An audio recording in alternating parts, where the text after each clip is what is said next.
This guy named Ujiha runs a small shop for hunters, selling all kinds of supplies. But there's one big problem. He's always short on crafting materials. And whatever scraps he does get after hunters clear dungeons, yeah, it's usually low-quality trash. But what if things were different? What if he had his own dungeon, where he could gather high-quality materials whenever he wanted? Even better, imagine having an entire army of trained creatures bringing him anything he needs, ready to fight to the death for their master, and evolving into a fully geared force capable of crushing anyone who dares to threaten him. And on top of that, an overpowered cat and an equally strong dog by his side. Of course, all of that sounded completely impossible, until one day, when he starts reading one strange ancient book. It turns out to be boring as hell, and he ends up dozing off right on top of it. And the moment he does, he gets pulled inside. He blinks open his eyes and he finds himself in a dense, foggy forest. A quick pinch confirms it's real, not a dream, maybe an illusion. He checks his status window, but everything's normal. The silence is unsettling. No animals, just a thick fog hiding everything around him. He pauses at a strange plant, its fruit dangling off storm-beaten branches. They don't look familiar. As he crouches down for a closer look, a description pops up,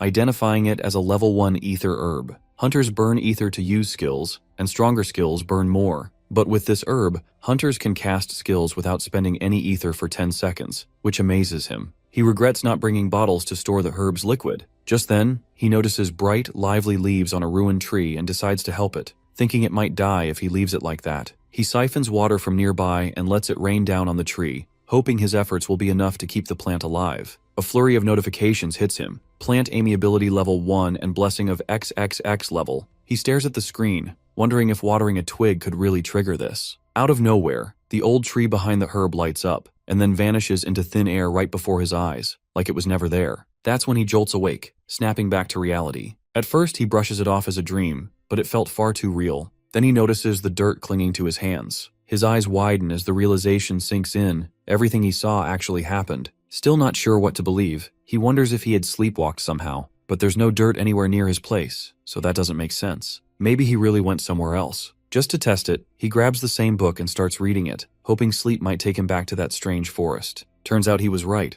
After falling asleep, he wakes up in the same forest. But he notices subtle changes. The mist is thinner, and the place looks more open. That's when he realizes this is a dungeon that appears only when he sleeps, a concept completely new to him. Inside the dungeon, he spots a solar apple level, one hanging from a tree, an item that's rare even in top-tier dungeons. Health potions on their own only restore 10% of max health. But when combined with this apple, they heal an extra 20% and the recovery time drops by nearly 80%. The most shocking part is the abundance of these rare solar apples. He thinks that if he can gather these along with the ether herbs, he could craft a potion that's incredibly powerful. He thinks grabbing a few apples shouldn't be a big deal. But while he's still wondering how to take everything with him, something falls out of the sky and hits him right in the face. He catches it just in time and stares in disbelief. It's a dimensional pouch. The discovery is both exciting and a little scary. With it, he can carry things out of the dungeon and maybe even sell them at his general store. To his surprise, it even has a few bottles tucked inside. The scene shifts to the next day at Hunting Ground, a well-known hunter specialty chain store in Seoul's District 7. Supplies are running dangerously low. Hunters rush around, desperate to prepare, since they have just 30 minutes before heading into the dungeons. Paralysis resistance potions are especially scarce, with other stores like Witch's Cauldron and Pyramid already sold out. The 12th ranked hunter, Seo Hyejin, the Sword Witch, arrives at the store, turning heads with her rare Tier 4 dungeon gear. It's the first time a hunter gets a close look at her. She goes straight to the manager, who's surprised by her unexpected visit. She explains her calls weren't answered and wants to know if the potion she ordered yesterday is ready. The manager apologizes, saying the potion is still in the works due to the heavy workload and asks her to wait. However, Hyejin insists she cannot wait. Her dungeon run starts in 30 minutes. Pulling out her phone, she starts searching for other shops. Meanwhile, our guy is deep into experimenting with the items he brought from the forest. Checking off purified water, Undine's tears, and ether herb liquid from his mental list, he confirms nothing's left out. Then he adds the solar apple concentrate and mixes it all thoroughly. Suddenly, a bunch of notifications appear, showing that XXX's Blessing Level 1 triggered a great success on his potion. He earns Alchemy Level 1 and successfully creates a Special Potion Level 1. The potion grants 14 seconds of zero ether consumption for skills and heals 14% of max health over 15 seconds. He holds the flask, amazed at the alchemy skill he gained, something self-proclaimed alchemists do not get. He wonders what this XXX's blessing is that made his potion so potent. Selling it crosses his mind, but he is not even sure how to price something like that. The potion is way too good. Just when he decides to keep the potion and test it himself first, Hyejin, the huntress from earlier, steps into his store and heads straight to him, urgently asking if he has any potions, making it clear she's in a hurry. Her eyes catch the potion on the counter. She asks if it's a health potion. Jiha says it is, but it's not for sale yet. She shrugs off the warning, apologizes, and says she has no choice. She drops some cash, tells him to contact her guild if it's not enough, and walks out fast. He stands there, calling after her, worried the potion might backfire. The narrative shifts to the sword witch deep inside the dungeon, locked in a rough fight with mole-like creatures. She uses her skill to fire glowing swords that tear through the monsters as she pushes ahead, clearing everything in her path. 2 male collectors follow behind, impressed by the way the 12th ranked hunter handles the fight. The taller one says there's nothing left for them to do, a clear sign of her dominance. The shorter one agrees but feels uneasy and believes they need to raise their skills. The taller guy tells his partner to drop the idea of bothering the sword witch and just focus on quietly gathering resources instead. He mentions that if Hyejin were still the person she used to be, she'd have called them for backup. But after a certain incident, she's gone fully solo. The other guy tries to ask about that incident, but before he gets a word out, she rushes toward them, yelling for everyone to run. They're caught off guard, stunned by the sudden alarm. The reason for the alarm comes into focus: a giant creature with purple glow and razor-sharp claws. This Manstalker, an aversion-level monster from Grade 4 dungeons, is notorious for its deadly poison and massive size. Panic sets in as they realize how bad their situation is. The men remain frozen despite her warning, so she steps back to face the Manstalker alone. She swings her heavy sword at the towering horned beast, fighting fiercely. Still, the demon's strength overwhelms her, and her ether is nearly gone. All she can do now is hold it off long enough for the others to get away. In the heat of danger, her thoughts flicker to her partner Sung-yuk, someone she wishes were here right now, but she knows he's gone, no longer around to help. Facing the reality that she's on her own, she recalls the potion she bought earlier from our guy's store. With nothing to lose, she drinks the potion, finding it surprisingly tasty. A sudden surge of ether washes over her, filling her with power. Feeling renewed, she steps back into the fight, ready to take control against the demon.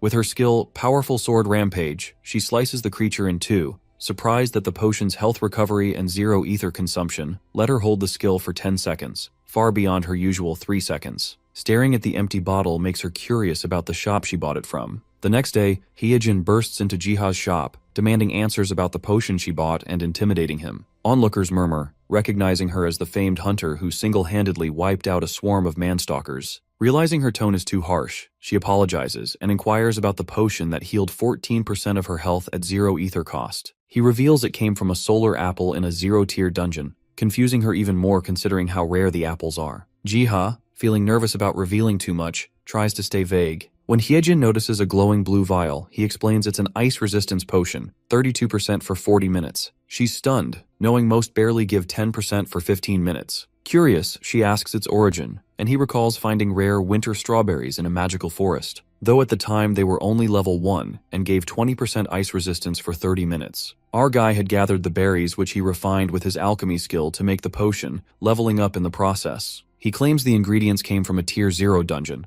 Though skeptical of his explanation, Hyejin buys every potion he has, paying far above market value. She compliments his name before leaving, hinting at their paths crossing again. Later, he returns to the forest, finding glowstone, kindle gem, and plans to restock winterberries. The sheer amount of rare resources here, and the fact that no monsters are around, makes him question what kind of place this is. A rustle in the bushes reveals tiny beetle-like mythic monsters, the pterodrones. Jiha's surprised by their size, but a barrier stops him from following. Beyond the barrier, devil ants, massive hazard-class threats, battle the pterodrones. Kill one and more appear, each carrying poison deadlier than aversion monsters. But their size compared to the beetles doesn't add up since they both are supposed to be the same size. The fight turns brutal as the devil ants overwhelm the pterodrones. He's unsure what they're fighting, but sees the tiny creatures faltering. Just as he thinks of helping, a prompt pops up, declaring war between him and his pterodrones against the ants, asking him if he will join. Seeing the pterodrones listed as his, he agrees to join, and a warning prompt appears. His side is losing. He can pick one of 3 minor buffs for 1 essence or spend 2 essence on Laborer's Blessing.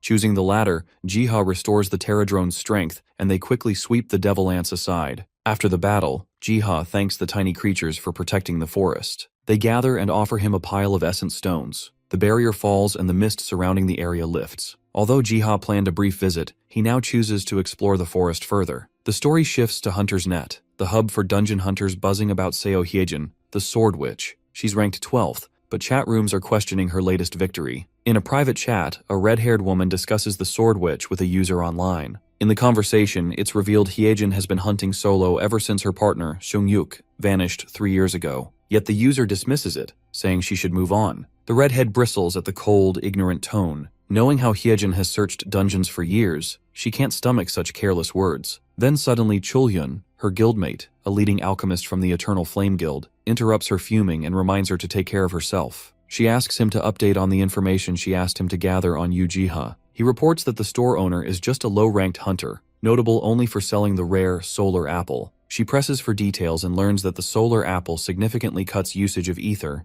yet Jiha sells its potions for far less than their worth. The investigator suspects that the man is either unaware of its value or too humble. She decides to step out for fresh air and visit Ujiha herself. He offers her a car, but she refuses, until he reminds her she's Cha Huayan, Guildmaster of Eternal Flame. The story shifts to Jiha, who ventures deeper into the forest after seeing the fog and barrier lift, only to find the air growing colder. Though the surroundings look much the same, the area ahead is cloaked in a dangerous-looking purple energy. Trusting his instincts, Jiha decides not to press on further. Getting up, he finds the Terradrones waiting, offering blue mist-chasing flower seeds that clear fog. Spotting a new face among them, he suspects it's their leader, and realizes they came from the misty zone he dared not to enter. A prompt asks Jiha to rescue the Terradrone's queen, so he agrees, knowing they protect the forest. He crafts potions and rations to ensure his little allies are ready for battle. Then he considers an area buff to give them an edge against the devil ants, just as before. He rallies the Terradrones towards the devil ant hive, where a huge horde of ants emerges. As the insect armies clash, the Terradrones fight better than before, until Jiha notices one beetle being overpowered. He contemplates using a special slap that knocks flying devil ants out of the air. Our guy targets a winged messenger trying to call the main army and stops it with a timely strike. Meanwhile, Huayan visits Jiha's general store, curious about the rumored solar apple and intrigued by talk that Seo Hyejin beat the manstalker after coming here. The shop looks plain from the outside, but she's determined to uncover its secrets. Finding the door locked despite the open sign, she asks a cleaner about the schedule. He says it hasn't opened since yesterday and that the owner is rarely around, hardly professional. Remembering it's closed on weekends, she suspects the store owner makes himself hard to find and senses there's more to him than he shows. While she searches, Jiha has taken down the winged devil ant to aid his legion. The Terradrones return victorious, carrying their rescued queen. When the queen tries to move, he warns her not to overexert. She then offers a contract, making him their sponsor in exchange for valuable rewards and support. Jiha accepts immediately due to the mutual benefits, sealing their partnership. Then suddenly, right before his eyes, the Terradrone general evolves into a powerful warrior, now fitting his title perfectly. Soon, a line of beetles arrives with another huge haul of essence and ether stones, far more than he'll ever need. 10 essence and a sprinkle of ether stones would have been enough, but the group clearly thinks otherwise. Jiha examines the seeds from the Terradrone general. The wild grape seed seems ordinary, but the world tree fruit seed feels mysterious. He decides its secret will reveal itself once planted and trusts the forest to handle the rest. He then considers building a cabin nearby. The next day, hunters led by Hyung-nim enter a dungeon, certain the devil ant queen is inside. Instead, they find it already cleared, the nest completely empty with no ants and no trace of the queen. Hyung-nim can't comprehend how it could be done so fast since the dungeon just opened, which leads them to suspect someone else cleared the dungeon, but the leader rejects the idea, reminding them that cleared dungeons don't reopen. They push deeper and find clear signs of an attack. Refusing to believe all the ants vanished, he orders a thorough search. Then a massive palm print is spotted, hinting at a destruction-level monster. Hyung-nim bolts, ordering a retreat and warning that any monster capable of wiping out devil ants is far beyond their abilities. One wrong move could mean instant death, so they must leave it to the Hunter Association. The scene changes to an office where Kim Hyung-suk, the successor of the powerful Goryeo group, is briefed that the devil ant nest was cleared before the hunters arrived. The size of the handprint is unlike anything known, making him suspect a mythic-grade creature, or something even worse. The thought leaves him uneasy, haunted by memories of a past catastrophe. The next day, Jiha waits outside a building in Seoul's Area 5, where his clumsy sister, Hwang Sun-young, rushes out to meet him. He warns her not to run, but she trips anyway. Helping her up, he checks if she's okay, only for her to reassure him, not about herself, but about the book she's carrying. Sun-young, South Korea's only origami hunter and a bookworm, receives breakfast from Jiha, courtesy of their other sister Jumi, while handing him a book she recently bought. She mentions the store manager seemed upset because customers kept returning it. As he flips through it, the book begins to glow, and a prompt appears. He acquires the Infinite Spellbook, an item that lets him write spells using a thunderbird's feather and a special ink called Various. Jiha asks his sister if the book is just decor. She says the book is empty and couldn't be written in, so the store sold it as decor. Jiha tries writing in it himself and realizes he can't either, explaining the message he received. He realizes his sister didn't get the message if she still considers it a decor. Sunyoung worries he might not like the book, but her brother assures her he does, and promises to use it wisely, which brightens her mood. Later, alone, Jiha keeps testing the spellbook but still can't write in it,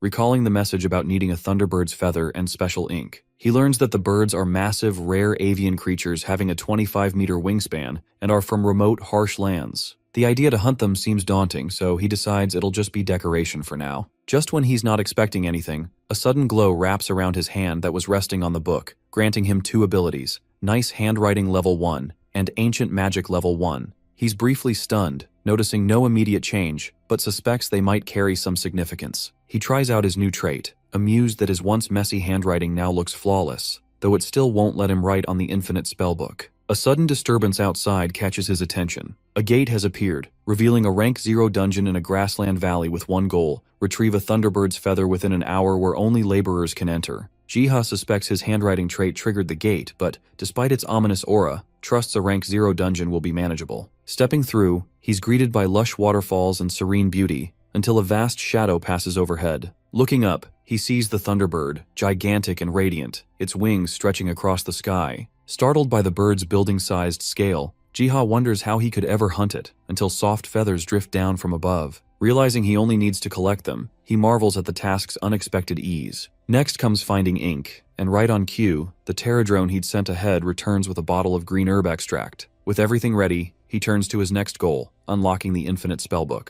Using the thunderbird feather and special ink, he writes for the first time. Golden runes erupt, swirling through the air before engraving themselves into a nearby tree. He realizes he's just witnessed the creation of a rune word. The scene shifts to Jiha recalling an old legend. A great tree taught an ancient tribe 4 powerful spells: creation, harmony, change, and destruction. To control them, the ancients devised rune words, magical inscriptions that made the spells stable. In his shop, he finds a book explaining that the world tree granted humans magic, which could only be harnessed safely using rune words. He's never encountered them, and wonders if someone uses them today. The rune words emerge on the tree after the spellbook's conditions are satisfied, yet he remains puzzled as to why they didn't appear in the book itself. He recognizes the engraved tree as the one he planted when he first entered the Dream Forest, suspecting it could be a sapling of the legendary world tree. Fearing the markings might vanish, he copies the rune words in his book. As he studies the carving, he's startled to comprehend them, despite seeing them for the first time. It reads, "Destruction, thy flame will set everything on fire." Once he is done copying the markings on the tree into his book,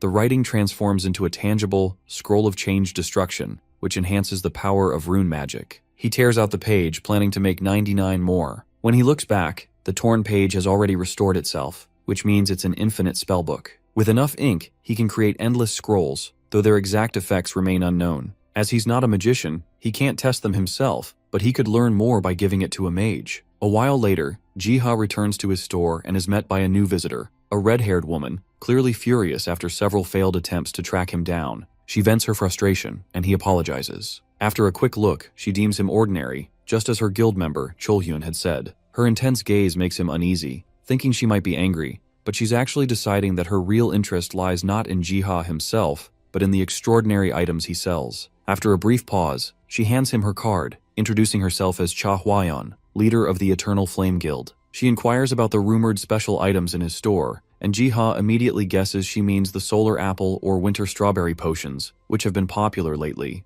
To make up for her trouble, Jiha offers some items for free. She's surprised, since rare potions aren't this easy to get while he is giving her for free, though when he checks his inventory, he realizes he's out of stock, a first for him, caused by recent distractions with the pterodrones and the infinite spellbook. Jiha, embarrassed, apologizes and promises to have the items ready by the next day. Hwayeon, though disappointed and unsure whether he's kind or simply naive, accepts his apology and agrees to wait. The redhead turns to leave, disappointed since she hoped to try his potions that very day. Then it hits him that she's a flame magician, so he quickly offers a flame scroll he made as a sample, not wanting her to go empty-handed. She takes the scroll politely, opens it and finds a fire spell. After testing it, she praises the incantation as she turns to leave. He notices her glowing staff, curious if the magic caused it. Afterwards, Hwayeon leads her guild in the spider dungeon, swiftly defeating a sentinel spider. She orders them to advance while staying alert. As she wields her staff, she feels her power surge, the embedded runestone glowing fiercely. A sudden warning from her team alerts her to a toxin splash aimed at her. She evades it without harm, and spots numerous glowing eyes lurking in the shadows. Far more foes than their report had suggested. Recognizing the danger, her teammate apologizes for the oversight and suggests retreating to regroup. Yet the guild leader remains steadfast, confident in her strength and determined to push forward despite the risks. She ignites her staff and unleashes a fierce fire attack, scorching everything in her path. Her guild members are amazed by the sheer power of her magic, wondering how much she's improved and joking that she could clear the entire dungeon solo at this rate. The flames subside, leaving Huiyan shocked by the power she wielded, wondering if it came from Jiha's scroll. The next day, Jiha prepares solar apple and winter strawberry potions at his store, packing them in a rush for Huiyan's early visit. She arrives just as he finishes, this time accompanied by another person. The woman presents him a briefcase of cash, feeling guilty about accepting the scroll for free, especially since its power surpasses even grade S items. Noticing his modest prices, she assumes he isn't driven by money. Jiha, momentarily flustered by the sum, clarifies that he does value money, but didn't expect such generosity. Huiyan insists on paying for the powerful scroll, calling it cheat grade, which confirms Jiha's belief in the spellbook's worth. She offers to wire the money if needed, but he politely refuses, framing it as an apology for delay. Deep down, he knows he's not worthy of the payment, since his real aim was to have her test the unproven scroll. She cautions him that kindness can turn to foolishness in an instant, unsettling her companion. She compares him to a goose laying golden eggs. Giving them away freely would only invite predators. She relates Jiha's abilities to the goose's golden eggs, that they are amazing yet dangerous in the world of hunters. Huiyan returns to her main point, inviting him to join the Eternal Flame Guild. The sudden offer surprises him, and she quickly apologizes for her earlier bluntness, assuring him her guild is trustworthy. The guild leader admits to bringing the cash herself to show her guild's commitment to rewarding him. Though Jiha knows their reputation, he still appreciates their efforts. Emphasizing the guild's support, she introduces Chulhyun, their chief alchemist, and promises Jiha plenty of research collaborations. They assure him a tailored salary and benefits, with a high-ranking role from the start. Though grateful, he declines the offer, which she misinterprets and tells her companion to draft a contract. She's taken aback as his refusal sinks in, questioning why he'd turned down such favorable terms. He explains the offer feels overwhelming and believes others are better suited, but his modesty frustrates her even more. He admits he started as a low-ranked hunter with no special powers. His ability to craft rare items comes from luck, circumstance, and a great friend. He doubts his skills will last and prefers to stay tied to his store. Her guild member urges respect for his decision. Her guild member senses Jiha won't be easily swayed and urges her to respect his decision. Our guy reassures them he'll be careful and follow their guidance and charge her more for the potion she reserved. Though uncomfortable with the rejection, she cautions him not to regret it in a crisis. He assures the guild he's safe, thanks to his magical humming bell, a flower that alerts him to danger. The story then shifts, reflecting on how gates have changed the world. Nature is fading, monsters overrun beaches and seas, and even mountains and valleys offer little refuge. Yet in the dream forest, Jiha finds a rare sanctuary, enjoying a peaceful beach, surprising him since he expected only forest here. As he unwinds, he wonders if he's fit to be a shop owner. He had expected to focus more on his store, but the encounter with Huiyan left him exhausted. Seeking rest, he settles by a campfire with his books. That's when he realizes he'd forgotten one thing. Unexpected guests can arrive any time, like the mysterious white cat he soon discovers. 2 hours earlier, Jiha relaxed by a campfire, listening to waves, an uncommon peace since the seas turned dangerous. Just as he thought about bringing others here, he heard a faint cat-like sound, wild, yet soft. Noticing his humming bell plant stayed silent, he knew it wasn't a threat. Just then, a pterodrone appeared, leading him to the source, a large white feline named Actus, looking weak and injured. Gently picking it up, he wondered if a potion could help. As he cradled the creature, a soft whisper from the pterodrone directed his gaze to several more carrying fish. When he asked if they'd been caring for Actus, their thoughtfulness moved him, and he promised to bring more food next time. The scene then shifts back to the present. Jiha feels relieved seeing Actus respond well to the potion. The cat, once shivering, now sleeps peacefully. This sparks Jiha's curiosity about the dream forest. He realizes he's never seen animals here before. When Actus opens its eyes as Jiha gently pats its head, he apologizes, but the cat purrs softly. Overwhelmed by its cuteness, he cuddles it and decides to rename it Bayom, inspired by its tiger-like look. Jiha brings Bayom to his store, where customers instantly fall for the magical creature and begin inquiring about its origin. He explains he found it in a dungeon and brought it along since it had nowhere else to go. When a customer tries to pet Bayom, the cat scratches her. Jiha quickly apologizes and explains the cat is shy. He notices it only shows affection to him, making it wary of others. He begins to question if keeping it in the store is a good idea, but leaving it alone at home isn't better. At that moment, Hyejin stops by with coffee, mentioning she has business nearby. She's startled by Byam, and even more when Jiha calls the cat a tiger. He thinks maybe the sword witch has fears too. She offers him coffee, but the cat approaches her, making her nervous. Apologizing, he tells the cat to get down. The cat seems to seek Hyejin's touch, so she cautiously pets it. The softness and gentle nature ease her nerves. She comments on how Jiha's free distribution of powerful buff scrolls has sparked attention on HunterNet. Even the leader of the Eternal Flame Guild recently came for a scroll valued at hundreds of millions. She wonders whether he is unambitious or simply naive, but suspects his generosity reflects a life led without greed. Perhaps the very reason she keeps returning to his shop. Suddenly, the magical humming bell in the shop rings loudly, signaling danger. A Type 4 catastrophe warning blares, ordering nearby residents to evacuate immediately. Hyejin shouts at him to flee at once, urging haste, but he remains frozen, clutching Byam tightly. Hunters arrive, guiding civilians to safety as the street descends into chaos. Jiha hears murmurs that a Type 4 warning signals a Level 4 dungeon which only top hunters can handle. He tries to soothe the cat, yet the shaking ground reminds him danger is imminent. Dungeon catastrophes occur when hunters fail to clear a dungeon. Low-level dungeon breaks are manageable, but a rank 4 or higher dungeon catastrophe poses serious danger. Authorities evacuate civilians within 20 kilometers, launch military and armored operations, and assemble high-ranking hunters at the front, which is why the Eternal Flame Guild is here to control the threat. Things begin to escalate and skeletal monsters pour out from the catastrophe gate. The military responds immediately, launching fighter jets and missiles to stop the monsters. But the city plunges into chaos as the horde advances. The manager Hyun-suk, leading the military, identifies the emerging monsters as leeches, realizing this outbreak must have been caused by the failed undead dungeon attack. He orders all attacks focused on the gate to stop the monsters and curse-casting leeches, confident that the threat can be contained easily, and then they can move to battle the remnants. Then, a far deadlier creature crawls out, forcing him to rethink his plan. The commander issues an emergency order for all units to concentrate their firepower on this new threat. Soldiers unleash everything at their disposal in a desperate attempt to stop the monster. Explosions erupt across the battlefield as the creature is bombarded with heavy weaponry. Though the soldiers think their firepower is effective, Hyun-suk doubts it will leave a mark on the disaster rank monster. It spots nearby civilians, its sole intent to destroy every threat in sight. The creature charges with terrifying speed, bypassing the defenders entirely, leaving them stunned.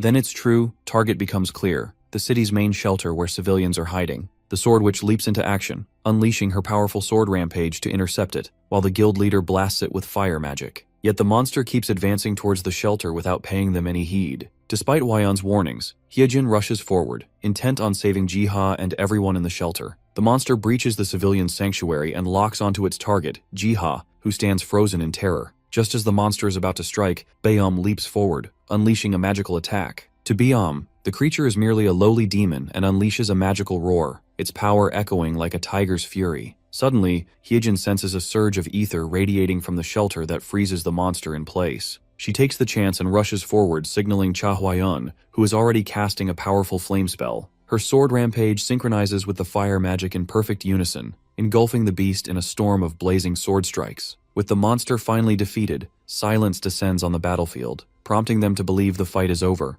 But the sword witch alerts the leader about the ether she felt earlier. As the dust settles, Hyejin is surprised to see Jiha still kneeling in the shelter, holding Byam, while everyone else has fled. With the authorities concluding the situation is resolved, they begin tending to the wounded. Hyejin, however, can't shake the memory of the ether she sensed. It has disappeared. Meanwhile, Jiha returns home, exhausted from the day's chaos. Post-shower, he sits at his desk with Byam, noticing the cat's calm expression and recalling the anger it displayed earlier when confronted with the monsters. Still intrigued by what happened, Jiha begins recording it in his legendary spellbook. As he writes, the information appears directly on the Mir Wiki, a world database that was previously thought to be uneditable by anyone. The first person to notice this change is Hyun-suk, who is immediately shocked. A high-level debriefing follows, with officials and hunters reviewing the disaster. They confirm that the ether wave triggered massive energy fluctuations, yet their hunters weren't responsible for the final strike. Luckily, the unforeseen ether explosion neutralized the threat before it could cause more destruction. One of them suggests that it might have been a phenomenon rather than a human that caused it. Their attention then shifts to the Mir Wiki, which updated for the first time ever during the incident. The group realizes someone extraordinarily strong scared the monster, and the information appeared instantly on the forum. Hyojin emphasizes that the person responsible for forcing the monster away was present in the shelter and may possess extraordinary abilities. Hwaeun adds that multiple witnesses heard a cat's cry during the ether explosion, and that Jiha, accompanied by a snow leopard-like cat, was inside the shelter. As a result, Hwaeun leads the group to Jiha's store, insisting on seeing the cat. Jiha, uneasy about their enthusiasm, cautions them that Byom might get scared and run away if they're too aggressive. Just then, Byom leaps onto the counter and stretches, instantly capturing everyone's attention. The guild leader scoops up Byom, surprised at how ordinary the cat looks for a creature that caused such a massive ether wave. Jiha tries to warn her about Byom's temper, but she ignores him, rubbing the cat roughly, hoping to sense something from its earlier power. The cat snaps, biting her and leaping away as Jiha frantically tries to alert her. The conversation shifts as Hyejin mentions the shelter incident, noting a cat's cry was heard just before the monstrous being retreated, and that Jiha had been there with his own cat. Byom lashes out at Jiha, clawing at his hair, which makes Hyunsuk doubt the report's validity. Although he still wants to recruit Jiha, he decides the timing isn't right.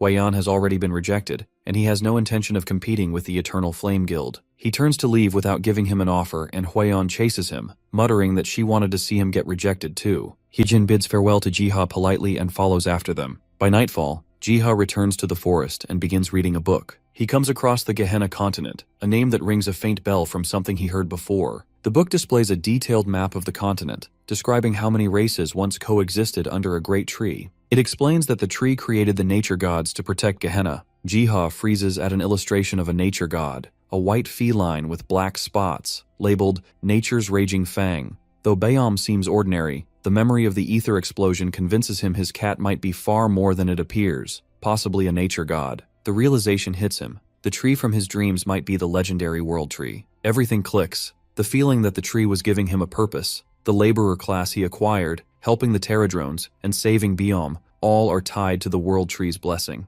At that moment, his spellbook glows and flips open. A new status window appears, revealing his class as XXX's worker, with the trait XXX's blessing, listing skills in plant and animal taming as well as alchemy. The book flares brighter, forcing him to shield his eyes. Jiha flips through channels and stops at a news conference discussing the constant threat of undead creatures led by an ancient lich. 10 years after the government abandoned their hunt, corruption runs rampant, food is scarce, and people are starving. Officials debate bombing the area, knowing they must use every resource to succeed. Jiha doubts hunting liches is that simple, so he turns off the TV and sleeps. Jiha drifts back into his dream forest and finds himself standing before the world tree. He realizes it was this tree that brought him here. Though he questions why he was chosen for such a responsibility, he resolves to help the tree in any way possible. Suddenly, a swirling purple vortex erupts behind him. From it, an elder lich emerges, chanting curses and demanding submission. The elder lich raises its staff, summoning an army of skeletal minions. Jiha registers it as dread grade but thinks they are adorable due to their miniature size.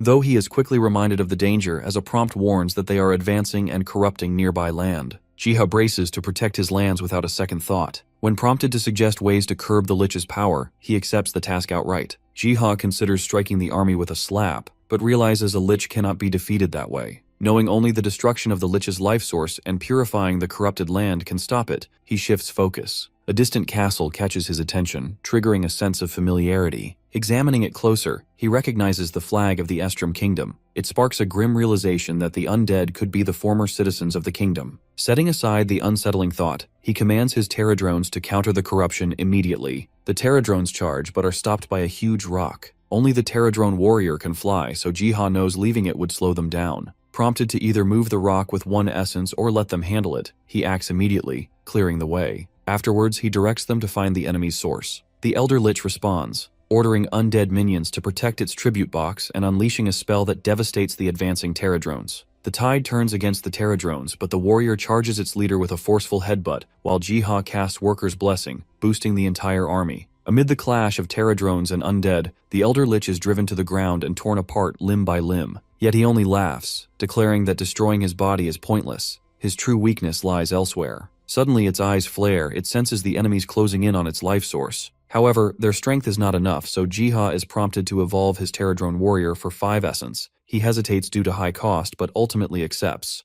The creature evolves into a fearsome knight, and it storms towards the castle's heart, urgently ramming the cursed box with its horns. As the life source shatters, the lich howls in agony before its body and army dissolve into blue mist. Jiha, savoring the victory, is soon greeted by his Terradrones, who bring spoils from the battlefield and present him with a treasure chest. To his surprise, the chest expands in size, and inside lies the Estrom Kingdom's royal seal, a rare artifact that boosts mentality by 5 and grants the Conqueror's charisma trait. This item confirms this truly was the Estrom Kingdom. Though he'd like to return it, the true owner is long gone, so he chooses to keep it safe. With the Lich's source destroyed, he turns to cleansing, purifying the land to erase lingering corruption. Undead remains are hauled to the forest by his tiny helpers and instantly crumble to dust, confirming his suspicion that the forest would decompose it. His Terradrone Knight returns with ink, urging him to write a scroll. Jiha refuses. Without a rune word, it's pointless. But then, as if answering the need, rune words form in midair. He inscribes a spell to restore the land to its original state.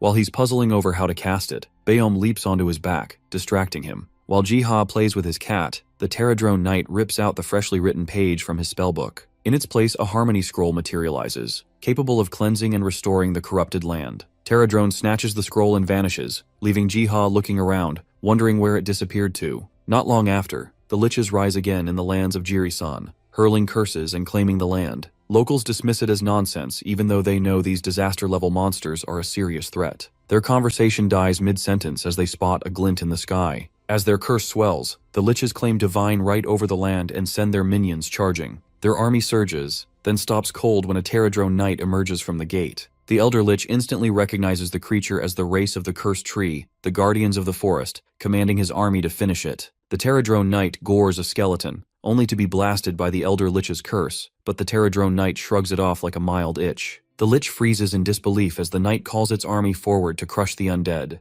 The scene cuts to the shop, where Jiha's sister bursts in, flicking on the TV for the news. Footage shows Jirisan, where traces of battle remain and the once purple lands are now cleansed. Officials suggest the liches may have been wiped out. Jiha frowns, unsure what to make of it, until the anchor mentions a never-before-seen monster, possibly destruction level, and displays the Terradrone Knight. His confusion deepens, wondering what would a Terradrone be doing there. The Eternal Flame headquarters buzzes with debate over the news footage. Hyunsuk is certain the creature isn't destruction grade, yet Heejin claims they are mythic grade. Hwaeun just sits in confusion at the strange events. Meanwhile, Jiha heads back into the forest to confront the Terradrones. He rounds them up and asks if they tore the scroll and then appeared at the battle in Jiri. The knight darts off and returns with a pile of ether stones and essence as if to bribe him. He chuckles, refusing the bribe, and pats their tiny heads in thanks for cleansing Jiri-san. His gaze drifts back to the 10 ether stones and 10 essences, now worrying about how he's going to handle them. Baeom reaches for a crystal playfully, yet in an instant, the cat has it in his grasp and swallows the crystals whole. The sight sparks a realization.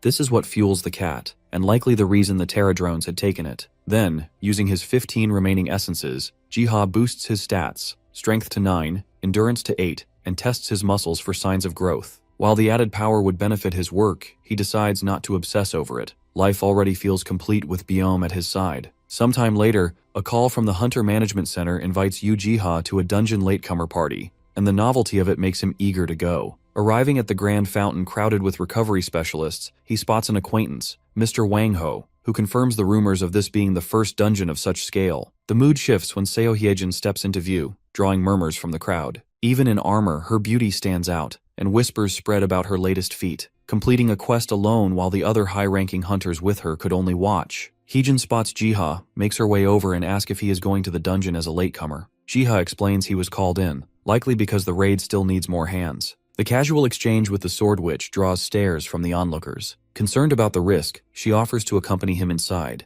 Hyejin claims he'd move easier with her, but he's reluctant. The organizer offers to transfer the authority to her, but she coldly refuses and takes Jiha with her. They head deeper into the dungeon as she passes a remark about the rare plants found inside which most people don't even care about. When she asks if they should keep going, he pauses and opens his bag, revealing Baeom inside, a sight that instantly brings a smile to her face. She reaches for his paw only for Baeom to jerk back. Jiha, embarrassed, explains he hates having his paws touched. The cat wriggles out of the bag, noticing his larger size. Hyejin guesses Jiha's been feeding him well. Jiha admits it's expensive to feed him, remembering the 1,000,000,001 ether stone he swallowed. On the way, Hyejin casually asks if Jiha saw the news on Terradrone. Though hesitant to share more, she tells him about giant traces found in the Busan Devil Ant Dungeon. He gets nervous hearing her compare their hand size to buildings. It finally registers to him that she might be talking about the same dungeon where he flattened an ant with his palm. When she adds that the raid was cancelled due to that mythical level giant, he smirks inside, knowing that giant was him. At least the miniature forest's connection to the real-world dungeons is confirmed now. Suddenly, Baeom starts acting strange hearing the monsters approaching. Hyejin tells him to fall back and draws her sword. Then a deja vu hits her hard as she links this place to where her partner Sungyuk vanished. Considering a hunter who was ranked first in Korea disappeared here, Jiha thinks this must be a level 5 zone. Surrounded by Venus human traps, Hyejin downs a potion and readies her stance. She instructs Jiha to run towards the entrance when the monsters attack. However, our hero, being the good guy he is, refuses to leave her to face a swarm of high-class monsters alone. Then Baeom suddenly sprints in the direction of the monsters, making Jiha even more stressed. What Jiha witnesses next is jaw-dropping. The monsters in the vicinity begin to flee in terror as Baeom advances. Then, with a brutal bite, the cat rips through the wild plant, leaving both hunters rooted in place. Returning with something clamped in his jaws, Baeom drops it into Jiha's hands, a seed. He asks the cat where he wants it to be planted while Hyejin remains frozen in disbelief. Noticing the purple mist covering the forest, Jiha warns her. She calmly urges him to leave with the cat, insisting she's found a trace of her old partner and won't leave without investigating. Jiha simply hands her a potion stating they will go together, confident that Baeom can protect them. They press deeper into the forest, Baeom dozing on Jiha's shoulder, until Hyejin suddenly stops, pointing to a faint light spilling from a cave, certain it might hold the answers they've been seeking. As they near the cave, they notice the erosion hasn't touched its interior and spot traces of blood, pushing them to quicken their pace. Deeper inside, Hyejin's eyes lock onto a broken sword and bloodied armor, which she instantly recognized that they belong to her partner Sungyuk. She clings to the armor in tears. Jiha points out that the blood was only at the entrance, which means he could have come here to heal and then left. A nudge from Baeom makes them look down to see a green glowing orb between his teeth. Jiha identifies it as a symbiote egg, planning to research it later, and indulges Baeom's demand for a pat. He remarks that the traces they've found mean Han Sungyuk could still be alive. Resolute after wiping her tears, Hyejin suggests going back. Outside, she credits Jiha for their lucky break and promises he can call her anytime. She offers to help him anytime he needs it and takes his hands. Baeom immediately scratches at their grip out of jealousy until Hyejin soothes him with a gentle stroke. Then they part ways as Jiha has to feed Baeom investigate the symbiote egg he brought. Back at his store, he hunts for information on the cave's find. Baeom's playful book-tipping breaks his focus and momentarily scares him. Then he gives up having found nothing useful. He decides the only way forward is to sleep and return to the dream forest. He wakes in the forest feeling refreshed, only to freeze as he notices the tree he planted has grown into a gigantic one. Its branches are laden with golden fruits labeled Fruit of the World Tree, confirming his suspicions that it is indeed the World Tree. On the ground, the Pterodrones chirp for his attention. He shows them the symbiote egg. The Pterodrone Knight's reaction is instant. He recognizes it and offers to hatch it, prompting Jiha to choose. Jiha's quick agreement sends the Pterodrones moving, their knight guiding them to take the egg into the queen's chamber. The queen accepts it with a gentle hug, then sets it carefully on a bed of essence stones gathered by her subjects. While waiting outside, Jiha idly plays with Baeom until both freeze at the sight of Pterodrones forming a chain up the massive trunk towards the glowing canopy. Moments later, a giant butterfly glides out from the glow, and Jiha, stunned by its beauty, wonders if it's the hatched symbiote. Then more butterflies drift into view. A prompt confirms the awakening of symbiotes and the start of the tree's restoration, leaving Jiha and Baeom awestruck. With the world tree fully restored, Jiha runs his hands down its trunk, feeling relieved. In response, the tree bestows a blessing, awakening his destiny as a world tree's worker. Jiha gazes in awe as the forest expands and the solar apple fruit levels up to 2, allowing him to craft twice the amount of potions. Though visions of getting rich tempt him, yet he refocuses on his fate, realizing the world tree may have chosen him to help restore the world. Baeom signals his hunger with a meow and Jiha readies a fishing rod, promising trout. Excited, the cat leaps at the hook. They celebrate as a large fish lands on the line. Suddenly, a prompt appears identifying it as a red trout, granting level 1 extrasensory perception which boosts senses and reflexes by 20% for 30 minutes. The realization that he never got this much description on an item before sparks his curiosity. He digs through his backpack, questioning if other items will reveal new details as well. He pulls out his dimensional pouch, which also has newly added description that it can carry items safely, even while entering other dimensions. He scoops up Baeom and hurries to the store, inspired by a sudden idea. He sets his plan in motion, and sometime later hunters pack the street outside Jiha's store. Baeom threads through the crowd and delivers a token to a woman.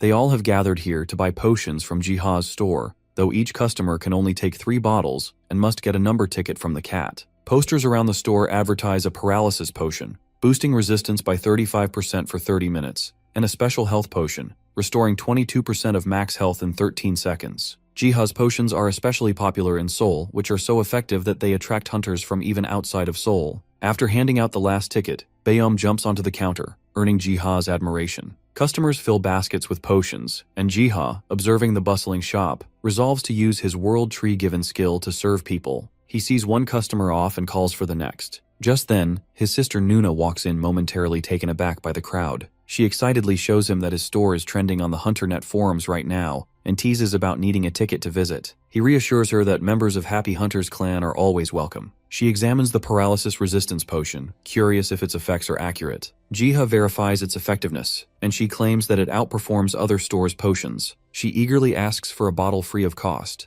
but Jiha declines, offering a scroll instead. She marvels at its writing despite its messy look. Jiha explains it's a scroll of creation wish, granting 2 small wishes and also a charm to bring her good luck. Hesitant at first, she uses it to wish for a rare old book. Later, Sunyoung's guild battles small fish-like entities in a dungeon. Their tank, struggling to keep up, is mocked by his sword-wielding comrade. The swordsman hurls the creature with full force, which lands on Sunyoung, leaving her injured on the ground. He apologizes while they all check on her. She gets up, nursing her head. Suddenly, the scroll of creation glows and prompts that her mishap raises the chance of finding special items by 70% for 30 minutes, with only 1 use left. The earth vibrates unexpectedly, splitting underfoot, and the team plunges into the abyss, while the ancient book slips from her grasp. Their fall ends with the ground beneath them, and she questions the repeated misfortune. Realizing the fall isn't from a trap, the mage casts a magical light, revealing a hidden chamber brimming with treasures and legendary equipment. As they explore, the white-haired man spots the night troop's longsword, while another deduces the area is a secret hideout. Sunyoung discovers an ancient book of the Black Lion Knight from Gmark Empire, and she jumps in joy, thinking her wish for an ancient book came true. A groupmate warns of the unstable dungeon and urges them to gather what they need and leave. Just as they move, the swordsman falls as the ground beneath him breaks apart, but is saved by the tank. Right then, another earthquake hits them. They attempt to calm each other and head back, but a sudden swarm of monstrous creatures blocks their path. Panic forces them through the corridors, only to be pursued by an even larger, terrifying monster. Sunyoung prays to God Ark, shielding herself with the book, but receives no aid. She opens her eyes to find her team huddled together, surrounded by miles of barren sand with no escape. The scene shifts to Jiha inside the dream forest. He admires the newly fertile soil, thankful for the thriving earthworms. As he ponders what to plant, Baeom presents a seed that sprouts into a monstrous, carnivorous plant. Confused, he watches as the cat enthusiastically shovels dirt, which wins him over, and he decides to lend a hand. Then his humming bell flowers start ringing, alerting him to unexpected visitors. He lifts Baeom, wipes off the dirt, and notices hunters at the window, Sunyoung burning with anger. Stepping outside to greet them, he is met with her furious shouting over the scroll. A prompt on the scroll reveals new information. Misfortune boosts special item drops by 70% for 30 minutes. Recognizing his mistake, he awkwardly invites them inside to freshen up. Everyone collapses inside Jiha's store, prompting him to ask what went wrong. They explain that earthworms suddenly overran the dungeon while they were exploring. He questions himself whether the chaos was caused by the scroll of creation he gave his sister. They explain they've uncovered the Night Troop's secret hideout. Jiha, astonished, asks if it belongs to the Black Lion Night Troop of the Gmark Empire. She confirms and shows him an ancient book, the Night Troop Commander's logbook, but admits most of it is unreadable due to the ancient language. Jiha glances at the logbook and surprises her by reading the ancient language, revealing that monsters have started crossing into the Estrom Kingdom. Impressed, she pulls out an old paper, and his eyes widen in shock as he realizes it's a damaged map of the Gehenna continent. Realizing how useful the map could be in the Dream Forest, he eagerly requests to borrow the logbook and map for a few days in exchange for a huge pile of potions. Seeing their excitement, he adds more for an extra month, charming them all. After sending the customer off, Jiha makes a mental list to improve business for his store and reads the Night Troop Commander's logbook. Seeing Baeom dozing off, he pats its back and settles on the desk and decides to check Nuna's map first, leaving potion making for later. Jiha examines the map and notices its detailed monster listings, identifying the Elder Lich's origin near the southern Estrom Palace and the forest from his run-in with Hyejin near Mount Apeto. Frustrated by the map's incompleteness, he thinks the Terradrones might hold more knowledge, so decides to sleep, and wakes up in the Dream Forest. In the forest, only Baeom's movements breaks the silence while the forest feels unnervingly still, making Jiha wonder where the beetles went. In an instant, the humming bells suddenly ring, indicating a powerful monster's presence. Suddenly, a cyclops with a single red eye emerges, flanked by a pterodrone army. The gardener identifies it as a disaster-grade monster previously seen only in China. He notes its unprecedented size and lethality, remembering that dozens of hunters sent after it in other lands were crushed by its massive club. As the cyclops strikes at the army, he asks Biom to help them, but the cat refuses. Then he notes the absence of a mission prompt hints the beetles are handling it themselves, so he instead records the monster's details in his infinite spellbook. The cyclops swings and misses, allowing the knight to charge its crown into the monster's eyes. Jiha shouts a warning just as a red laser erupts from the cyclops' singular eye. He fears his army cannot match the cyclops' strength. The army regroups under its leader's guidance, soon hauling a giant ether stone, which the knight shapes into shields. They form a defensive line. The red beam strikes again but reflects from the shields, chopping off the cyclops' hand holding the weapon. Realizing the beetles' plan works, he excitedly notes their strategy in his legendary book. Knight, noticing the beast is distracted due to pain, uses his ether shard to bring down the cyclops. They all cheer for the successful defeat of the cyclops. Jiha rewards them with food and ether stones. Out of nowhere, notifications start flooding, and the essence tallies quickly, reaching 325 stones in his inventory. Turns out whatever he writes in his spellbook updates on the Mir wiki. Huayun, browsing the website, notices that newly updated information requires 10 essence to view Cyclops' core strategy. She wonders when this kind of system appeared, but uses her essence on it anyways. The post reveals the Cyclops attacks with its club and shoots a deadly beam from its eye. When she tries to view more, a prompt reappears, asking for 10 essence to see the final strategy. Frustrated, she slams her head on the desk, realizing she lacks the required essence. Enraged, she swears vengeance on the person behind the post, while an unsettling sensation disturbs Jiha's calm.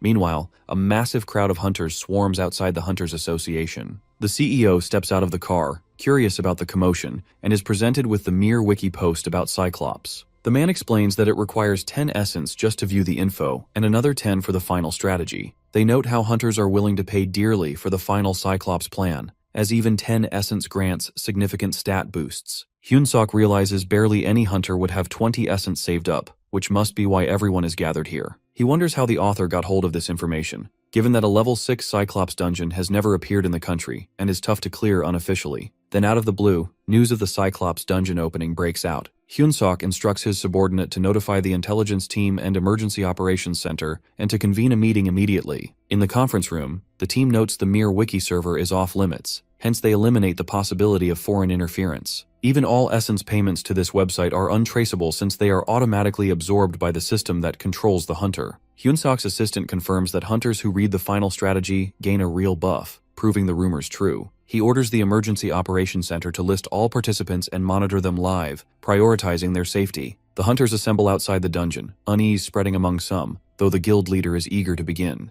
Hyejin outlines the strategy, instructing tanks to wait until the reflective shield is ready, planning for herself and Gyungbek to enter immediately after the initial attack succeeds. She entrusts the final blow to Huion, empowered with the Cyclops attack buff, which has increased her attack and critical power by 15%. The battle begins as a red beam bursts from the Cyclops, but Gyungbek intercepts it with his shield, buying Hyejin the chance to use her sword technique. Huion follows up with a burning rock empowered by her buff that crashes into the creature. Watching the news, Jiha sees the Cyclops dungeon wrapped up without calamity. Then the anchor states that Mir Wiki's dungeon strategies will be freely distributed abroad. That sparks a realization. His infinite spellbook uploads any recorded strategy to the wiki. He realizes that uploading the Pterodrone's attack plan could secure him an endless supply of ether stones. The sudden chime of magical flowers warns Jiha of another monster. He grabs Biom and heads straight in. The Dream Forest deposits him on an isolated landmass surrounded by sea. The Pterodrone Knight approaches, urgently seeking his aid for a wounded being called the World Eater. When Jiha asks where, the beetle points towards a hole nearby. A sudden burst of water sprays from the hole, drenching them both. Biom shakes his fur dry while Jiha wipes his face, and in that moment, he realizes the ground beneath them is moving. It's no island but a whale, and not just any whale, the World Eater. Feeling its weakening energy under his touch, it dawns on him why so much magical essence has been drawn to him lately. Without hesitation, he tosses a handful of essence crystals into its mouth, hoping to restore its strength. The whale's pupils suddenly dilate before it opens its massive jaws and a wave of energy explodes from it. When it fades, Jiha and Biom lie sprawled on the sand, dazed by the force. A prompt appears, confirming the World Eater has been restored to its original form thanks to his aid. He sits up to find the mighty World Eater now a small, charming creature splashing in the waves. Its cuteness overwhelms him, and he can't resist diving in to pull it into a hug while Biom simmers in jealousy. He watches in satisfaction as the whale swims off, though Biom is still grumpy. The creature suddenly starts to circle back towards the shore, making him tense, only for it to make a playful flip in the water. When he glances at the shore, he finds a bounty of fresh fish and shellfish on the sand, a gift of gratitude from the World Eater. Jiha gratefully accepts the bounty as Biom snatches a fish without for himself. He waves the little World Eater off, quietly wishing for a future reunion. Hours later, news breaks of a massive sea monster sighted off Korea's southern coast. At night, helicopters sweep the coast with searchlights, and a giant octopus bursts from the sea, smashing down helicopters from the sky. It charges toward shore, panic flooding the street. Security scramble, wondering where the hunters are when an even larger shadow surfaces. Its size suggests it might be a disaster-grade monster. The octopus freezes in fear, and the whale swallows it whole. In the control room, officials watch the feed, recognizing the creature as a demigod whale linked to the first awakened human. A staffer notes its uncanny match to archived records, but they still decide to keep it under observation. They turn to recent reports. Sea monsters that were threatening Korea are now heading towards Japan. Meanwhile, at home, Jiha sits with his sister, who's been acquiring more stocks recently, so brought him old Estrom Kingdom books. He shows her his handmade map, which reaches only up to the Tails River, drawn solely from the Night Troop Commander's logbook. Impressed by the map, she remarks that he describes it as if he'd been there himself. Jiha laughs it off, though inwardly he recalls the Terradrones who roamed the land and helped him chart it. He mentions that adding the Southern Tails River would finish the Estrom Kingdom map.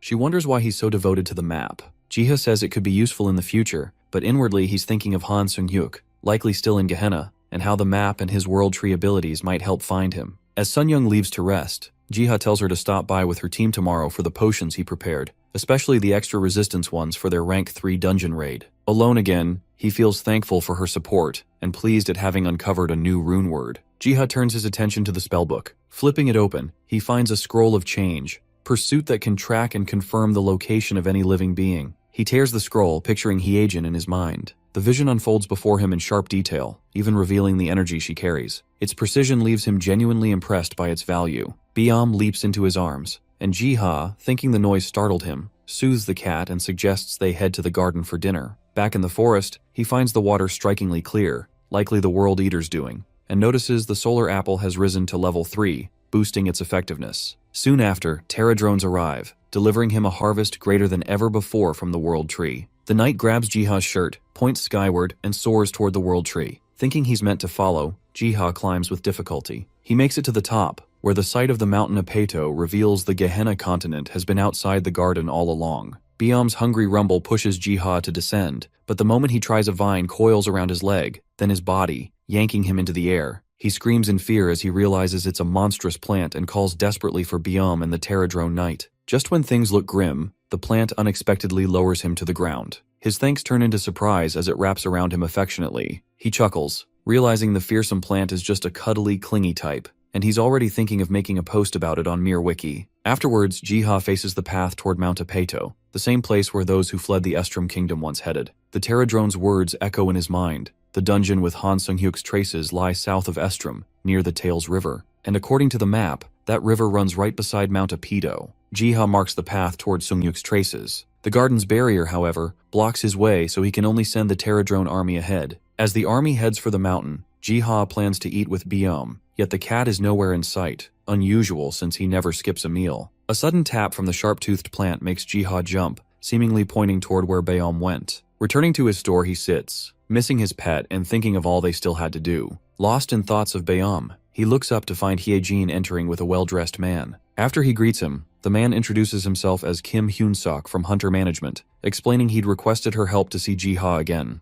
Hyun-suk commends his remarkable potions. Jiha offers them tea and uses the moment to explain to Hyejin why he'd contacted her. He reveals a scroll found in an ancient book, believing it could help locate Mr. Sung-hyuk, the Scroll of Change. Trace leaves them astonished. Upon learning he translated it all by himself, they vow to keep it confidential. The air turns tense when Hyun-suk suddenly asks him if he has a contract with a demigod. Shocked by his knowledge, Jiha listens as the man clarifies he's not here to pry. Instead, he praises his potions for raising hunter survival by 20%, calling him invaluable. and offers his business card as well as the hunter management's full support in return. Jiha, taken aback by the praise, wonders if he truly deserves it, but his guests insist he's the organization's future. Heejin cuts in, explaining that the man only wanted to meet him personally and apologizes. Jiha thanks them, promises a meal in return, then presents the manager with potions and walks him out. Remarking on Kim Hyung-suk's dedication and charm, they step inside. Jiha starts sketching in his book, prompting Hyejin to ask about it. He reveals a near-complete map, which she immediately connects to a mountain and river near the Estrom Kingdom. Jiha tells her to match the terrain to the map and activate the scroll while thinking of Mr. Sung-yuk,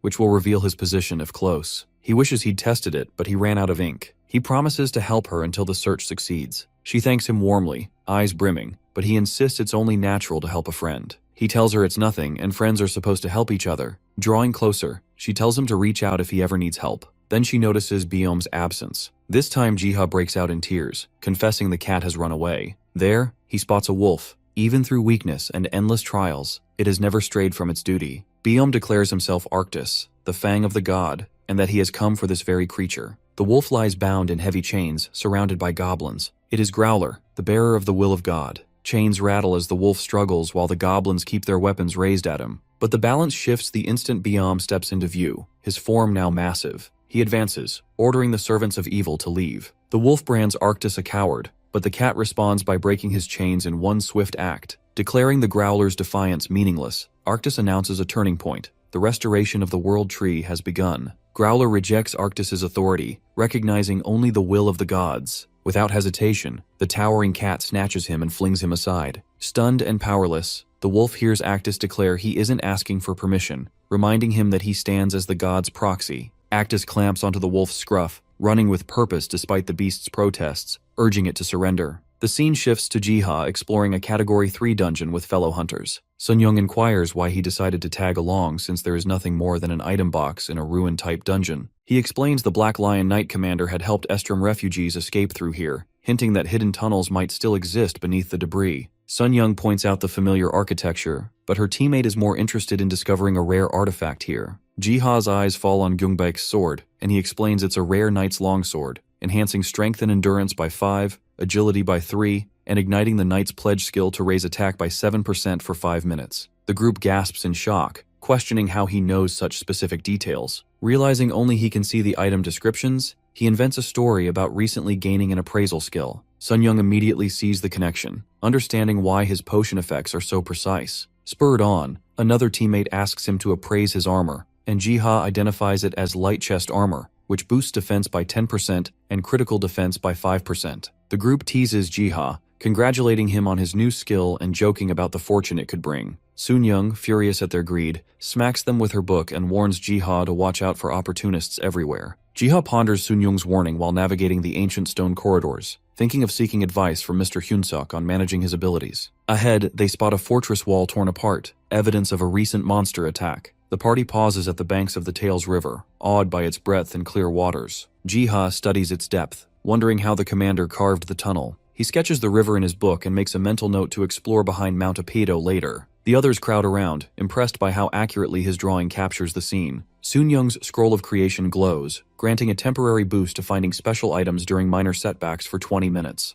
At the same moment, a page from Jiha's spellbook tears off and flies through the air. He lunges to catch it, startling Sun-young, who topples into the river, and he immediately runs to rescue her. Sun-young is carried off by the river's strong current, prompting Jiha to dive after her. Beneath the surface, the World Eater whale appears and surfaces, carrying them both safely. He ensures she is okay as she coughs up water, thankful for the creature's timely intervention. Jiha thanks the World Eater, gently patting it in gratitude. As the party regroups, they call him over to investigate an unusual sight, a glowing pattern etched into the grass. They wave off the whale as it departs. Sun-young sighs, frustrated at her repeated misfortunes. Her guildmate retrieves a shiny object from her hair. She recognizes it as the last brooch of the artisan, an artifact boosting handcrafting by 10%. Inspired, she tears a page from her book, conjuring a paper dragon that delights everyone. Before leaving the dungeon, the group shares thanks for their day's work. Jiha feels pleased to have found a magic circle which he even copied in his book. He opens his book and the description reveals it as a god-granted dimensional portal, usable only to destinations where the same circle exists. Jiha contemplates the magical circle, determined to uncover how the Terradrones travel freely between Earth and Gehenna. Returning home, the absence of Bayam unsettles him, but he reassures himself it is temporary, and focuses on work to distract from the void.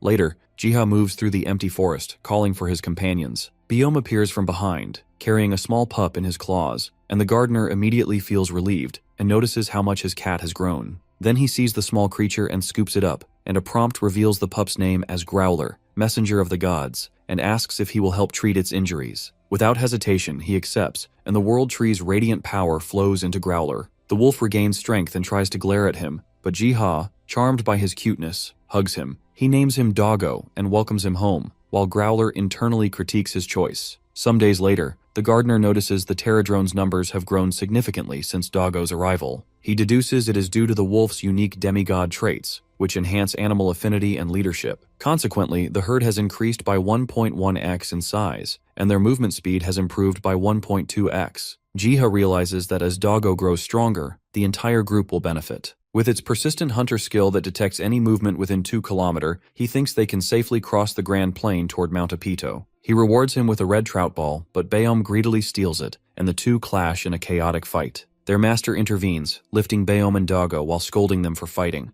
Then humming bells start ringing, signaling a visitor to his store. Bringing his pets inside, he wonders if he is feeding them too much. As the door opens, Doggo growls at the visitors. Manager Hyunsuk accompanied by the alchemist Chul Hyun. The discussion shifts to Jiha's artifact appraisal skill, which he confirms, delighting in earning a firm handshake from the alchemist. Curious, Jiha inquires why they came. Choi explains it's not a recruitment attempt and commends Jiha's exceptional potions and scrolls, subtly revealing his jealousy as an alchemist. Mr. Hyunsuk proposes a sit-down, emphasizing that both parties have plenty to discuss. They question Jiha on the scope of his new skill. He explains it allows him to accurately determine an artifact's name, description, stats, and skill ratios. He uncovered this ability while crafting potions and confirmed it by testing on various artifacts. The manager observes that it resembles an appraiser class, but he is uncertain of its practical applications. Hyunsuk explains that he brought Choi to help him refine his appraisal skill. Noticing Jiha's willingness to assist hunters, he warns that appraisers are rare worldwide, and if news spreads, crowds of hunters could disrupt his life. He assures Jiha that preparations to manage the influx of hunters are ready. Hwayeon stumbles across a popular post online about artifact appraisers, sparking her curiosity about whether a new hunter with such a skill has emerged. Looking into it, she discovers her own guild, the Eternal Flame,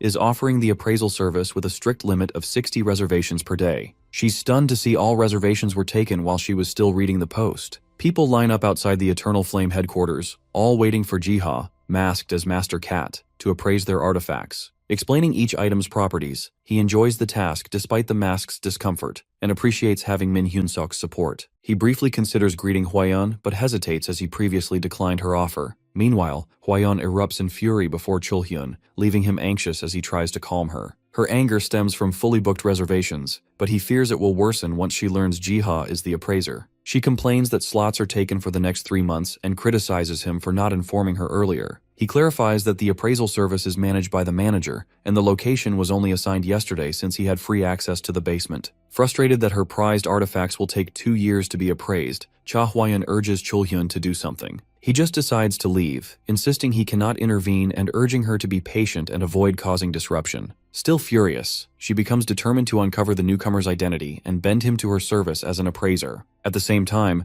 Master Cat feels an unusual itch in his ears, sensing that someone is talking about him. Later, Choi and Jiha brew their potions side by side and compare their effectiveness. The special potion nullifies ether consumption for 11 seconds and heals 11% of max health over 15 seconds, whereas the very special potion increases the duration to 16 seconds and restores 16% of health, offering a stronger effect. Though the preparation steps were identical, Choi finds Jiha's potions more potent. Jiha blames the ingredients, hiding his advanced alchemy skill as the reason. Confident in their work, they complete the batch for sale tomorrow. Choi, impressed by the potions, suggests they shouldn't be confined to one store. He proposes expanding operations and recruiting more alchemists, bowing to him, calling him sensei and requesting guidance. Our modest alchemist reminds him he's learning too and shouldn't embarrass him. After the senior alchemist left, Jiha dozes off in exhaustion. He wakes in the forest to some of the pterodrones collecting fruits while the wolf and others stack essence stones. Smiling, he greets them and apologizes for arriving late after a long day of potion lessons. Both pets leap into his arms but squirm at the closeness. The pterodrone knight signals urgently and Doggo leaps away to lead Jiha forward.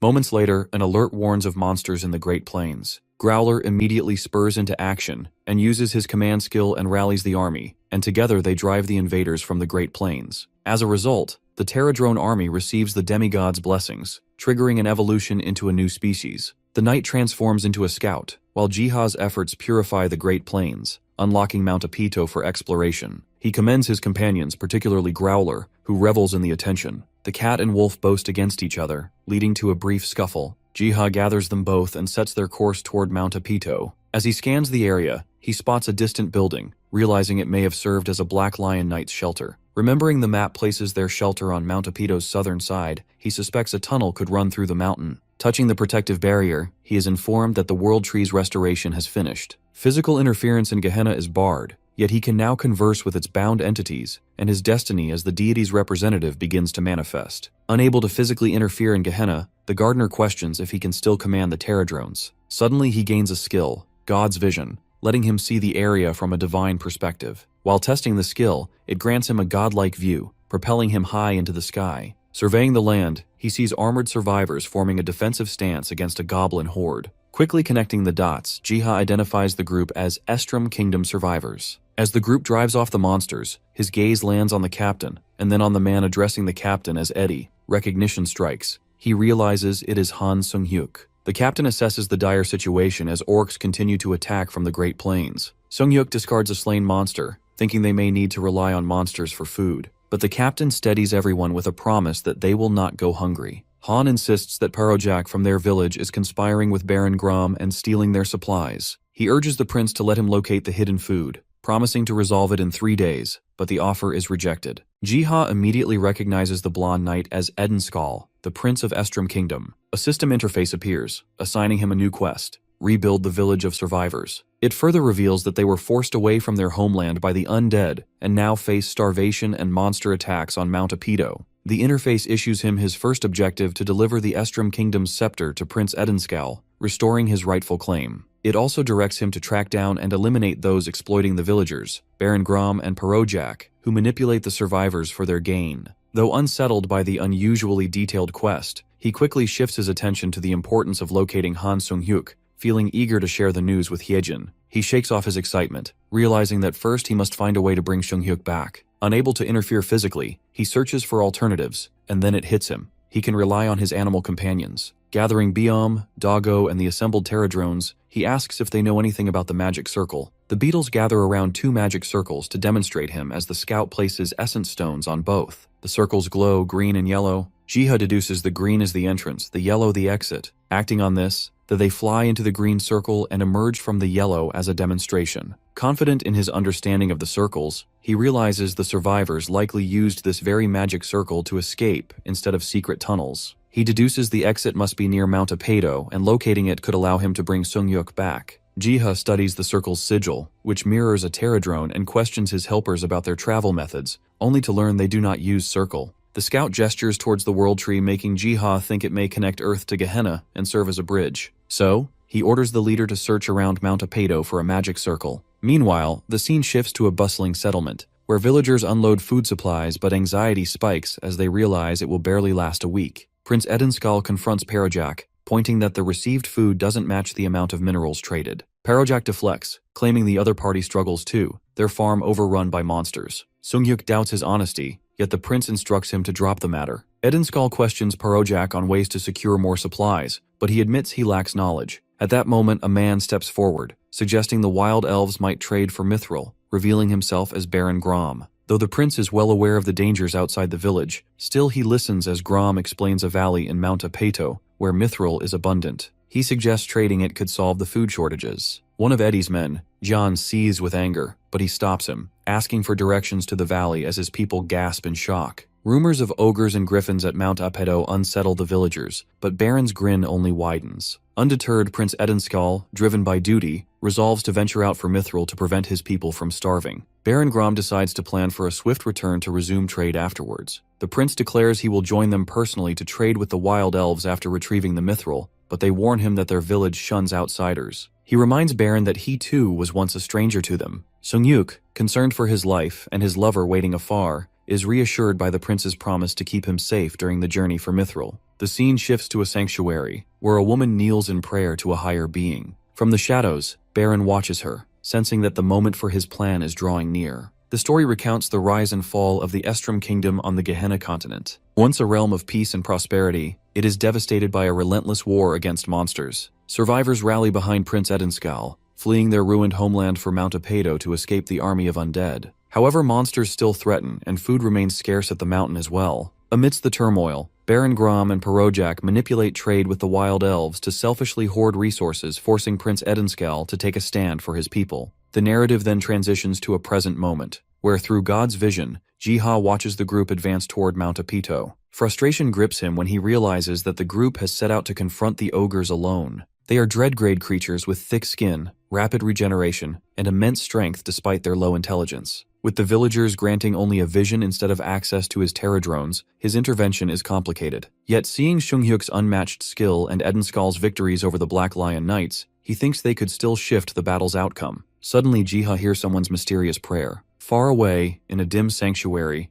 a saintly figure named Selena kneels in prayer, her thoughts devoted to those who bravely fight for their people. Then he receives ethereal messages revealing that Selena, the saintess, is calling for his aid. A new mission, God's merciful prophet, tasks him with spreading belief by helping the village through her guidance. He also learns that whenever Selena prays, he gains a 3-minute window to communicate and exchange items with her. He expresses his excitement, which Selena senses mid-prayer, and he quickly covers his mouth in astonishment. Determined, he organizes the garden's resources, seeking a way to fulfill the mission. A swarm of terradrones gather, some sporting sunglasses with an air of confidence. Jiha confirms both scouts and warriors are present, then briefs them on their next mission. Locate a magic circle at Mount Apito, monitor the survivors, and report anything unusual to Knight. He directs the Terradrone Knight to deliver a weapon to Prince Edenskal, aware their current gear is inadequate. As the army marches off, Dago and Beom watch from behind. Dago demands to know if the cat will leave Jiha be, but Beom asserts their master must grow stronger before confronting their true presence. Tension rises as Dago's restlessness meets Beom's caution, and the two break into yet another quarrel. Baron Grom and Perojak relish the prince's absence, seeing it as a chance to advance their schemes. They are convinced that the young prince's inexperience and over-reliance on his sword make him as well as his companion easy targets to the monsters. Baron questions Perojak about a substance the wild elves use to hunt monsters.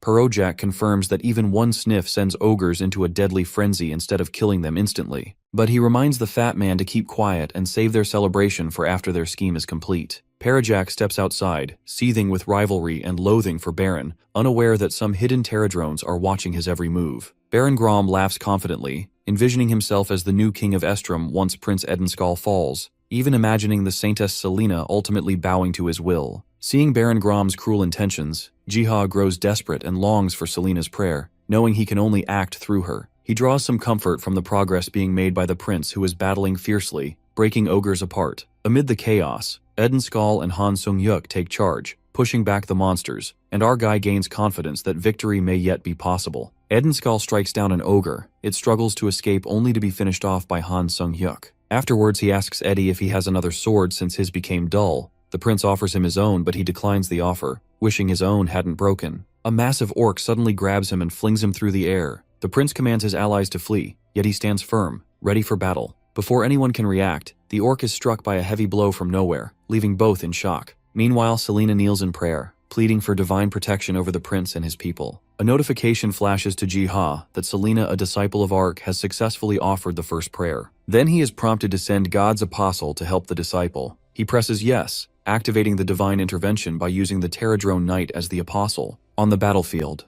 suddenly, the knight descends from the sky, striking the ogre with full force. The monster swings its massive club, but the knight blocks and crushes it. Seizing the moment, Sung-yuk leaps onto the ogre's arm while Edenskal strikes its leg, their coordinated assault driving the beast towards defeat. Han lands after slashing the ogre's arm, but the cut isn't deep enough. Eddie warns him to be cautious. In the next instant, the ogre's leg hurls him through the air, leaving him coughing blood. He crashes but quickly recovers with his companion's support. Han orders everyone to stay back. The Terradrone Knight leaps in, clamping the ogre's hands and smashing it into a second ogre, toppling them both. Edenskal, standing beside the knight, wonders why the creature is helping, but the knight simply winks in response. Jiha notices the Terradrone Knight's strength got better as a god's apostle. A prompt appears allowing him to extend the knight's time as an apostle for 5 essences. It's costly, but the villagers need protection, so he accepts. With renewed energy, Knight clashes with the ogre, golden energy radiating from his form. Eddie recognizes Ark's radiance instantly in the Terradrone. Han staggers up, the prince shouts, asking if he's ready, but that guy is too eager for some more action. They agree that Ogre's resilience makes prolonged battles risky, but Han smirks. He'll finish it in 3 minutes. The Terradrone Knight soars upward and drives its claw into the ogre's shoulder, ripping open a fresh wound. Han seizes the moment, casting a haste spell to sharpen his speed. In a blur, he descends and cleaves the ogre's head clean off. Its body collapses to the ground. Jiha watches in disbelief. One strike from the mightiest hunter was enough to end it. While inspecting his sword, Han finds it shattered, wondering if he had forced too much ether into the blade. The Terradrone's golden radiance flares as it brings down another ogre, the brightness making Han squint. He fails to notice the beast's corpse toppling toward him until it's too late. He bolts in panic, leaping to safety, but lands right under the falling bulk. Pinned, he grumbles at his rotten fortune. Eddie approaches Han, praising his impressive display, but he murmurs that a sturdier sword would have made it even better. They both turn to thank the towering Terradrone Knight, admitting their victory was only possible because of it.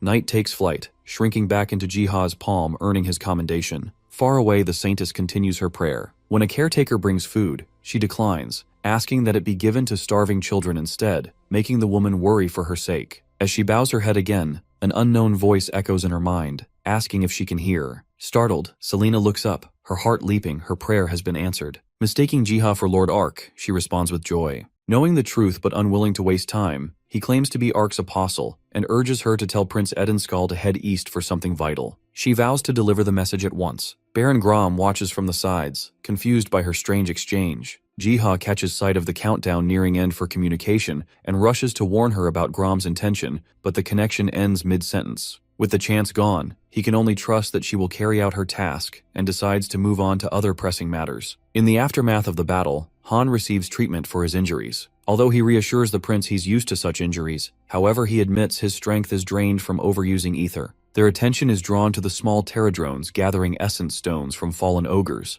Their curiosity is interrupted when Selena's helper rushes in. Fearing bad news from the village, he asks, but instead hears that the saintess has received an oracle, commanding him to travel east in search of something important. Though confused, since their mithril goal is north, the divine nature of the message makes him hesitate. The prince turns to Han for council Horfuses to decide for him. Still, he thinks that the giant beetle could be linked to Ark, and suggests investigating it further. The leader announces that he, Han, and Jian will scout ahead separately, instructing the rest to remain behind and wait. Han borrows Jian's sword, who glowers in anger, but in attempt to calm him, he promises to return him a better one. Meanwhile, Jiha returns back to the real world, and heads straight to Hyejin. His sudden visit after so long catches her off guard, and she asks the reason for his arrival. He requests Sunghyuk's sword, which makes her demand an explanation. In response, he reveals he has located her partner's whereabouts in Gehenna, which leaves her in disbelief. He admits to staying silent before in order to avoid false hope, but now needs her help to bring Sunghyuk back. Stirred by the chance, Hyejin agrees without hesitation. She gives him the Crying Warrior's sword, a weapon bound by contract to Growler, only fully wieldable by its true owner. Jiha recognizes it instantly, which leaves Hyejin surprised enough to ask how he knows the name, which makes him confess his secret identity as the Master Cat Appraiser. When he takes the sword, its sheer weight almost makes him drop it,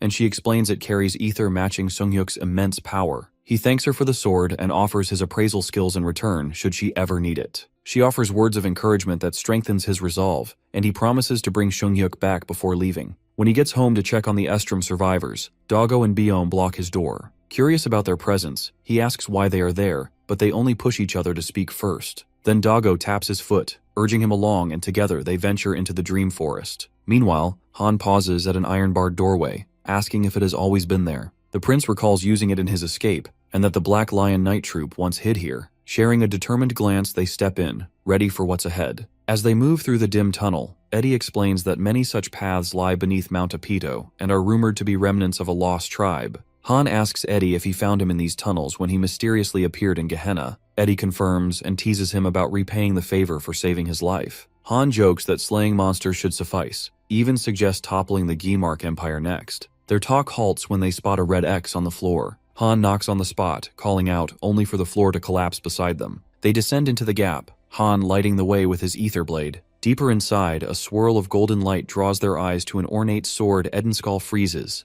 This is the legendary seal of the Estrom Kingdom. The shock deepens as he wonders how it ended up in Gehenna. The moment he raises it, the system confirms to Jiha that the Prince Edenskal of Estrom has acquired the seal. It also validates the completion of his first mission by successfully placing an item in a dungeon. A follow-up message appears, revealing from now on any prince who swears allegiance to Ark can now communicate with him through prayer. Additionally, the World Tree's blessing rises to level 3, granting boosted stats and higher resistance. Along with it comes a 1.4x boost in production operations, the ability to interpret ancient languages, and a new skill, Observation Level 1, allowing him to assess an ally's progress and help them awaken new skills once their conditions are met. Arriving at Griffin's Valley, Jiha scans the landscape, spots a cluster of people in the distance. A notification blinks into view. His Terradrone squad has discovered the valley and requests his aid in hunting griffins. Accepting instantly, he looks down at the disciplined ranks below, and his observation skill reveals a progress bar above his Terradrone knight. He wonders how formidable it would become if it awakens a skill. His eyes shift to smaller warriors, finding similar bars. He orders the griffin hunt and distributes pieces of ether stone among the troops. Suddenly, Doggo approaches, barking urgently. Jiha kneels to check, but the wolf leaps onto his backpack and pulls out Han's sword. Golden energy engulfs the wolf as it howls. Notifications reveal that Growler seeks to reclaim his power as the messenger of the gods by safe heal, but at the cost of 2,000 essence, and the risk of reverting to a primal state if it fails. Jiha doesn't hesitate, sacrificing nearly all his essence. A blinding surge of gold swallows the wolf, and he shields his eyes. As the golden glow fades, Jiha lowered his hands and finds himself in a vast cosmic expanse. Before him stands Growler, now a majestic, towering wolf. Reaching out, the hero tries to confirm if this is still his doggo, but it growls in protest, refusing to be addressed by that hideous nickname, even by a god's apostle. As his time in this form ends, Growler urges Jiha to grow stronger, calling him Kid with rare affection.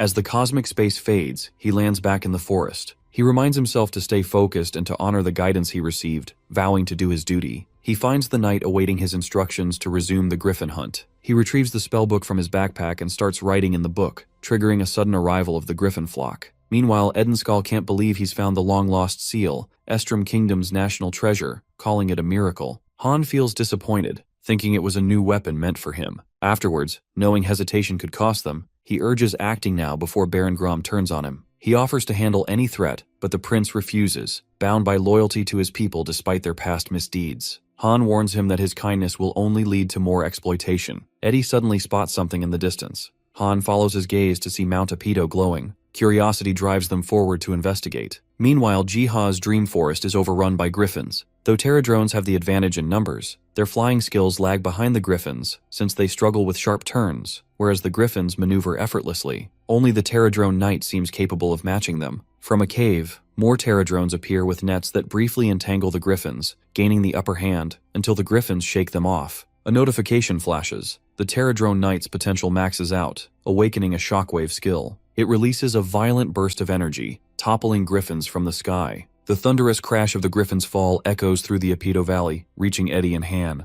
They spot the same giant beetle that helped them before. It draws a house in the dirt and points towards the village. Realizing the urgency, Eddie thanks the beetle and leaves the area to its care. Watching from afar, Jiha feels sad. This indirect aid is all he can offer for now, but trusts them to keep the survivors safe. They stride towards the village to meet Jian, but stop cold at the sight of a dead man. Edenskal quickly identifies the man as one of Baron Grom's soldiers. Han jokes it's Jian and vows revenge, earning Eddie's annoyed rebuke. The prince is convinced that Baron Grom has likely taken the saint as hostage. Han teases again about Eddie's fiancée being abducted, only to earn a sharp warning that his joke borders on blasphemy. Turning serious, Han asks where Jian could be. Edenskal guesses he's hiding near the village, unlike Han, taunting him to be reckless. Meanwhile, at the village gate, a long line of captured prisoners is herded inside. From the village emerges Selena surrounded by guards. Parajak reports the prince wasn't among the captives. Grom is confident that he'll come to them soon of his own accord. Jian is shoved to the ground as the fat man accuses the prince for abandoning his people. Jian, seeing his true nature, snarls that he regrets not killing him earlier. He orders Jian hanged and the others imprisoned. Selena defiantly screams that they will face Ark's judgment. She lunges at him but stumbles, landing at his feet. Grom crouches, gripping her chin,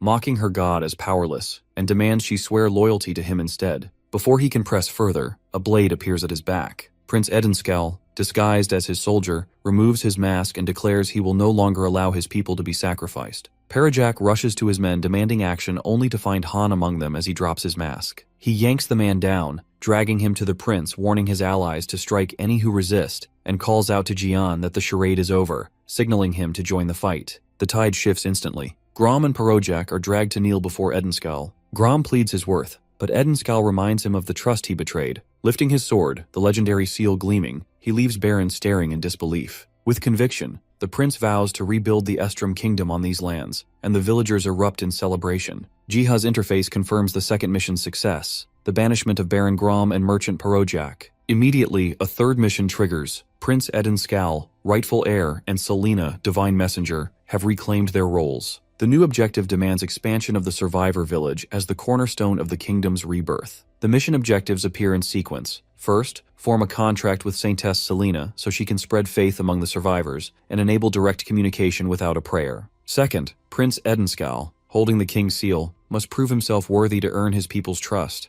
Jiha's role is to cleanse Mount Apeto by eliminating at least half its monsters, and also uncover a hidden location. He has promised that completing these trials will unlock a mysterious sanctuary in his forest. Jiha sees that village expansion is the core objective, and suspects the foggy area holds the sanctuary. He determines that guidance must be given to the survivors through a divine oracle. He decides the Saintess's contract comes first, but before acting, notices the Griffin raid has ended. Redirecting his attention to the Terradrones, he oversees their victory gathering, orders the disposal of Griffin corpses, and then to move the Essence Stones to the garden. Then, the beetles bring him large golden eggs. He realizes they are hatchable Griffin eggs, leaving him both intrigued by the prospect and burdened by his expanding responsibilities. A notification alerts Jiha that the Terradrones have uncovered the rare mineral mithril and a new addition to their ranks, the Terradrone worker, specialized in gathering, mining, and crafting. The tiny worker proudly hands him a freshly mined mineral and receives a reward. He is then offered to choose either a medium or higher rarity artifact, or he could double the number of workers, or get 5,000 essence. He is more curious about the knife, so he chooses the artifact. He watches a rare mithril knife materialize, its resistances and indestructible nature making it perfect for frontline fighters. Seeing its potential against spellcasting enemies best suited for origami hunters like Sun Young, he decides to gift it to her. Terradrone Knight returns, proudly displaying its wings newly plated with mithril, amusing Jiha.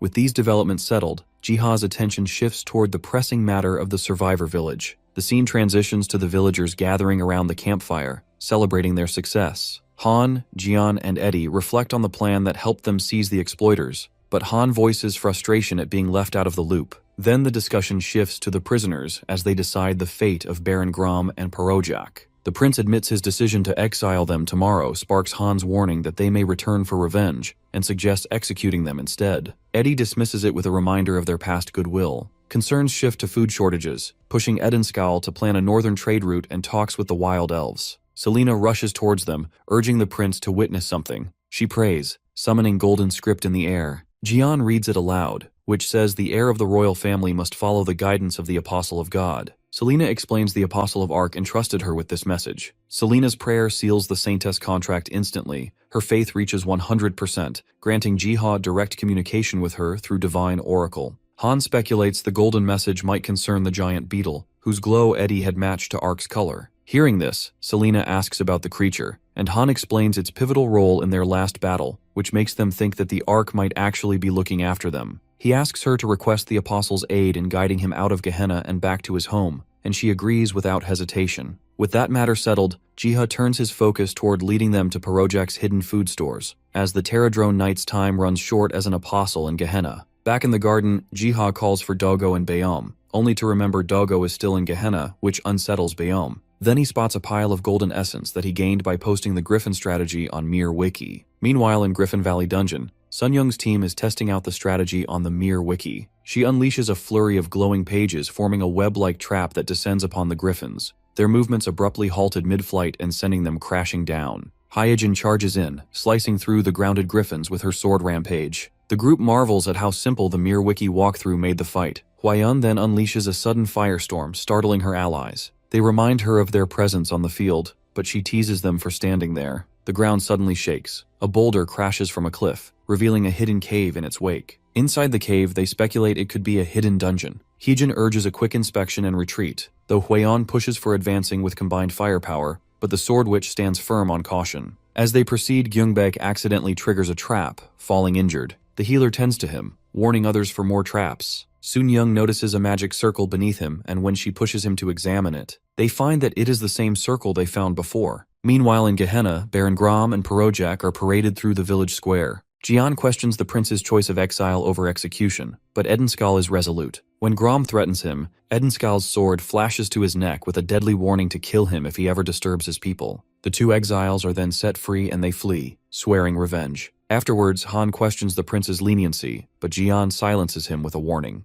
Jiha, watching, feels proud to aid the kind-hearted prince. Sensing growing danger at Mount Apido after the ogre's fall, he activates God's apostle skill to guide him. So he tasks the Terradrone Knight with protecting the survivors. A glowing magic circle appears in the village. The knight uses it to teleport straight to Gehenna, startling the villagers. Realizing this could be the God's apostle guiding them, the leader orders the group to follow at a safe distance northward through the forest. Remembering the beetle's role at Griffin Valley, they guess it must be aware of something they are not. They surmise that the path they are taking might be the same one used for trading by Perojak. Han expresses hope of finding a better weapon, just as the knight halts in front of the base of a cliff. They watch in confusion as suddenly the knight smashes through the rock face, revealing a hidden barrier, something they missed earlier. Startled, Han yells at Knight, but Eddie scolds him for being mean to the beetle. Thanking Knight for his assistance, the prince assures it they can proceed on their own, so the beetle flies away. Moments later, the rest of the party arrives, worried by the noise, but are calmed by the prince. Han then takes Jian inside to investigate, where they uncover hidden food supplies and crates, proof of Baron Grom and Perojak's treachery, and the reason the villagers were starving. Han rushes back to inform the prince of their discovery about resources that could sustain the starving village for weeks. The prince feels relieved, their most urgent problem solved, while Jian urges them to leave quickly before monsters close in. Han, disappointed at not finding any weapons, begins thinking about searching for a way home. Edenskal offers his help. Before they can plan further, a massive wolf suddenly emerges, towering over the villagers. Panic spreads, carts are abandoned, and the crowd scatters. Han instantly realizes the area's lack of monsters was due to this predator's presence. Edenskal and Han draw their swords. The prince tries to form a strategy, but Han reminds him that a leader's duty is to protect his people, urging him to evacuate while he holds the beast off. As the villagers flee under their leader's command, Han steps forward to face the wolf. A sudden notification appears. The Howling One's trial begins. Confused, Han has no time to ponder. The wolf lunges, forcing him into battle. The trial between Han and Growler turns brutal as the beast's crushing blows drive him back. Realizing this isn't an ordinary test, Han activates the Ether Blade and his sword crackles with energy. He charges, but the wolf evades and counters with a paw strike that hurls him through the forest. Staggering up, Han realizes the monster's strength is at least disaster grade. At the same time, goblin-like creatures swarm the supply cart, forcing villagers and knights to fight their way back to the safety of the village. Though Edenskal is helping the others, he feels compelled to help Han in the deadly trial against the wolf. Even Jiha panics as he sees his God's apostle skill still on a 22-hour cooldown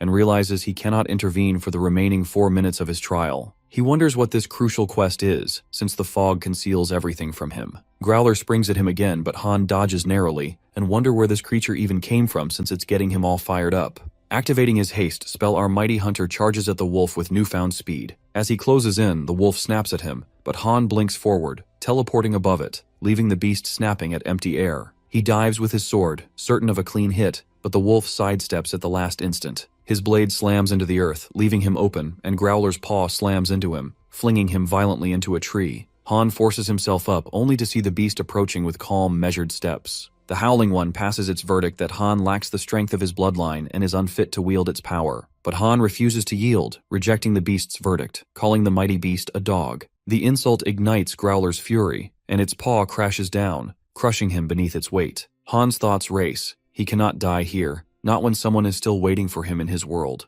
The wolf's jaws close on his blade, snapping it like a twig. Then, at the very brink, a sudden notification echoes. The trial is over. Han has passed the Howling One's test. Growler growls, frustrated at its own softness, and calls him a mere peasant bound by fate, one simply granted another chance. The creature urges him to grow strong enough to carry the wolf's name. As a reward for passing the trial, the wolf conjures a sword with its power. As it descends, Han's eyes widen. This is his own sword, the very one he once earned as a dungeon reward. This makes him question the Saintess's words, whether a divine being truly exists. But the cries of villagers tear through his thoughts, and he resolves to hurry back to Eddie and the others. With the trial complete, Growler's colossal form fades, shrinking into a small, cuddly wolf as it returns to Jiha. He can't contain himself. He scoops the pup into his arms, marveling at its cuteness, and smothers the once dreaded beast with playful affection. The prince and his knight race for the village gate as the goblin horde chases them. A massive goblin lord bursts through the horde. Edenskell charges, carving down enemies desperately to slow the tide, but the goblin lord reaches the gate. The beast tries to smash the gate, while the villagers strain to hold it closed from inside. The horde closes in and their master channels dark energy in its weapon, preparing a powerful attack. At that decisive moment, Han appears astride Growler. With a single swing of his legendary blade, the goblin lord is beheaded, and the horde scatters. Edenskell, stunned by the wolf at his side, demands an explanation. Han dismounts and reveals the beast tested him, but recognized his fate and returned the sword he first earned in another world. To prove it, he releases Growler from its summoned state, the wolf dissolving in radiant light as he names it not a beast, but his guardian. He thinks that this sword the wolf brought him from his world could be the key to find his way back. Edenskell mutters about Han's uneasy bond with Faith, but the moment is cut short as the saintess rushes from the gate in concern. The prince reassures her all is safe, and she grips his hand in gratitude. Han throws a teasing jab her way. She fires back, and together they return to the village under a lighter mood. Jiha, still watching them while cradling Doggo, silently vows to bring Han home one day.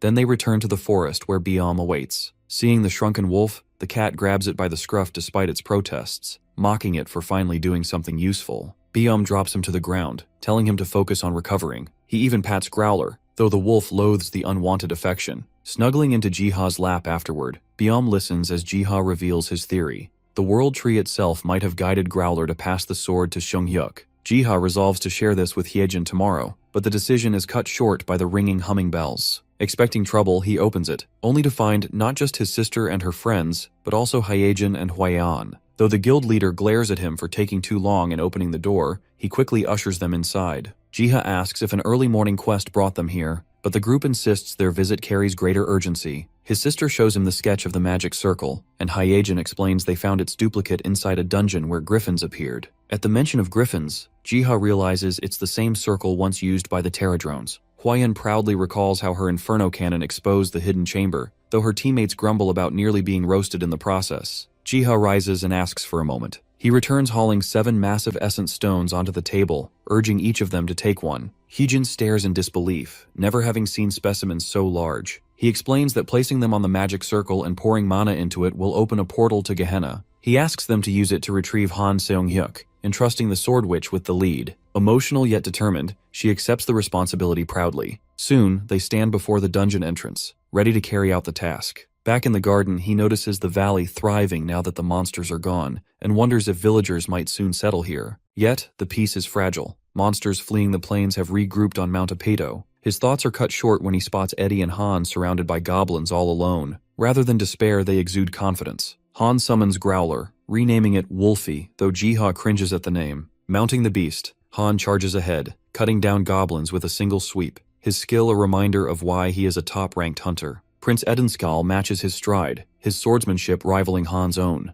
Their combined assault scatters the horde until Han calls out to Eddie, who is locked in heavy combat. The prince commands him to push forward while he stays behind to cover the advance. The monsters regroup for another assault. Eddie, though outnumbered, holds his ground until movement above catches his eye. A giant Terradrone swoops down, seizing his cape and carrying him away from enemies. Jiha decides not to waste God's apostle skill at this moment when everything seems under control. Han and Wolfie give chase, following the beetle's flight until Mount Apito comes into view. Eddie glances down, reassured that Han is keeping pace. He barely manages a word of thanks to the beetle before it dives, hastening their descent. They hit the ground before Han, Eddie stumbling to stay upright. Han remarks that the villagers aren't used to flying, but the Terradrone ignores him and lifts off again. Han releases Wolfie with a brief word of praise, then turns to Eddie, asking why he brought him to the Wild Elves when his strength lies in battle, not diplomacy. Eddie replies that he'll handle the talks himself, but wants Han present in case the elves, renowned for their wisdom, know a way to send him back home. Han teases him about being desperate to get rid of him, but the banter dies instantly as an arrow suddenly whistles past them. From the branches above, an elf orders them to stop. Edenskell steps forward, claiming to represent a survivor village on Mount Apeto, requesting a dialogue with them. But the elves only draw their bows, declaring they no longer deal with humans and demand they leave. Edenskell unsheathes his sword, preparing for a fight, leaving Han startled when more elves emerge and surround them. Han urges him to think twice before picking a fight with them, but the man reveals his identity as the Estrom Prince, offering his sword as proof. The elf inspects the seal and immediately connects it to their enemies, Grom and Parojak. Without hesitation, he places a blade to the prince's throat, demanding surrender. Edenskal insists he seeks to make amends and denounces Grom and Parojak's crimes, but the elf leader accuses him of endangering their people by stealing their food. Seeing no alternative, Eddie drops his sword and signals Han to comply. The elves then blindfold and restrain them, marching the pair toward the village for judgment. Led in chains through the wild elf village, Han's doubts grow heavier with each step. He curses their choice to surrender, thinking a fight followed by negotiation would have been safer. Eddie, however, stays calm, trusting the elves' judgment and believing they'll get a chance to explain.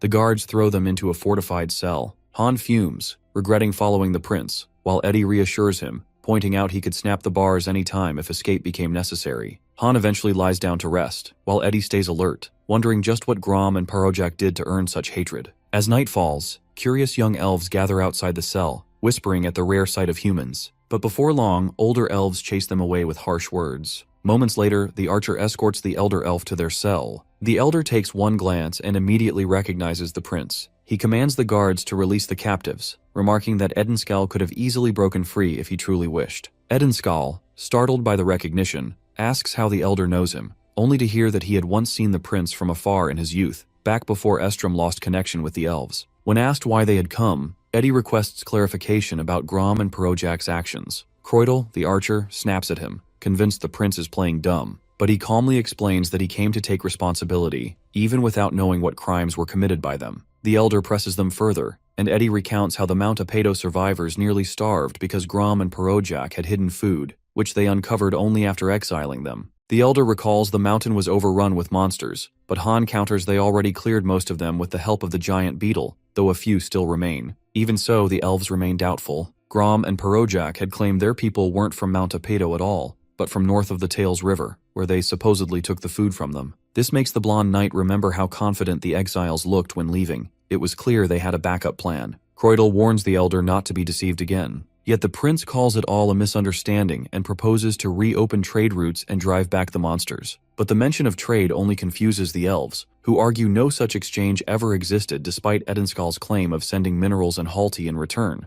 The pieces fall into place. The elder agrees, suspecting a third party north of the river where Grom and Parojak likely diverted the goods. Still, suspicion outweighs reason, and the elves hold back their trust. Prince Edenskal presses for a way to prove their innocence. The elder demands the hall once promised to the elves and declares the prince will stay as collateral, while Han, the one belonging to the other world alone, may leave to retrieve it. Han is surprised the elves know his otherworldly origin, and they explain that their bond with the world tree grants them awareness of those from other dimensions. Realizing Eddie was right about their wisdom, he accepts the terms. Before leaving, Han insists on reclaiming his sword. After tense hesitation, the elves return it, but warn him that any reckless act will cost the prince's life. Han asserts Eddie's power is greater than they assume, but Croydel scoffs at the notion of a human surpassing him. Just then, Mr. Beetle descends from the sky and the elves are shaken, recognizing him as a Pterodrone, the legendary workers of the World Tree, long believed extinct. Meanwhile, Jiha observes the wild elf village unlocks as soon as Han and Prince Edenskal arrive.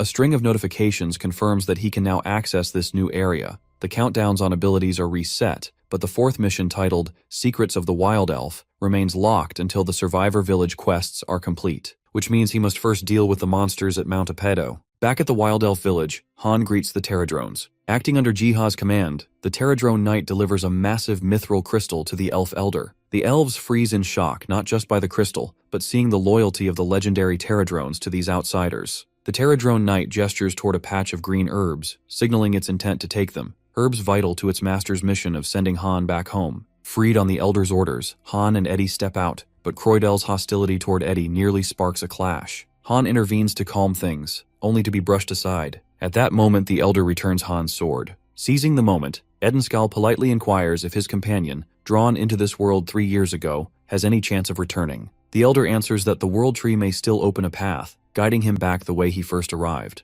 Edenskal recalls the scene of Han's arrival, unconscious by the river, near the ruins of the royal palace. The Elder explains that the real link is at the roots of the World Tree. He reveals that Han's world and theirs are parallel realms, joined by the same ancient root, and that intersections occur when energy flows through the tree. He identifies Mount Apedo as one such convergence point. He points out that Mount Apedo sits at the end of one such route, making it a place where people from other worlds occasionally appear. Since they have befriended the Pterodrones, he suggests seeking their aid, for they are workers of the World Tree and able to travel along its routes. Han recalls the Terradrone's use of a transport circle and realizes they may guide him back. Eddie expresses gratitude and agrees to the Elder's advice. The topic shifts to the trade routes blocked by monsters. Though short on soldiers, the prince resolves that they must at least attempt to reclaim the path. The Elder entrusts Croydell with the task of guiding the humans and judging their sincerity, reminding him that his return is essential to the village. Eddie gives his word, and Han, irreverent as always, jokes about teaching the archer some social skills. Though Croydell's discomfort shows on his face, the Elder reminds him to put the village first. Mounted on Growler, the party sets out under Croydell's lead. Edenskal soon notices their route differs from before, and questions it. He learns they are headed for a hidden tunnel beneath Mount Apedo, though Croydell warns the passage is infested with griffins. Han insists the beetles cleared them, provoking yet another petty quarrel with the skeptical elf. After some time, they reach the tunnel's entrance, remarkably intact despite centuries passing. As they proceed deeper, the elf explains it was once built by the World Tree's workers, though most such routes have long been lost to monsters. His calm tone almost fools Eddie and Han into thinking he's warming up, but Croydell shuts that thought down, saying he's only here because of the Elder. He warns them to stay alert. Roots of the World Tree tend to attract monsters. Eddie asks if the World Tree even exists, calling it a myth. The elf scoffs, saying humans are too insignificant to even question such a being. Suddenly, Han's sword begins to shine. Startled, the elf demands to see it, and upon closer study, declares it a divine instrument forged by the god who watches over the World Tree. When Han asks why it glows only now, the elf answers it is reacting to some disturbance hidden within the cave that will require the sword's power. Meanwhile, the hunters at the Griffin Cave struggle against a horde of revenant warriors. Huayun's firestorm wipes out most, but one remains standing.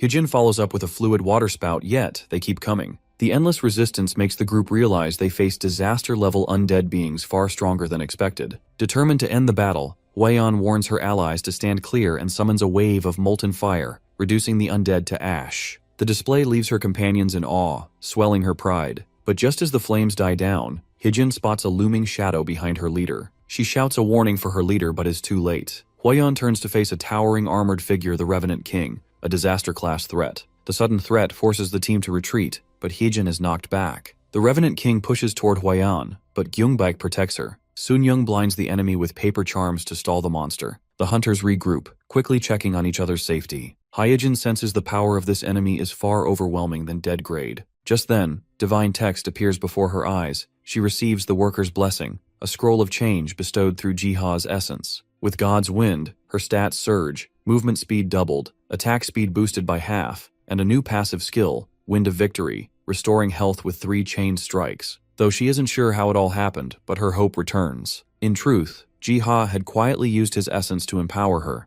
and another notification tells him he can invest more essence to grant even greater support. Seeing the Revenant King's terrifying strength, Jiha is grateful for the green herbs he gathered from the wild elves. He prepares more scrolls to help the group. The Revenant King launches a savage blow, forcing Sungho to raise his shield. The impact rattles them, but the hunters instantly recover and press forward, knowing the fight must end before Sungho falters. Hyujin tests her newfound strength, aiming for the monster's armor, but her blade cannot pierce it. Recognizing the flaw, she shifts her focus to the joints. On her command, Sun-Young creates an opening with her paper spell, and Huayun follows with an explosive incantation that consumes the monster in fire. Gyungbak mutters aloud, wondering if the explosion had finished the monster, only to earn Huayun's furious glare for jinxing them. As expected, the Revenant King emerges, barely harmed, its armor scorched but intact. Yet the melted gaps are enough for Hyujin to unleash a flurry of daggers, slicing through the exposed openings. The counterattack is immediate. The monster swats her aside, sending her crashing back. Huayun snaps at Gyungbak, blaming his words, but Sungho reminds them to quit bickering and face the real threat. Watching this unfold, Jiha panics. He burns more essence, forcing enhancements onto the hunters just to buy time till Hyujin and Huayun recover. He sends them scrolls of change. Iron blood surges through Sungho, increasing his defense by 30%, with a 12% chance to nullify attacks entirely, while Gyunbek is blessed with the god's wind boosting his speed by 70% and attack speed by 30%. He also gains a passive skill, Wind of Victory's healing effect, that converts 7% of the damage from last hit into health upon 3 consecutive hits. Even so, Jiha doubts it will be enough, silently praying Huayun can turn the tide when suddenly a radiant glow appears. From it, Growler's massive form bursts forth, tearing into the Revenant King's shoulder. Jiha recognizes the radiance of Han Sung-hyuk's sword and feels overwhelming sense of relief at his arrival. Han's blade tears into the Revenant King's shoulder, stunning the hunters who gape at his sudden arrival. Huayun recognizes him instantly. He releases Wolfie from the summon, but soon realizes his sword strike wasn't enough to finish the enemy. The Revenant King rises once again. Han braces himself, distracted only when he spots the healer's golden light over Hyejin's unconscious body. Concern gnaws at him for his spouse. Hwaeun comes up behind him, surprised by his sudden return. He presses her for answers, though she has some questions of her own. She insists that they must deal with the monster first. Meanwhile, the Revenant King sends a signal summoning a wave of skeletal reinforcements. Sungho checks Hyejin, but even constant healing won't wake her. So, he coordinates with Gyunbaek to stall the horde while Han and Hwaeun handle the Revenant until she recovers. Hwaeun blasts the monster with her blazing inferno cannon, while Han slashes in frustration, realizing that even their combined power isn't enough to bring down the beast. Its armor shrugs off every blow, forcing him to decide there's only one option left: shatter it to pieces. Channeling Weapon Breaker into his sword, he collides with the Revenant King in a cataclysmic explosion that shakes the cavern. The backlash sends Han crashing to the ground, blood running from his nose. He looks up only to find the Revenant King still standing, completely unfazed. He refuses to believe that this is a disaster-grade threat. To him, it feels like destruction-grade. The king lunges at him. Hwaeun fires a massive explosion to intercept, but the Revenant breaks through and slams Han to the ground before he can dodge. As the dust clears, his eyes widen. Prince Edenskall is atop the monster, with his blade lodged in it. A voice suddenly resonates in Eddie's mind, the apostle telling him the weakness lies in its core. Snapping out of his shock, he immediately warns the others. Meanwhile, Jiha feels relieved that his observation skill revealed the monster's weak point, which he quickly relayed to Eddie. Yet reaching the core means tearing apart its armor first. Realizing he only has one blessing left, Jiha prays for the right miracle and scribbles into his spellbook. The scroll that forms is perfectly suited for the battle. Han receives the worker's blessing, a scroll of change that grants him ultimate focus. His strikes become unavoidable for 5 seconds and pierce all defenses. Eddie seizes the chance, driving his blade into the core. The Revenant King shrieks in agony, the shockwave throwing him aside. Han praises Eddie's effort before summoning Growler, whose fangs sink into the monster. It distracts the Revenant long enough for Han to shatter the core completely. The Revenant lets out a deafening roar before disintegrating into dust. As the skeletal minions vanish with it, relief surges through the hunters as they celebrate. Eddie helps Han to his feet, teasing him to greet the others since he clearly seems to know them. The hunters, meanwhile, crowd around Hyejin. Slowly, her eyes flutter open, tears brimming as she hears Shungyuk's voice. She rushes to hug him as Han whispers reassurances. Jiha quietly watches the heartfelt reunion. At that moment, a notification reveals the hidden tunnel is cleared, restoring the flow of energy to the World Tree and accelerating its restoration. In the distance, the cry of a being named Arkfoot echoes, a sound Jiha wonders might belong to a new demigod. A golden unicorn bursts across the sky, its speed breathtaking, leaving a trail of light in its wake. Growler and Biam freeze, stunned by the sight, then whisper strategies on how to intercept it. Biam catches the faint scent of the ocean clinging to its mane, guessing it has returned from the far edge of the continent. They suspect it must be restless in the absence of a god at the moment. Growler weighs blocking or striking as the unicorn nears, but Biam reminds him of its incredible speed. Any mistake could land them in its crosshairs. Neither of them is confident. Meanwhile, Jiha hears Doggo barking from the garden and peeks to check on the pets. His eyes widen as a radiant golden figure flashes past. At first, he mistakes it for a horse, but the way Growler and Biam react convinces him it might be a demigod. Then it clicks. This must be Arkfoot, the demigod once ridden by the Ark. He attempts to communicate with the creature but can barely track it as it streaks across the landscape. It pauses only briefly before charging toward Jiha, who shields himself with his hands. Then, unexpectedly, the creature settles quietly by the Ark. He gently pets the unicorn, marveling at its soft fur and wondering if the mystical World Tree helped calm it. Biam and Growler watch from afar, relieved at their plan's success. Growler muses what name their master might pick for it. Jiha, true to his terrible naming habits, calls it Pani, simply because it rhymes with pony. Spellbound by the unicorn's grace as it darts off, Jiha considers how a demigod's true form can be even more captivating. Pani soon returns, carrying a rare red herb with its root intact. Jiha recognizes it's a priceless material for red ink, and with the root, he can cultivate it for further use. He rewards Pani, encouraging the unicorn to eat freely from the garden after its long travels. The unicorn instantly gathers all the carrots into its hooves, glaring suspiciously at the would-be thieves. Their attempt to approach ends in a ridiculous scuffle. After a moment of peace, Jiha rises to prepare red ink, its name hinting at an aggressive hue. He decides to create it anyways in order to find out its potential. He bottles the liquid, pondering how to explain the unicorn's presence. While dogs and cats are common in Seoul, a pony would surely raise questions. The next day, Jiha sits in his shop, reflecting on the lack of space, and realizing it's unsuitable for Pani, who enjoys running freely, something difficult to do in Seoul. Suddenly, a mysterious gate forms inside the store, opening onto a grassland. The portal's duration is marked as infinite, which hints at a direct connection to the World Tree. At that moment, the shop door swings open. Hyejin and Seunghyuk step inside, greeting Jiha warmly.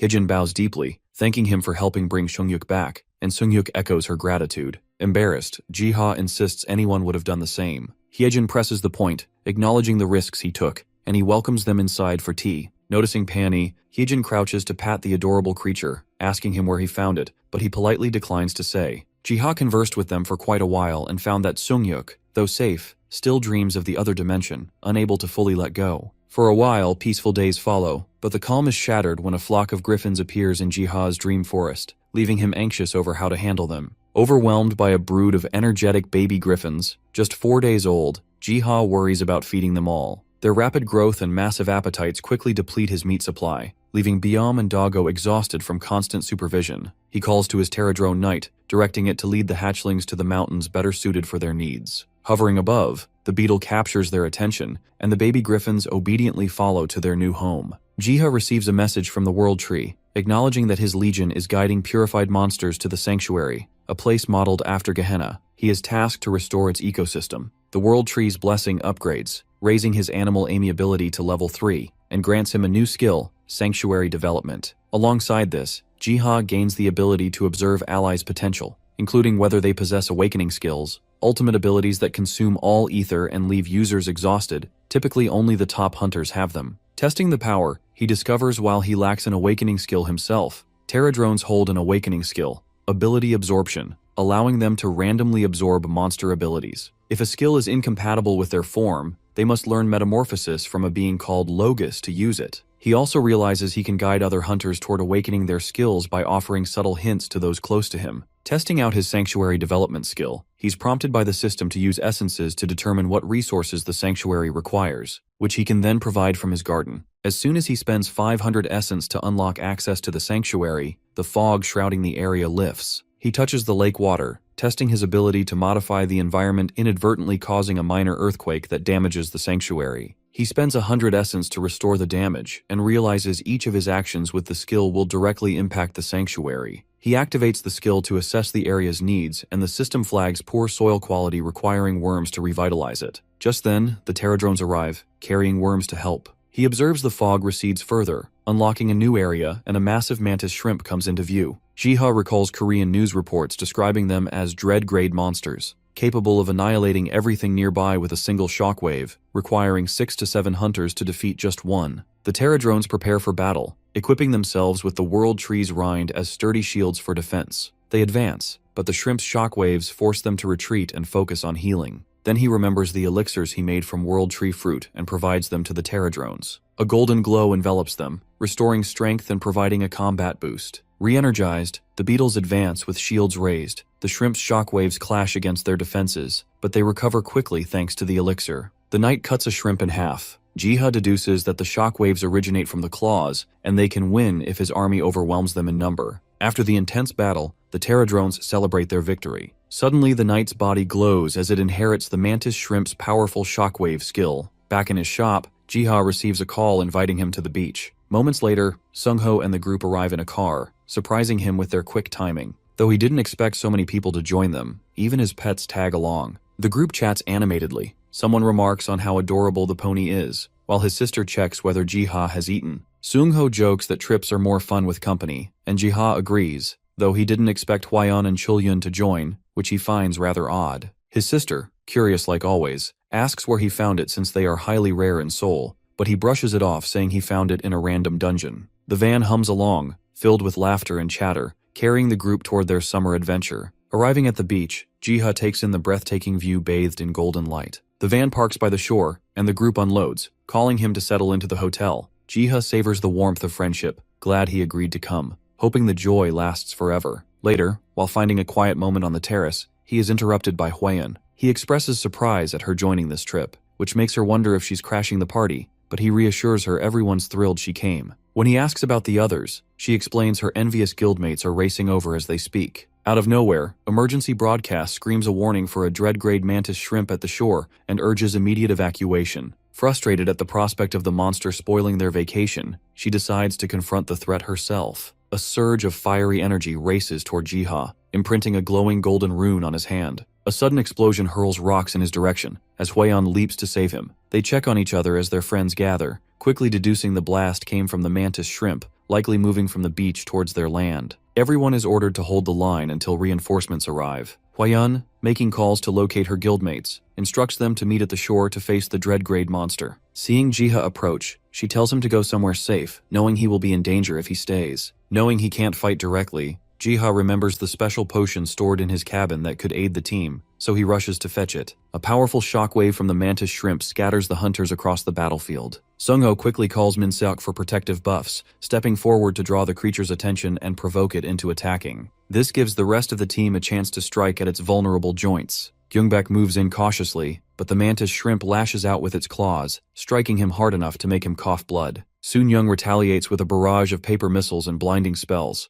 followed by a powerful spell meant to temporarily freeze the monster in place. The projectiles hit, yet the shrimp's skill keeps it from taking critical damage, underscoring its dangerous dead-grade ranking. Sun Young fears her mana will deplete if she continues at this pace, but then a burst of fire beams at the monster. She turns to see the Eternal Flame Guild, led by Huayan, is finally here to reinforce the battle. The guild leader urges everyone to focus on eliminating the monster first, promising they can resume their vacation once the threat is gone. With the guild joining, coordinated attacks hammer the creature's claws. They begin to slow the monster's assault, giving them a renewed sense of optimism. Sungho attempts a bold charge but is interrupted as a meteor spell rains down massive boulders, throwing the team into disarray. The hunters scramble to avoid the falling rocks, though some are caught by the impact. The sudden devastation earns its name, Disaster, a silent onslaught that crushes hope. From the debris, the king of mantis shrimp, Stone Mantis, emerges, towering and menacing. The system warns that the stone mantis targets all humans in its path, and massive rock barrages that came earlier is the creature's gravity spell. Sungho calls for defensive buffs, raising his shield but is slammed into a wall by a direct hit, bloodied and battered. His wife screams as panic spreads through the team, afraid of dying here. Huayan motivates everyone and uses her fire magic to melt some of the incoming rocks, which buys precious seconds. She can only maintain the spell twice more without her scroll. Her distraction proves costly as a massive rock flies at her too fast for her spell to stop. Suddenly, the Pterodrone Knight crashes in, intercepting the rock and saving her. She stares, stunned, as Jiha appears atop the giant beetle. Jiha ensures Huayan is unhurt.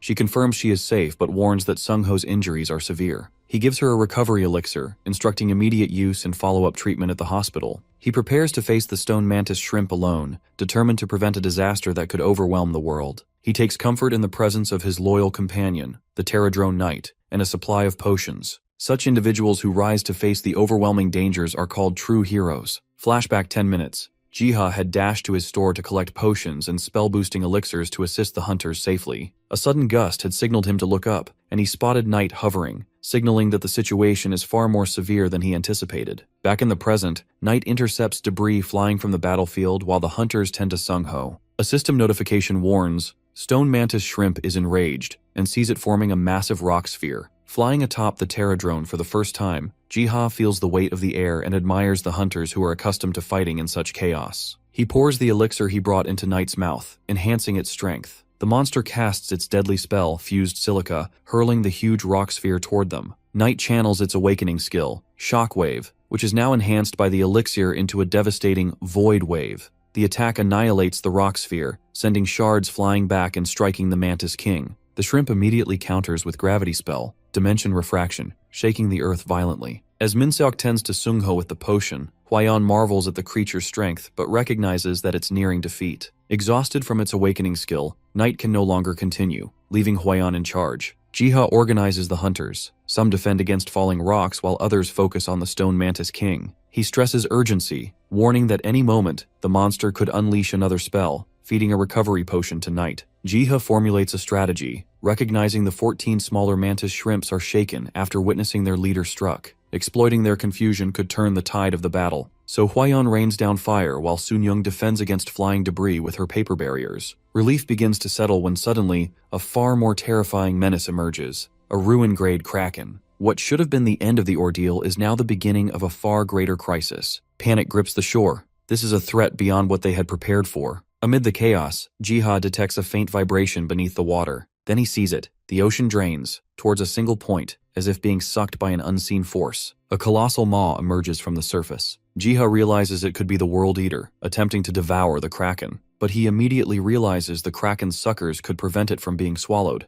and his mind races to find a way to aid the World Eater before things go haywire. The Pterodrone Knight, fully recovered, takes charge. Its awakening skill generates a powerful shockwave, pushing the Kraken and Stone Mantis Shrimp directly into the gaping jaws of the World Eater. With the threat neutralized, the city breathes a collective sigh of relief. Remaining monsters are eliminated with ease, and the injured are sent to hospitals. Survivors cheer, celebrating their unlikely survival. Later, Huion spots Jiha sweeping debris. She gently teases him, saying he doesn't need to intervene in every situation, and curiously asks about the giant beetle he rode. Jiha can only tell her that it's a friendly, human-helping creature. He inquires about Sungho, learning he has recovered fully, astonishing the doctors with his miraculous potions. Huion expresses her gratitude, and Jiha humbly attributes it to luck. She suggests swimming, but Jiha stops her in fear of her getting trouble so late at night. Their playful banter continues, exchanging compliments and gentle teasing. Yet unknown to them, another divine threat quietly lurks in the shadows, biding its time. The group's vacation comes to a peaceful end as they drive home. The car is quiet, the atmosphere relaxed, everyone asleep except Jiha. He shares a few lighthearted words of gratitude with Sungho, quietly wishing for more vacations like this, and hoping that such peaceful moments continue in the future. When his stop arrives, he climbs out with his pets. Sungho asks him to craft a potion that enhances resistance. Our ambitious alchemist plans to improve his craft, aiming to create a potion with both defensive and healing properties. At that moment, Jiha's sister calls to confirm his safe arrival. Sunyoung explains she discovered something she cannot decipher and seeks his help. He identifies it as a destruction rune word, a spell granting critical damage enhancement for attacks. Excited, she squeals, asking him to recreate it with his red ink and to make an extra one for her. He figures the red ink suits the rune word perfectly. After transferring the rune word onto paper, it becomes a physical damage enhancement scroll, distinct from the mage's focused ones. This new scroll can be used by almost any hunter, promising a significant boost in damage. Yet Jiha knows that as hunters grow stronger, so too will the monsters, escalating the dangers they face. Determined to empower his allies, Jiha enlists the help of his magical companions to craft these scrolls. Before diving into the intensive work, he decides to rest, gathering strength for the task ahead. A few days later in the Dream Forest, the air feels unusually fresh. As he surveys the landscape, he spots two familiar figures in the distance, Sunghyuk and Hyejin, along with South Korea's top hunters. He wonders why they're together as they approach Taoti's supposed seal, only to hear Hyejin point out that True lies further east, beneath a valley cave. Jiha thinks back to the stories of Taoti, blamed for the destruction in Sichuan, China. Despite the legend, its true form, size, and abilities remain unknown, heightening the difficulty of the upcoming battle. The team hurries toward the cave entrance, hoping to investigate the seal before Taoti awakens. Jiha notices the bridge leading to the area is broken and quickly sends Knight to repair it. The hunters are astonished to see the bridge restored and briefly wonder if someone else is in the forest, though they quickly push the thought aside and proceed. As they advance, the group remembers that Taoti is one of the four perils in Chinese mythology, a four-legged beast that consumes anything it sets eyes on. Their task is to find its seal, but the absence of visual references makes them unsure where to start. Jiha observes them from above, noticing they walk in a circle oblivious to a mythical aura at the center. The aura forms the shape of a mirror, suggesting it could be linked to Taoti's seal. Seeing that the group hasn't caught on, he decides to reach across the invisible barrier and poke the mirror with his finger. But as soon as he tries, Sunghyuk immediately notices the enormous, otherworldly finger reaching through. Reacting instantly, he channels ether into his sword and intercepts with ether slash. The group scrambles, struggling to comprehend what just occurred. Han insists he saw a giant finger, while others suspect a monster, having seen nothing. Though Jiha nurses his injured finger, shaken. However, at least he succeeded in helping them discover the Taoti's seal mirror. His efforts were successful as they have found Taoti's seal mirror, but the seal is weakening and close to breaking. Han inwardly questions whether they are strong enough to confront Taoti alone, fearing the consequences of failure. A chilling voice suddenly reverberates through the chamber, condemning the hunters wicked and arrogant, accusing them of awakening evil. From the ground emerges the temple's guardian, Seok Gamdang, declaring his intent to punish these sinners. The hunters were completely oblivious to the existence of Guardian protecting the mirror seal, are thrown into panic. Sunghyuk quickly asserts control, calming the team. The Guardian, angered by their trespass, vows to annihilate them. He draws his sword and signals for cover, ready to engage. The Guardian casts the Jewel of Karma Flame, sending torrents of fire. Han invokes Blink, teleporting above the Guardians and shattering them with a single precise strike. The Guardians are stunned by his display of strength, giving the hunters the impression they may have weakened with age. When Han touches the mirror, a system message confirms their quest's completion. They have located Teotihuacan's seal. Moreover, Han's actions have dealt significant damage to the Guardians, temporarily halting their movements. Jiha, witnessing Sunghyuk's skill, is impressed. His pets, sensing Teotihuacan's awakening, dash off to confront the remaining Guardians. While Jiha prepares scrolls using green herbs from the wild elf village, he hesitates, realizing that retrieving the herbs himself, or using the Terradrones, might alarm the villagers. A solution occurs to him. He could employ Selena, guiding her as an apostle to gather the herbs. Jiha finishes preparing several scrolls, a task made possible only through Selena's help. At his request, she had approached the wild elves to obtain green herbs from their village. Since directly demanding herbs would upset the elves, Jiha advised her to trade instead, offering food and salt, luxuries the elves lacked. She admired his cleverness, especially when he provided her with salt for the exchange. Setting out with Edenskal, she managed to deal with the Radiant Knights on the way, while also securing a plentiful stock of herbs. Thanks to her efforts, Jiha no longer needed to worry about supplies for a while. Just then, a commotion in the garden drew his attention. He found the Terradrones huddled together, surrounded by scattered essence stones. The sight reminded him of Korea's miniature dungeons that began appearing in the Dream Forest. Hunters had been clearing them, yet the rewards proved disappointing. Low and mid-tier dungeons yielded little value, their treasure chests offering barely enough profit to cover costs. Interest among hunters steadily declined when they couldn't even afford to upgrade their stats, but Jiha longed to change the system. For a time he saw no solution until the Terradrones appeared. These creatures, using claws and horns as tools, were cutting, hammering, and even melting metal in their mouths to craft sturdy wooden treasure chests. To Jiha's surprise, they were also the ones retrieving dungeon loot and packing it inside, which he just found out that day. He wonders whether this has always been their role, or if their behavior shifted because he is chosen by the World Tree. While praising their diligence, he admits the rewards still lack real value. Yet, an idea begins to take shape in his mind, one that might finally solve the problem. A few days later, a hunting party gathers near a dungeon entrance, teasing Deo-kun, the timid shield-bearer of their team. Just before they enter, a sign carved with a shield emblem catches their eye. This is Jiha's very first reform, marking dungeon rewards so hunters of matching specialties know what awaits them. The battle that follows is fierce. Deo-kun hesitates during a key moment, yet manages to contribute enough to help the team succeed, earning both teasing remarks and encouragement. But when another monster suddenly appears, his hesitation returns, forcing a teammate to step in and scold him for his fear. Despite this, he gradually improves by the end of the battle. Once the fight ends, the group consoles the emotional Deo-kun, lifting his spirits. They then rush to check the rewards and are shocked to see not 1, but 5 treasure chests waiting. This is Jiha's second step, multiplying rewards to amplify excitement. They discover the cost to open each box has been cut down to just 2 essences, Jiha's third improvement. The contents confirm the fourth step, unique rewards prepared personally by Jiha. A radiant apple potion, a dazzling shield tailored for Deo-kun, a rune-marked note, and a candle inscribed with strange writing. Their curiosity drives them to Master Cat to have their 3 new mysterious items appraised. The new reward system, offering multiple boxes and unique loot, leaves the party thrilled and eager to hunt more,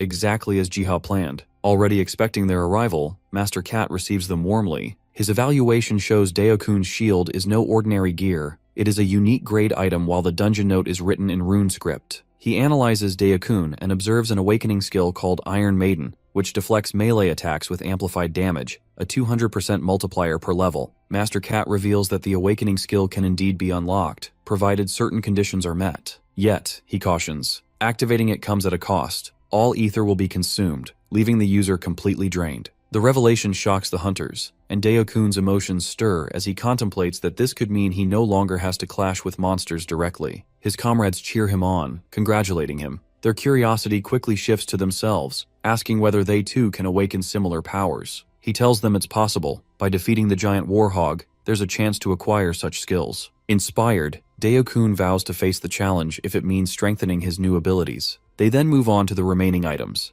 The candle is revealed to let its user acquire abilities through dreams, while Ark's protection, the shield, carries the god Ark's blessing, granting divine defense. Yet, despite the explanations, some members still fail to grasp the true value of these treasures. In gratitude, Deo-kun insists on forcing Jiha to accept a bag of gold. That same night, Deo-kun lights the candle and drifts into an unusually vivid dream. There, he witnesses a mighty knight fending off endless waves of undead. His strength lies not just in his blade, but in his refusal to retreat, to protect his people, which moves Deo-kun. Suddenly the knight's eyes meet his and holy radiance surges into him. He awakens in shock, drenched in sweat only to discover he has gained a new trait, Holy Knight's Devotion Level 1. Dae-kun sits in awe after awakening the skill Holy Knight's Devotion Level 1. Yet, his excitement quickly dims. The ability seems more suited to a knight, while his role has always been that of a tank. Though disappointed, he resolves to figure out how to adapt the skill and put it to use in his next dungeon expedition. Meanwhile, word of the discovery spreads like wildfire. Broadcasts announce the emergence of a new category of powers, awakening skills, unique to each hunter in both ability and method of acquisition. South Korea becomes the focus of global attention as the Hunter Association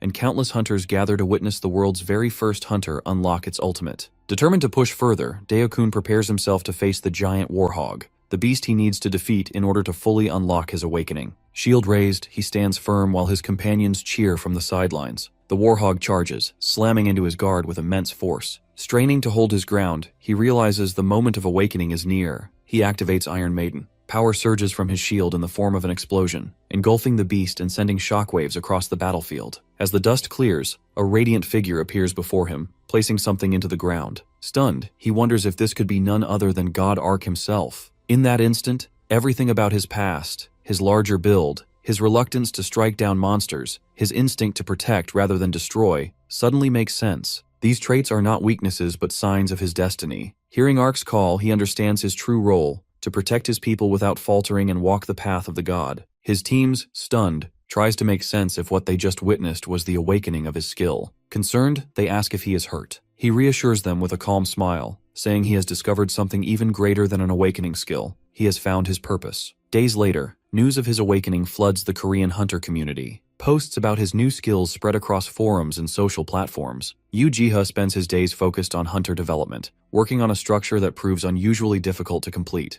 The task stems from his recent discovery, a book penned by God Ark that reveals hidden knowledge of dungeon design. It describes ways to grant hunters buffs, protection, and other enhancements during raids. With its help, Jiha experiments with prototypes, and the one he now carries is ready for testing. He heads into a dungeon to set it in place. At that very moment, a group of hunters prepares to enter a dungeon to face the green serpent and the lurking monkfish. The serpent they can handle, but the monkfish is trouble since they attack from below while enemies press on the ground. Hyejin advises the team to rely on its distinctive sound to evade attacks, though only she and Seunghyuk have the senses sharp enough for it. Suddenly Han spots something strange, a statue of a praying saintess. To their shock, it grants a powerful buff, but Han freezes when he recognizes the face Selena, a figure he knows from Gehenna. He cannot help but wonder if the true source of these miracles will ever be revealed. The statues prove indispensable throughout the raid. They heal poison at critical moments, restore stamina when exhaustion sets in, and provide blessings that keep the team alive through the dungeon's harshest trials. That night, at Seunghyuk and Hyejin's home, a special candle is lit. As Seunghyuk drifts into dreams, he is delighted to see Eddie and Selena. There, his attention is seized by a golden knight, radiating with divine energy. Seunghyuk raises his sword, eager to clash and gain its abilities. But before he can act, the knight's blade descends on him with unstoppable force. Their blades meet with a violent crash, as the knight leans close, asking Han to adjust his stance. He forces the enemy back, demanding to know if this knight knows him,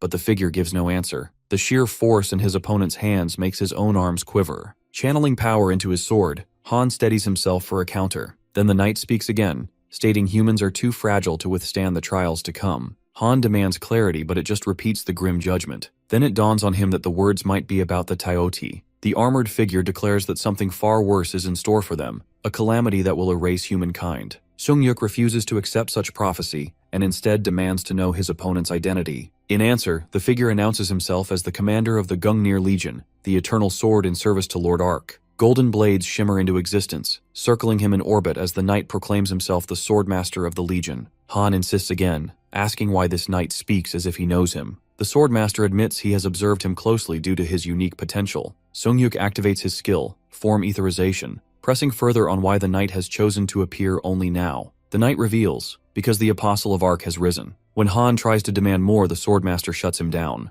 Meanwhile, Selena receives an inscription, wondering if it is connected to the same mysterious entity as before. Then the challenge begins. The swordmaster tells Han to fight with everything or die before enlightenment. At his command, the daggers rain down on him. Han steels himself to seize both the skill and the knowledge of the knight. He channels everything into his sword. With a single sweeping strike, he destroys the incoming daggers. Yet in a heartbeat, the knight reappears behind him, praising the attempt before conjuring a new skill. First sword technique, Stormblade. Its first form spins Han across the hall. Before he can recover, a whirlwind strike follows, detonating into a torrent of energy. The scene shifts to Jiha completes brewing a red potion, pouring it carefully into a flask. He exhales in quiet satisfaction as Master Alchemist Chulhyun applauds from nearby, astonished by the precision of his work. Chulhyun inspects the potion and is stunned. It restores 200 health in only 10 seconds, whereas the previous batch required 15. More surprising is Jiha's flawless timing, achieved without tools. That natural precision makes it clear why Huayan respects him so deeply. Once Chulhyun leaves,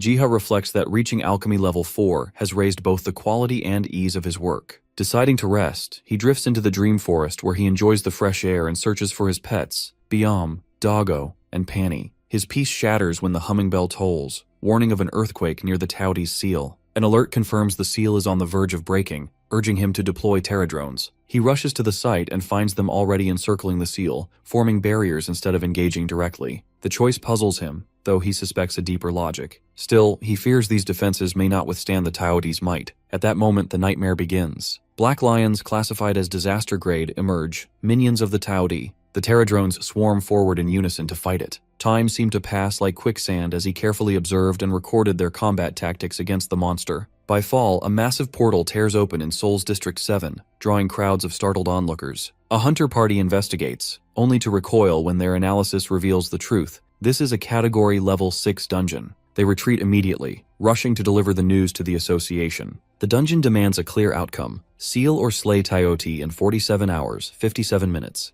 Though marked as plain, the Level 6 classifies it as a destruction class threat. Eternal Flames Elite. The single numbers, ranked from 1 to 9, assemble at the gate. Han Sung-hyuk, once convinced this was a simple Hunter Association call, now suspects someone is deliberately orchestrating District 7's downfall. Huayan dismisses his grim humor, but voices her thoughts about how different he looks ever since he returned. Han thinks the same. Every member of the clan feels different too. The core team has completed their awakening, thanks to Jiha's guidance. Before entering, Hyejin recalls Jiha's potions and distributes them. These aren't ordinary elixirs. Each restores half health, stamina, and ether in an instant, boosts all stats by 23% for 2 hours, and grants 7 seconds of invulnerability. Fully buffed, the hunters step into the gate, rallying together. From his dream forest, Jiha monitors the miniature battlefield, knowing that while terradrones can hold against black lions, but none can face Tayoti itself, the fate of the world rests on the awakened hunters. Nearing the seal, Han spots familiar Saintess statues and orders everyone to receive their buffs before advancing. One of the hunter downs one of Jiha's potions, shocked as his stats nearly double. Yet Sung-hyuk grimly warns that even this may not be enough, but Huayan insists they stay optimistic. Black lions soon emerge. Han takes the first hit, using himself as bait so his team can strike back. Hyejin unleashes a ferocious sword rampage, while Huayan follows with Phoenix Shot and Lava Inferno, drowning the field in fire. Their tank holds the line, countering with such force that the beast is stunned and driven back. All this gives enough time for Sung-hyuk to steady himself and unchains his newly learned skill from the Dream Knight, the Stormblade technique. Its first form, Whirlwind Strike, explodes, carving the Black Lion down instantly, leaving the team in awe. However, the sense of triumph is short-lived as a Blood Lion rises stronger, faster, and 1 rank higher than the Black Lion. Han orders everyone to reapply buffs and drink potions. The beast lunges, its claws aim to tear him apart, but Han counters it with his ether blade. Hyejin cries out in fear, dreading he'll vanish again if he overexerts. Her teammate pulls her back to focus, reminding her that only Sung-hyuk has the power to withstand the monster. She snaps out of her emotions, asking her team to gather intel on the beast. At first, their search comes up empty, but then someone checks Mir Wiki and finds fresh details posted just moments ago. Meanwhile, Sung-hyuk struggles. Maintaining Etherblade after unleashing Stormblade drains his ether dangerously fast. Just as his stance falters, their tank unleashes AoE Taunt, pulling the beast's attention and exposing its stomach mid-charge. The opening is all the team needs. The mage unleashes a poisonous spell striking the Blood Lion's vulnerable spot. The Blood Lion reels back, staggering from the hit. Hyejin rushes forward with Sword Rampage, carving into its flesh with rapid strikes. She calls out for Sung-hyuk to finish it, and he summons Growler in his massive form. With one strike of his claw, the Blood Lion is flattened. Growler towers over the hunters, its single strike against the Blood Lion, leaving them shaken. Huayan and Hyejin prepare to strike, but the beast roars to stop them, declaring itself no enemy. Sung-hyuk raises his hand, recognizing the beast. When questioned, he explains this is no monster, but a nature god bound to him by contract. When asked why it came, Growler warns Tayoti's awakening has summoned its Dharma protector. Unlike ordinary monsters, a protector is a guardian whose strength cannot be measured. To counter this, Growler shares his divine ether with Seongyuk. The beast offers his paw to touch, bestowing his power upon him, leaving him shaken. The wolf vanishes, entrusting him with the strength to eliminate the guardian before it reaches Tayoti. He asks for his guidance for Tayoti, but the wolf says that he will take care of it. With that, Growler vanishes, entrusting him with the fight. The team speculates on the protector's might, convinced only Seongyuk can face it. Yet Seongyuk knows the fight ahead demands the effort of each of them. Meanwhile, the Tayoti's servants deliver word of the hunter's advance, urging their master to rise while they deal with those insects. Taoti is busy feasting when three familiar figures arrive: Biam, Growler, and Pani. The demigods taunt him, but he remains unshaken, boasting that even united, they cannot hinder him. Tayoti believes he can end them instantly for another decade of peace. Pani fakes a pounce, drawing Tayoti's eye, while Biam and Growler lunge in for the real attack. Driven by madness, Tayoti snarls that no trick will fool him and swears to annihilate everyone. Pani charges with its horn aimed at him, while Growler and Biam tear into his flesh, bent on dragging his soul back to where it came from. His core leaks energy until Taoti suddenly snaps, roaring and flinging the three aside. Pani spots the dimensional wall tearing open, the crack widening into a large hole that begins sucking Biam toward it. The battle resumes instantly. Biam and Growler pin Taoti down while Pani drives her horn deep, landing a decisive blow. Taoti staggers, stunned at their resilience, then screams for his father, but before an answer comes, all four disappear without a trace. Jiha watches the scene in horror as they disappear. He searches everywhere, but no trace remains where they vanished, not even signs of battle. Panic spreads through Jiha as the humming bell tolls. Fearing the worst, he rushes to the miniature world. There he sees the Seunghyuk's team facing the Grand Dharma, Taoti's guardian, a two-headed dragon known as one of the most formidable opponents. Flames pour from its mouths, setting the ground on fire. Seunghyuk orders Gangmin to shield him. The tank gulps an enhancing potion and braces, holding back the torrent. Straining under the pressure, he begs Han to act quickly. Seunghyuk blinks forward, activating his newly learnt Stormblade's first form sword technique. A storm of energy tears through the air, but the beast retaliates with its fire blast that sends him crashing down. The Guardian, impressed by his attack, recognizes the sword style and demands to know his link to the knight whose style he wields. Han connects it to Legion Swordmaster but dismisses its interest, threatening to reduce the beast to ashes. The Guardian, enraged, fires an annihilation blast, but Han blinks away just in time. Han charges the monster, unleashing his Stormblade's whirlwind strike, but the attack barely grazes it. The beast stomps down, shaking the ground with a quake. Han leaps to escape the shockwave but is caught midair and slammed into a wall. Jiha tenses as he sees Han cough blood on impact. In that instant, Han's mind flashes back to the time he first learned Whirlwind Strike and begged the knight to teach him the third technique. The knight refused, warning that Han could barely handle the second. With each level, the ether cost climbed higher, and forcing it risked ether deficiency severe enough to kill him. Yet now, survival of the world outweighs his own life. The Guardian watches in horror as aura surges through him, summoning the feral beast Growler, who throws the monster into a frenzy of shock and fear. The knight's warning haunts him. He can survive one hit, if luck favors him. Deciding to gamble everything, he activates the second form of Stormblade as his loyal wolf keeps the enemy occupied. Blinking forward, he carves a spiral slash through the beast, leaving it torn apart. Only then does exhaustion crush him, and he slumps to the ground. Jiha celebrates the Protector's fall with his Terradrones, hardly believing his eyes. He quickly commands the beetles to aid in rebuilding the seal and tend to the injured hunters. But then a worry strikes him. He hasn't seen his pets in far too long. Fearing the worst, he asks the knight to search for them. At last, growls echo from the mist. Jiha weeps with relief as his companions return unharmed.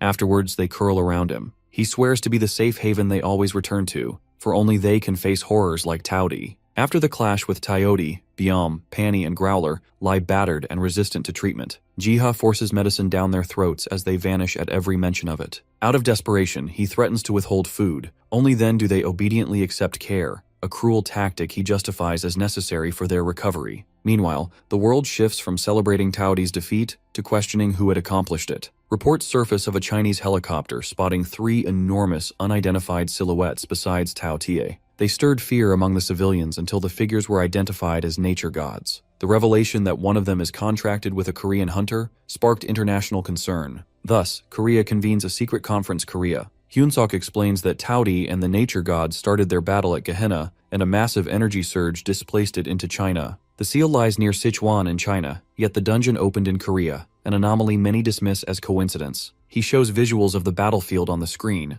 President Kim Jae-sung of Korea asks whether the visible damage is evidence of the combat, and it is confirmed dramatic changes, including a mountain range destroyed by a single breath, attest to the scale of the clash. Taoti's power was immense enough that China sent a UAV intended for a nuclear strike, only for it to be shot down along with all other drones, leaving no footage. Officials question whether the monster is truly dead. There should be an ether stone or essence left behind, but whether destruction-grade creatures drop them is unknown. With the threat seemingly over, the president lifts the evacuation order and turns to Ashley, the U.S. Psyker Association liaison. She admits that even the U.S. has no data on Category 6 dungeons and requests that Korea share whatever intelligence they possess. One fact stands out. Every single numbered hunter reports seeing a massive wolf among the silhouettes, later verified as Seungyuk's contracted nature god. This entity had ordered hunters to stop the Guardian while it faced Taoti itself. Ashley openly remarked that America believed no nation could defeat a destruction-class monster without military force. The president countered by calling Hyunsuk forward,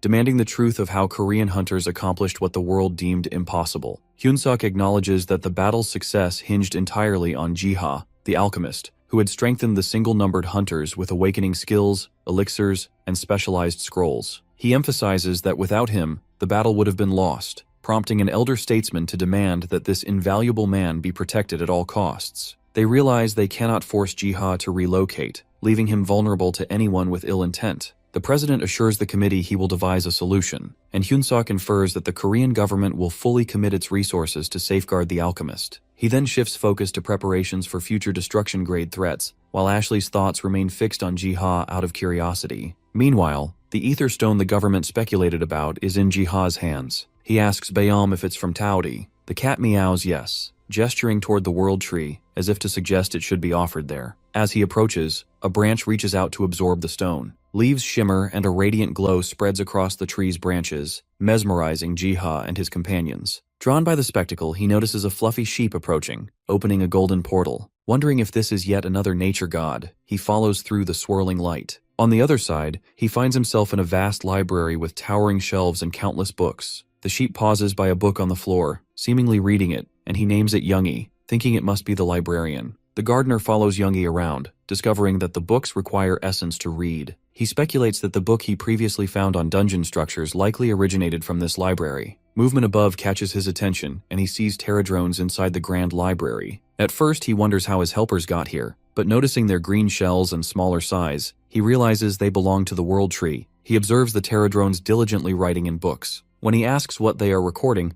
Youngie brings him a book to read. Its attention to detail impresses him. Upon inspecting further, he realizes the library is constantly updated by the pterodrones with the world's ongoing history. Curious about specific knowledge, he asks Youngie for books on the Gaymark Empire. The sheep produces 2 hefty tomes, which he decides to borrow, intent on experimenting with something new. Ever since the world tree absorbed Taoti's energy from the essence stone, both the tree and the surrounding garden expand significantly. As Jiha explores, he discovers a waterfall previously hidden by fog and notices bees buzzing around a massive hive. He observes a pterodrone pulling a lever inside the hive as a drop of honey falls and is quickly caught by another. He scolds them for stealing honey but realizes the bees do not react, as if there is an unspoken agreement between the creatures. A system notification reveals a new material, Emperor Honey, which permanently boosts maximum health by 10%, but is usable only once and is also the pterodrone's favorite food. Jiha pockets a small portion, thinking of using it as rare dungeon loot rather than selling it. Following Taoti's defeat, Jiha has devoted himself fully to developing the sanctuary. He enriches the soil with worms and creates a lake, attracting new species and revitalizing the terrain. Maintaining the sanctuary consumes significant essences, but the active dungeon ensures a steady flow of resources. Then came the Great Salt Crisis. He assumed only wild elves had a problem, but apparently Estrom citizens clearly think life without salt is just bland. Communicating with Prince Edenskal as an apostle, Jiha learns they collect salt from rocks, or by solidifying animal blood. Estrom's lack of proper salt mines forced it to yield to the Gaymark Empire, as salt was a crucial strategic resource. Determined to fix the salt shortage, he digs through the World Tree library and finds a vague reference to a salt mine. He enlists the pterodrone's help to decode it. After a moment, it takes off, leading him to a large herd of cattle. He is astonished to see the cattle. They were supposed to have fled after the Great War. He decides to lead them to the Estrom Kingdom. Looking to his pets for assistance, he sees Doggo and Biom fighting over the task. He assigns Doggo to lead while enjoying popcorn like a spectator. He cheers the wolf on as it sets off, accompanied by the other pets. Jiha watches with excitement, confident they will reach the kingdom safely. He also discovers an abandoned granary full of wheat, which he harvests with pterodrones in just 2 hours instead of the estimated 7. Afterwards, Jiha sends a message to Selena, informing her that the Terradrones are delivering wheat, a herd of cattle, and some salt. These rare resources will benefit not only the people of Estrom but also Jiha himself. The villagers, receiving the salt, wheat, and cattle, believe these blessings come from Ark, and gratefully place a feast on the altar.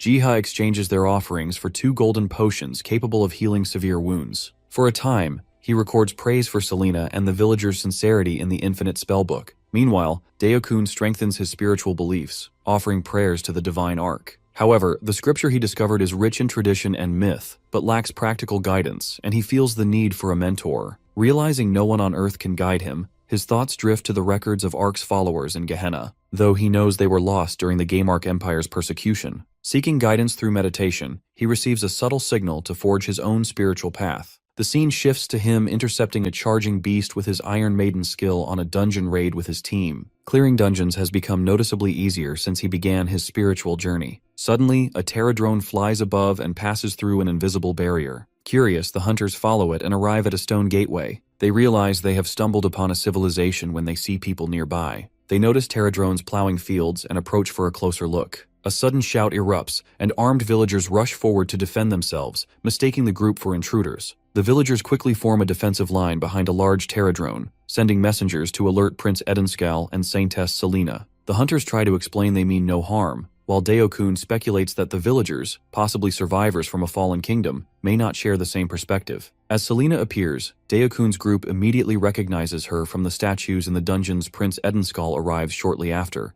and the group is struck by his presence, realizing Selena might be his princess. The prince greets the hunters, asking if they are connected to Han. Deokun recognizes Han Sungyuk as the hunter in question. The prince confirms this, explaining Han stayed with them for a few years before returning home. He recalls their names from Han's report, Selena and Edenskal, and nervously addresses them. The prince is intrigued that Deokun knows their names, but Selena suggests a possible mutual connection and inquires if they are the hunters from another world. Realizing Han likely shared the villagers' information, Edenskal hopes he didn't reveal too much. Deokun kneels, turning to Selena for guidance, convinced she might be the Ark's saintess, and shares his struggle to strengthen his faith. He admits that while many religions exist in his world, he seeks the kind of guidance Selena provides. She senses his sincerity, welcomes him, and gives him a necklace to mark his initiation. With Deokun's faith established, the villagers, reassured by the prince and saintess, converse openly with the newcomers. Stories are exchanged about Han Sunghyuk's arrival and the village's remarkable recovery. As the dungeon nears closure, the hunters prepare to depart. Deokun resolves to report the events to Sunghyuk, and their report quickly becomes a topic of interest after their return. Back in the modern world, Deokun visits Jiha's shop, bringing the pendant and sacred text given by Selena and recounting the events. Jiha explains that such gifts from high-ranking religious figures signify appointment as an apostle, a role to spread faith among the people. Inspired, Deokun readies himself to embrace the responsibilities entrusted to him by the saintess. A while later, Jiha steps into the dream forest and is startled to see the Terradrone queen lying exhausted on the grass. He approaches to check if she is all right. The queen unexpectedly spits out an object, which the system identifies as a terraseed. The system identifies it as a fertilizer that enriches soil and accelerates crop growth, though the delivery method utterly bizarre. A twig lands near his foot, leading his gaze to pictorial instructions carved on the ground by Night. Carefully deciphering them, she realizes that combining honey with an elixir can produce a special jelly that greatly enhances ether absorption. After creating the potion, the knight brings him a pot of soil, gesturing for him to plant the terraseed and ether stones, then pours emperor jelly on top so the seed can absorb. Within moments, a healthy green sprout emerges. Amazed by the rapid growth, Jiha decides to collect more seeds. After some time, when the Eternal Flame Guild clears a dungeon, they find a surprisingly small chest. Initially skeptical due to its size, they notice it costs 10 essence and suspect it contains something valuable. Opening it, they find a small seed that significantly enhances crop growth, unlike anything seen on Earth. Though wary of planting it in case it attracts monsters, Sungho assures them the chest only drops items beneficial to hunters. His confidence proves correct. Within days, the government and the Goryeo group begin funding the purchase of the dungeon seeds for their incredible crop-boosting power. Hwayeon watches the broadcast at Jiha's place over a meal and asks for his insight. He explains that stockpiling and using the seeds could revolutionize farming, though inwardly he smirks. He placed in the dungeon for this very reason. Hwayeon mentions her guild's recent trip to Japan where the Japanese Ministry of Defense tried to buy her guild's loyalty with flashy incentives. Jiha, clueless about life outside Korea, asks how things are in Japan. She explains that survival is their top priority since earthquakes, monsters, and volcanoes leave little room for comfort. Curious, he asks about her response to their offer. She leans over to wipe a smear of sauce from his cheek, teasing that she clearly made her choice since she's here with him. Jiha tries to ease the awkwardness by calling his pets over. Biam, Panny, and Doggo rush in like a stampede, chomping away, while he perks up at a strange noise outside. Hwayan notices his sudden pause, but since she hears nothing, he chooses not to alarm her, and instead plans to investigate later. While the three pets gossip among themselves about the noise, he offers Hwayan more food, and she politely agrees, only for the smell of burning to fill the air. After the comedic mishap, he heads to the forest to investigate the noise, suspecting a new nature god. At the world tree, he spots a bright red parrot perched on a branch. Suddenly, Biam dashes past him, agitated by the parrot, making Jiha wonder if the two creatures know each other. The cat lunges in fury, failing to climb. Doggo only growls in frustration at both of them. Jiha concludes it must be a nature god if Biam reacts this way, and names it Hong after its distinctive cry. Hong excitedly perches on his shoulder, and he welcomes it home. He immediately tests Hong's abilities and learns it excels at separating, collecting, and storing seeds. Like Youngie the librarian, Hong can open a gate, this one a vast storage vault for seeds. He digs deeper online and discovers that these vaults serve as seed repositories, designed to preserve food sources in the wake of global catastrophes. His research reveals that Korea's seed vault perished in the Great War, while the world's last safeguard, the Svalbard Global Seed Vault, is on the verge of permanent shutdown.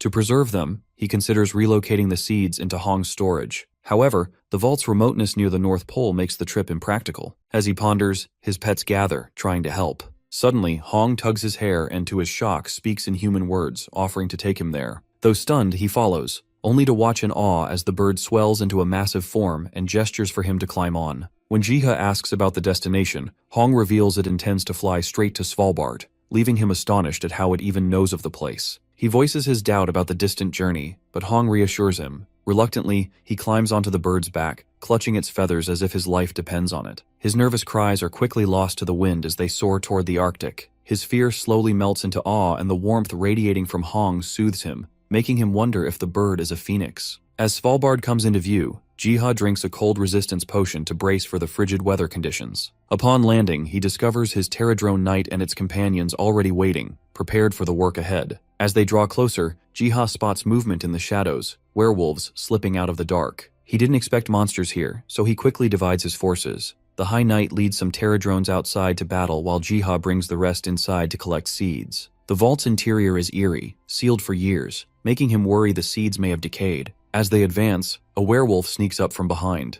The sudden noise startles them, but one Pterodrone lunges first, killing it with a single strike. Assuming the seeds must be ruined if monsters had already broken in, Jiha braces for disappointment, only to find them perfectly preserved. The group begins carefully moving boxes of seeds. Hong keeps the gate open as the Pterodrones haul box after box of seeds inside. It is a grueling task with nearly 4 million crates to move. He then steps outside with Hong, finding everything is buried in snow. He asks if the bird sees anything but the phoenix squawks that humanity has run out of time. Jiha freezes, realizing his biggest problem isn't monsters, it's explaining this bird to people, if it gets discovered. A thud breaks his thoughts as the Pterodrones drop the lifeless werewolves at his feet, proving that the battle is over. Jiha praises their work, and with the task complete, they prepare to return. He instructs the Pterodrones to deliver seeds to Estrom village and to Hyunseok. Soon, villagers plant and harvest them, while Hyunseok files detailed reports on it. The Goryeo group industrializes the process, unveiling soil-free smart farms powered by these seeds. A few days later, Jiha's sister visits his shop.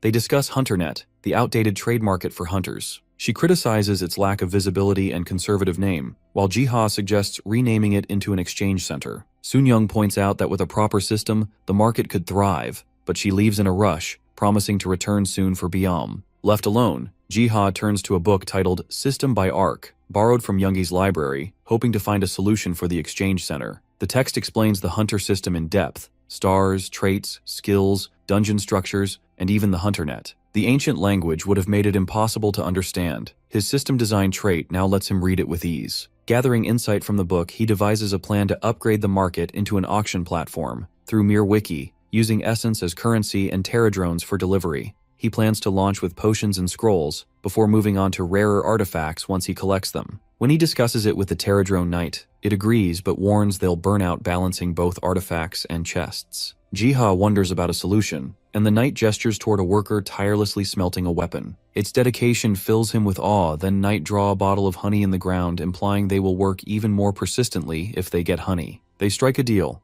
The Terradrones keep all the honey in return for collecting artifacts. The arrangement pays off. Every visit to the garden rewards Jiha with new finds, some remarkably rare. Among them is the Shotel of the Crescent Moon, a weapon that boosts strength by 5, agility by 10, and grants traits like swordsmanship, lockpicking, and even a shroud skill. Despite their small size, the Terradrones excel at their craft. While Jiha examines the rare artifact in awe, his pets trot up with an unexpected guest, a small bear wobbling after them, tumbling with each step. The sheer cuteness nearly knocks Jiha flat. He scoops it up like a toddler, debating names, Winnie or Cuddly, before settling on Winnie. But when he asks about its food, the bear smacks him across the face and goes on a rampage, terrorizing everyone. It claws at Biom, charges at Panny, and only stops when it takes a kick to the stomach. Far from harmless, Winnie clearly enjoys irritating everyone. Jiha gathers the battered cub into his arms and tries calming it with a forest tour. He shows Winnie the fields, promising all the food it wants, so long as it spares the garden. Winnie pays no attention,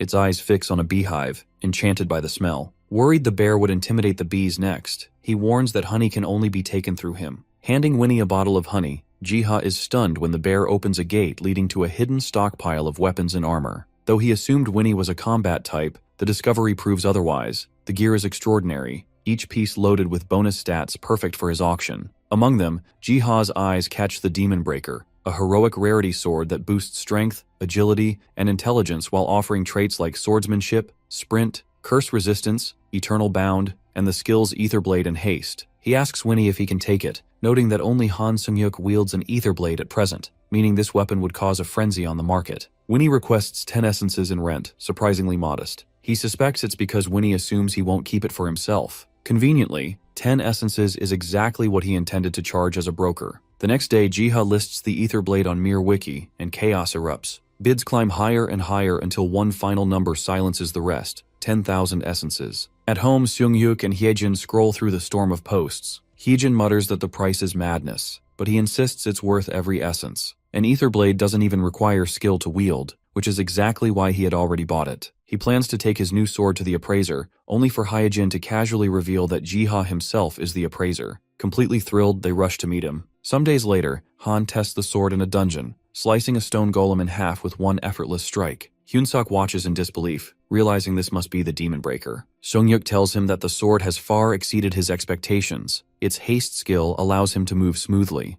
Hyunsuk is stunned. He never saw that info in the auction listing. Seung-yuk casually mentions he had it appraised by Jiha, shocking the man further since the appraiser was supposedly on a break. Han shrugs it off as luck, though in truth he had bribed him with gifts in the middle of the night, silently vowing to repay him with something even better. After some time, Jiha experiments by planting a world tree sapling on Earth, curious to see if it can take root, then returns to the forest. The place feels emptier. Most Terradrones are out delivering auctioned artifacts, while the few remaining work tirelessly on crafting and packing. He asks Knight if the beehive can be moved to Estrom village to expand production. At the thought of losing honey, the poor Terradrone bursts into tears. Jiha reassures it, promising not to deprive them, but to increase honey output, guaranteeing a steady supply. Carefully, he retrieves the hive, intending to transplant it to Estrom village, where conditions are more favorable for its growth. He calls out to Selena within the miniature world. She immediately responds to his call. He greets both Selena and Edenskal, offering them the beehive, on the condition that they cultivate it and send him the honey in return for an equal amount of sugar. When he shows them a sample, the two light up like kids in a candy store since sugar is considered a luxury in Estrom village. Tasting the sugar, Eddie asks the apostle how he managed to get it. Selena remarks that such things are hardly surprising for the gardener of the world tree. Jiha had thought honey held greater value, yet Edenskal pointed out that sugar was far rarer in Estrom, as it comes only from a limited supply of sugar beets. The deal was accepted without hesitation. At the U.S. Government Complex Management Office, Hyun-seok and Seung-hyuk arrive for a high-level conference. On the way in, Hyun-seok remarks that other nations envy the privileges Korean hunters enjoy. Still, he says, to gain something better, they must be ready to give something up. That, after all, is why they've come to this meeting, to negotiate. Seung-hyuk admits his guild pushed him to attend, though he personally doesn't care for politics and is happy just being a hunter. Hyun-seok urges him to think beyond hunting and reminds him that Jiha and the Neko appraiser, two names that are, in truth, the same person, will surely be brought up in the meeting. Han is curious to see what kind of proposal Jiha will receive, but Hyunsuk points out that Jiha doesn't care much for wealth, making him a tough person to sway. They enter the room and find Ashley leading the session. Sungyuk lightly tests her loyalties, but she firmly replies that, despite representing the US, she won't take sides. Her only goal is fairness. Sungyuk seems satisfied, while Hyunsuk cringes at the awkward exchange. Sungyuk brushes it off, saying he only wanted to make sure Korean hunters wouldn't face bias. Ashley opens the meeting by setting ground rules, urging everyone to be respectful and concise,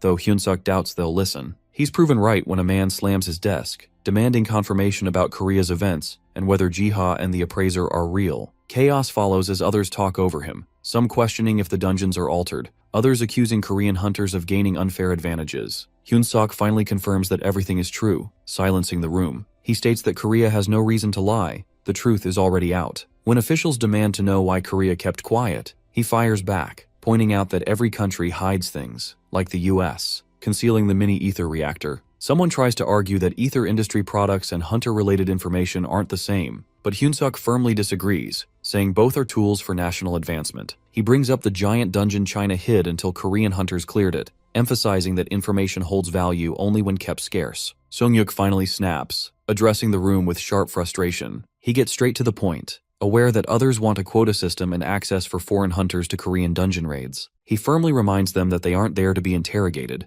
and makes it clear they expect something in return. They got what they came for, the prototype ether reactor and 10 developers. After the meeting, Hyunsuk praises Sungyuk's negotiation skills. Sungyuk believes that sidelining Korean hunters is no different from sidelining Korea itself, something he won't tolerate. Besides, foreign hunter invitations were already a monthly demand. Hyunsuk, however, feels guilty Jiha gained nothing from the settlement. Sungyuk muses he would have refused anyway. Hyunsuk brainstorms ways to thank him, and Sungyuk proposes a treat box for Baeom, but the suggestion gets immediately rejected. He suggests setting up a container by Jiha's shop with alchemy equipment, charging a fee for every 2 hunters who use it. Part of the income goes to a hunter academy or orphanage, the rest to Jiha. Han, impressed by the idea, remarks that rich always find ways to profit. After a few peaceful days in Estrom village, Margreta, the vice captain of the Black Lion Knighthood from the Gaymark Empire, arrives at the gates. She pauses, taking in the transformed village, astonished that it has overcome food shortages far worse than those of Gaymark. Prince Edenskal and Selena greet her at the entrance and immediately ask the reason for her visit. Margreta explains she's come to inquire about Baron Grom and Parojak, as all contact with them has been lost. She's taken aback to hear they've already left the village with other troops. Surveying the surroundings, Margreta asks if they were the ones who left the cattle behind. Edenskal explains the cattle arrived after their departure. Farming only began once the previous troops left, due to differences and their failure to meet expectations. Still skeptical, Margreta doubts they would leave voluntarily, but Edenskal conceals the truth of their exile. Seeking a distraction, he whistles, and the Terradrone Knight descends from above. Margreta is left stunned by the towering creature. Edenskal casually asks for her opinion on Arc-sent soldiers capable of defeating ogres alone, and points to the smaller beetles tending the fields. She scoffs, reminding him that he once claimed no belief in any religion, and questions if he had lied. He apologizes for the misunderstanding, explaining that the village has recently made a contract with Arc and hopes she won't act rashly. She takes it as a threat, accusing him of planning a feud, but Edenskal calmly asks if they intend to give him a reason. He proposes a clean split, both empires leaving each other alone. When asked if they no longer require Gaymark's support, Edenskal declares they are under Ark's protection, making cooperation with non-believers difficult. Margreta then turns to Selena, assuming even the princess stands against Gaymark. Selena calmly replies that they're not against anyone, so long as they accept Arc. Margreta refuses to believe in unseen powers. Selena points that the beetles are a sign, but the vice captain dismisses them as merely well-trained monsters, not proof of Arc. Selena responds that while it's not proof, it's still a sign of Ark's presence. Seeking to assert her ego, Margreta declares she will accept Arc only if rain falls immediately. A Terradrone nudges Jiha, pointing toward the miniature world. Hearing Selena's challenge, Jiha scans the area and spots a sprinkler quickly showering water on them. She can't believe her eyes as a heavy downpour nearly drowns her and her knights. Moments later, she wakes up in Selena's chamber, struggling to recall what happened. Selena gently explains that she passed out after the rain, and now, as promised, she must join them, since Arc truly answered. Still doubtful, she questions if the rain was truly Ark's doing. Sensing her struggle, Selena takes her to the sanctuary and kneels in prayer, asking Arc to reveal himself. Margreta's eyes widen as a giant hand descends from the ceiling. Selena urges her to come closer, sensing Ark's will. The following day,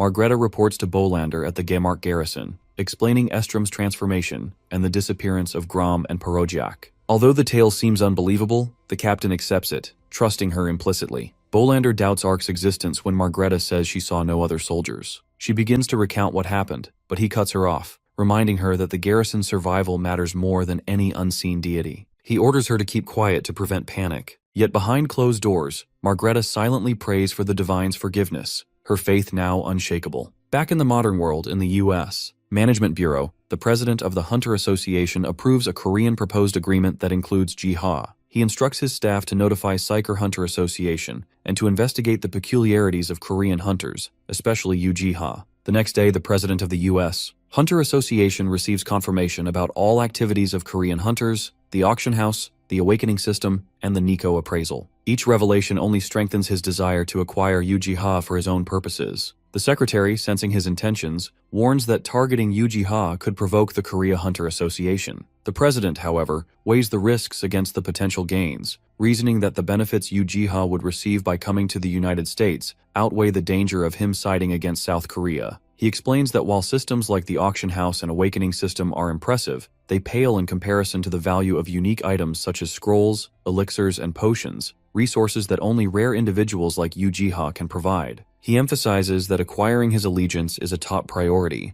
Chaos returns to Korea as the World Eater senses new monsters lurking in the shadows across a land. To protect the living creatures it deems sacred, it filters out the undead. Determined to save as many lives as possible, it opens its massive jaws and swallows the land whole, relocating it to safety. Jiha sits in the forest with his pets reading a book when a mysterious humming fills the air, catching his attention. Biam nudges him, signaling for him to follow. He sets off with his pets towards the coastline bathed in the warm hues of sunset and spots the World Eater with its mouth wide open. Curious about the creature's actions, he receives a notification explaining that the World Eater is an ocean guardian overseeing all terrestrial life. At this moment, it is relocating an island to protect its inhabitants from a corrupted environment. Realizing the scale of the task, he finally understands why the great creature is called World Eater. It has the power and responsibility to shift whole environments when needed. Ashamed for having done nothing but fish and swim, he asks the guardian if it's all right. It spouts water in response, and Jiha interprets it as consent. Jiha feels momentarily weighed down by the responsibility of caring for an entire ecosystem left behind by the World Eater. As the great creature departs, he waves and promises to nurture the land well. The story shifts to Gemark village, where Margreta is under scrutiny for her religious beliefs. Hours earlier, Bartok, commander of the Gemark Knights, had visited her during training. He had instructed her to visit his office later, resting a firm hand on her shoulder. A dark, devilish grin had spread across his face as he hinted at a discussion about the Ark. Now in Bartok's office, he confronts Margreta about her involvement with Ark. She tries to deflect, but he points to a pendant with Ark's emblem and warns her not to lie,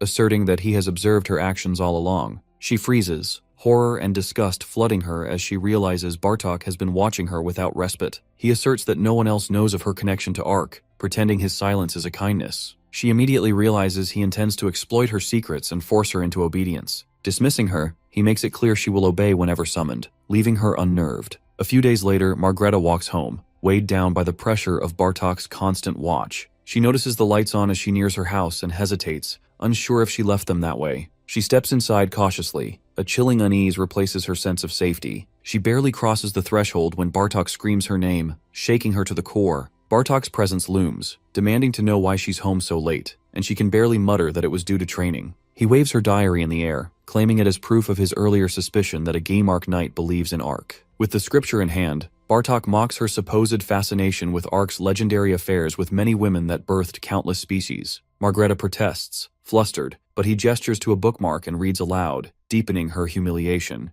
Bartok taunts her with the sensual passages, speaking of Ark's divine incarnation and Silverbird's love with a cruel relish, dwelling on the bird's beauty. His words echo through the room, pushing Margreta to snap. She lunges for the book, but Bartok's knights step in, blocking her and demanding respect. Bartok accuses her of betraying the Gemark Empire. He reminds her she once swore to further the Empire's dominion over the continent. That was the reason she became a knight. But now her loyalty lies with Ark. He looms over Margreta, threatening her to make her pay for the broken oath. He even ridicules her upbringing by Bolander. He claims the captain of the knights made a mistake in trusting her as vice-captain. Pushed to the edge by his threats, she snaps, demanding what he wants. He then delivers his chilling ultimatum that she is to submit to him every night, to endure punishment for her faith in Ark. The next day, she recounts the confrontation to her father, Bolander, who refuses to let her become Bartok's prey. She tries to protest, but he cuts her off. Though the diary Bartok found enrages him, his concern for her outweighs his anger, and he urges her to leave the village. Emotions cloud his thoughts as he reflects on raising her. He knew she might one day cause trouble, but never expected it so soon. He offers her a narrow path to freedom, declaring her an escapee. Bolander reassures her that Bartok still needs him, so he will not harm him. When Margreta asks what would happen if she simply accepts the situation, he questions if she truly wants to accept him as her husband. He warns that marrying the fat, corrupt man would reduce her to worse than a peasant, something he won't stand. He hands her a bag and a weapon, instructing her to prepare. His guards have orders to look the other way when she leaps over the wall. He urges her to rely on her skills to evade the solar night, and asks her to leave at once, instructing her to find the place where she witnessed Ark's miracle. She silently vows to return one day and confront Bartok, ending his tyranny. That night, she dresses alluringly for the visit Bartok demanded, but her mind is fixed solely on escape. As she steps outside, 2 of his knights wait, their gaze filthy and intrusive. Using a restroom excuse, she puts her escape into motion, while the guards trade crude bets on her submission to Bartok. 20 minutes pass without her return. Both knights grow uneasy, and one heads to check, but it's too late. Margreta has already broken through the wall. The alarm bells are rung immediately. One knight spots her fleeing south on horseback and alerting others. Bartok commands every knight to chase her, promising a reward to whoever captures her and forces her to kneel before him. He charges after her himself. Margreta races across the field, glancing back at the army of knights closing in. She weighs her options: flee into the monster-ridden forest, or risk the open plains where her horse cannot outrun them. She scans desperately for another escape. Just as Bartok's hand nearly grazes her, a blinding bolt of lightning crashes down, splitting the earth between her and the pursuing army. The shockwave hurls the knights back, giving her the precious head start she needs. Unbeknownst to Bartok and his knights, the lightning strike had been Jiha's doing, delivered by Pani. Earlier in the garden, the beetles from the World Tree Library had arrived in a frenzy, scribbling notes in their tiny journals. They handed Jiha notes detailing Margreta's blackmail, escape, and the knight's pursuit. Horrified, Jiha began searching for her, first near Estrom and Gaymark, but she was nowhere in sight. Then he spotted her racing across a field with the Solar Knights at her back. Without hesitation, he turned to Pani for help in rescuing her. Bartok, stunned and fearful, can only stammer, seeing the majestic being glowing in golden light.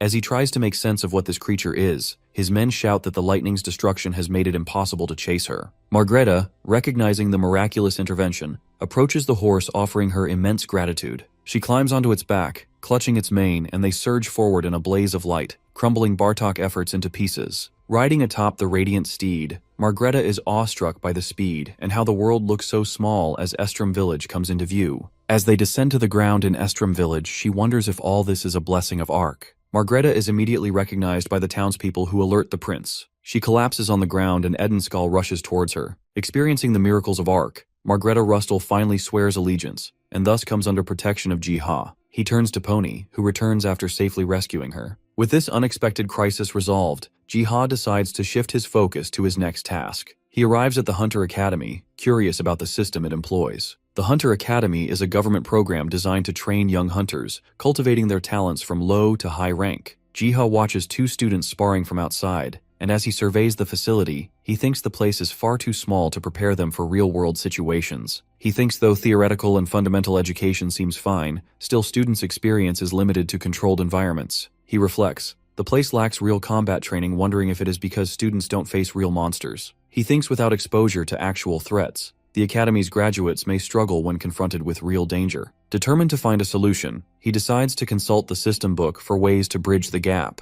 Gyunbek, who had personally invited him to visit the Academy and also volunteers here in his free time, arrives to greet him and asks for his impressions. Jiha praises the facilities and thanks him for the invitation, prompting Gyunbek to offer a guided tour of the Academy. After Jiha left for the Hunter Academy, all his animal companions gather in the garden and discuss how overwhelmed their master has been with work lately. When he is not around, their activities are simple. They eat grass, play in the lake, and afterwards curl up for a nap. While the nature gods sleep, the Terradrones get to work. They clean the lake, tend to the trees, gather resources, and take care of the forest. Though some of them descend into their underground kingdom, where they craft weapons and artifacts for the hunters. They also maintain the dungeons, placing wooden signals for different categories of dungeons and pack dungeon chests. After the productive day, the Terradrones gather to enjoy a well-earned treat, honey from a distant place, brought back by Jiha. With the Terradrones content, Jiha turns his attention to the system book to find a way to train the Hunter Academy students for real combat. As he scans the pages, he finds unexpected topics like how to plant seeds or train lions. Then he spots something truly intriguing: methods to form a miniature world. Jiha feels surprised to discover he can create a miniature world. Reading further, he learns these concepts seem entirely different from the world he knows. He marvels that if the world he sees is just a fragment of a dungeon, then what he is reading is like creating a world and breathing life into it where only souls can enter. He contemplates preparing a body for the souls to enter the miniature world, allowing them to return after gaining new experiences. He thinks about using this for creating a controlled environment for academy students to train in real combat scenarios. Unsure if it will work, he decides to try. He shapes small clay figures, meticulously adjusting each feature. Curiously, he and his pets peer down at the 3 dolls, one crafted to be a monster. His pets stare in silent judgment, disappointed by his horrendous lack of skill. The book explains that if a soul enters a body and Jiha grants it essence, a miniature world will form. He decides to test it on the Terradrones, bribing them with honey to enter the clay dolls. At the thought of leaving their bodies, they panic, shaking like leaves, but he reassures them that it is harmless. Following his instructions, they hop through the portal. Once inside, their souls slip into the clay bodies, and they stare at their new ridiculous limbs. They feel even more unsettled by the fact they have become clay dolls. Outside, the remaining Terradrones collapse in grief, convinced their friends are gone for good. The Terradrones come to life inside the clay dolls.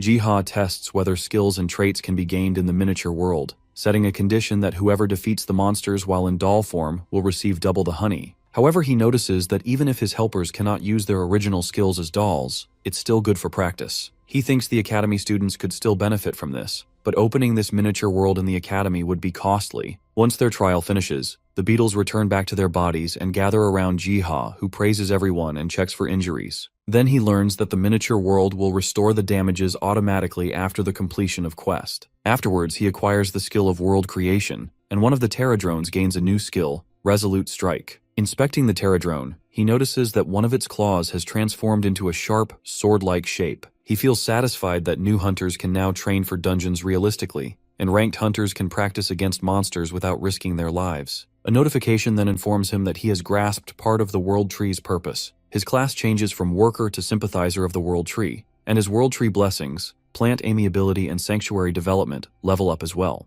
The next day, he studies his improved stats and newly gained traits, observation and possession, and discovers he can inhabit any object, from trees and plants to rocks and animals. Possession even makes him invulnerable, allowing him to explore the miniature world directly. One day, he hopes to try it as a bird. His world creation trait proves equally powerful, allowing him to shape entire environments and craft both the world and the objects within it. The only drawback is the high essence cost. After thinking it over, he realizes he could set up a few miniature worlds and charge a fee for access. For the Hunter Academy, however, he decides to keep it free, though he wishes he could offer it for free to everyone else as well. Motivated by this vision, Jiha begins sketching out his ideas, determined to bring them to life. The scene shifts to the Hunter Academy, where a new instructor, Jin Suhei, is welcome to give a lecture on what it means to be a hunter. She introduces herself as both a manager and an enchantress-class hunter serving the Sword Witch, Seo Hyejin. Her title alone stuns the students, most of whom have never seen an enchantress in person.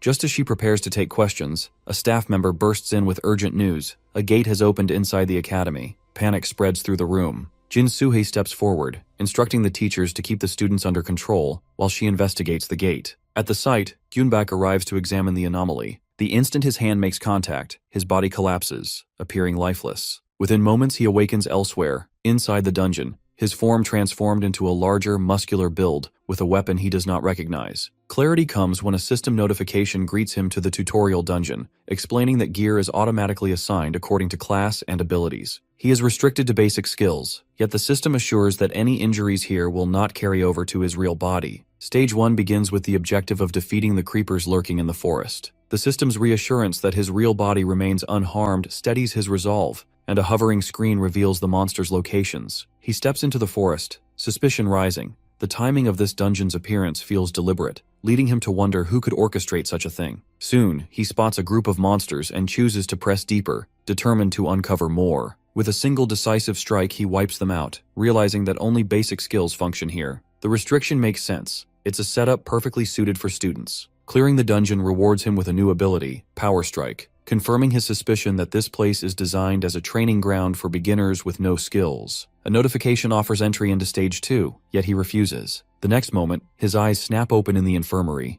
a doctor explaining that he collapsed upon entering the dungeon. Wasting no time, he rises to inform the other instructors, convinced this dungeon will play a pivotal role in the growth of Korean hunters. Gyunbak's intuition proves correct. The new training gate at the academy leaves a profound impact on hunters. It offers a rare chance to gain experience and even acquire new skills, all without real danger. The response is overwhelmingly positive, yet discontent soon follows. Many criticize the exclusivity, claiming it is unfair that only academy students can access the gate when countless new hunters outside need the same opportunity. Jiha, having anticipated such backlash, moves quickly to create dungeons that cater to both beginners and veterans. A few days later, a gate materializes right outside Jiha's store. The sudden eruption of chaos starkly contrasts the quiet scene from half an hour earlier when Hwayeon and Chulhyun were simply enjoying drinks together. Without hesitation, Hwayeon orders Chulhyun to rally the guild. When the members gather before the gate, she directs their attention to a hovering notification. It declares the dungeon as a training ground for experienced hunters, with equipment and stats calibrated to their abilities. She then instructs them to place mattresses near the entrance to soften their landing, as they will leave their bodies once they step inside.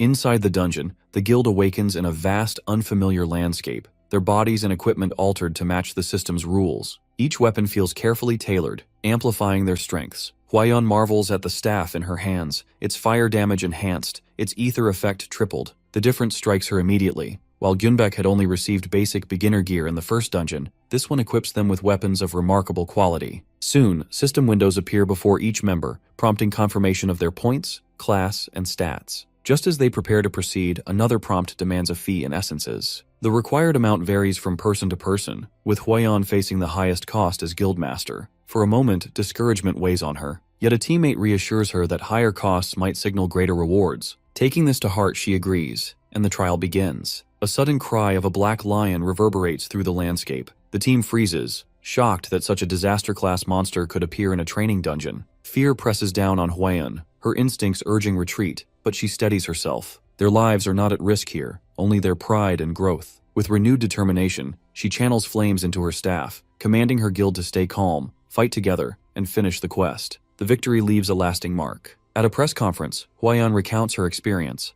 emphasizing how this dungeon proved that, with the right equipment, even disaster-class monsters can be overcome easily. She declares that such training grounds will accelerate the growth of Korean hunters. Meanwhile, Jiha watches events unfold with quiet satisfaction. Releasing the dungeon in Hwayeon's presence had been a calculated choice. The variety of monsters ensured every participant walked away with unique gains. In his mind, the credit belonged to Edenskal and Selena. Their knowledge of Estrom's creatures had provided the foundation for creating these varied trial monsters. At first, Jiha made mistakes. He accidentally created monsters too strong for the Terradrones to handle. Yet it became a learning curve. Even Margreta is thriving in her new environment, helping everyone around her. While researching, Jiha comes across a new idea to implement in the training. He considers occasionally providing better gear to push hunters to test their limits. Meanwhile, at the academy, a group prepares for their turn in the training dungeon. A girl named Young Dasil expresses anxiety, but her teammate Shin Hyesung reassures her, reminding everyone that their actual bodies remain safe, and the goal is to defeat as many monsters as possible. Sang-moon suggests aiming for a new record, but Yumi doubts they can even surpass Group 3. She presses him on how he plans to outdo Myung-hoon from that group. Sang-moon is confident that the monsters inside are weak and that if they face the same monsters,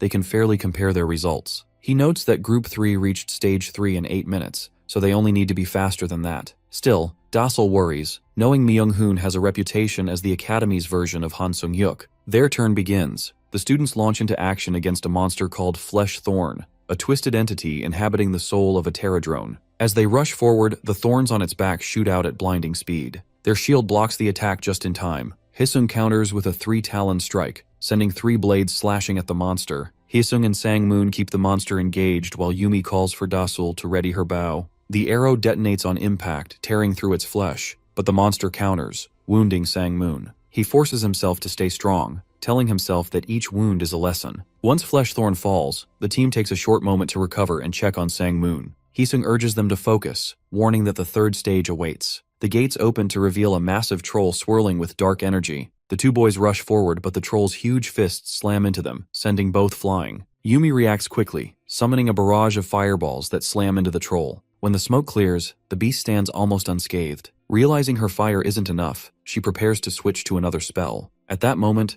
a voice echoes in her head. asking if she really intends to use that skill here. Jiha blurts out his thoughts by accident, and the slip forces him to quickly find another way to guide the students. This leads him to write a tip into his spellbook. He advises her to use damage over time magic, also known as dot magic, to prevent the troll from regenerating its health. The advice sparks Yumi's memory. Her lessons had stressed that trolls were difficult opponents not for their raw power, but for their ability to heal. Remembering this, she calls on Haesung to hold the monster in place so she can cast a firewall. The moment her spell ignites, the troll is engulfed in flames. Its cries shake the dungeon, and when the fire finally fades, the creature lies dead. The system immediately confirms their quest has been completed. Their performance is rated outstanding, granting them essence as a special reward. To their delight, they've even set a new record. Their excitement grows when they learn that Group 3, the rival team, had not earned essence as a reward. Jin Suhei's curiosity prompts her to ask how they managed it, and Yumi explains that they acted on a useful tip from the dungeon system. Clearing the stage motivates the students to request permission to leave the academy for a while. Jin Suhei grants their wish, though she chooses to accompany them. This decision leads them to Jiha's shop in District 7. When they arrive, the bustling crowd outside the store leaves most of the students wide-eyed, a clear reminder of why the place is called a sanctuary for hunters. Only Yumi keeps her composure. Seeing her classmates gawk like children, she mocks them to stop acting as if this is their first time outside. Haesung notices a Category 3 training dungeon nearby and marvels at how different it looks compared to the one at their academy. Diesel, however, is drawn to a towering armored figure among the crowd. The students soon recognize him as Kim Dae-kun, the hunter rumored to be an apostle of Arc, destined to advance into the Holy Knight class once it's available. Curious about the title, the students quickly learn that an apostle is someone who studies and spreads Arc's doctrines. Dae-kun hadn't been believed at first, but now hunters seek him out for guidance. Haesung reasons that with so much evidence already out there, there's no harm in at least studying Arc's teachings in preparation for his possible appearance. While Jin Suhei steps away to secure permission for their group to enter the store, the group's attention shifts to an enormous radiant tree, its scale unlike anything they've ever seen. As they edge closer, some playful jostling breaks out among the group,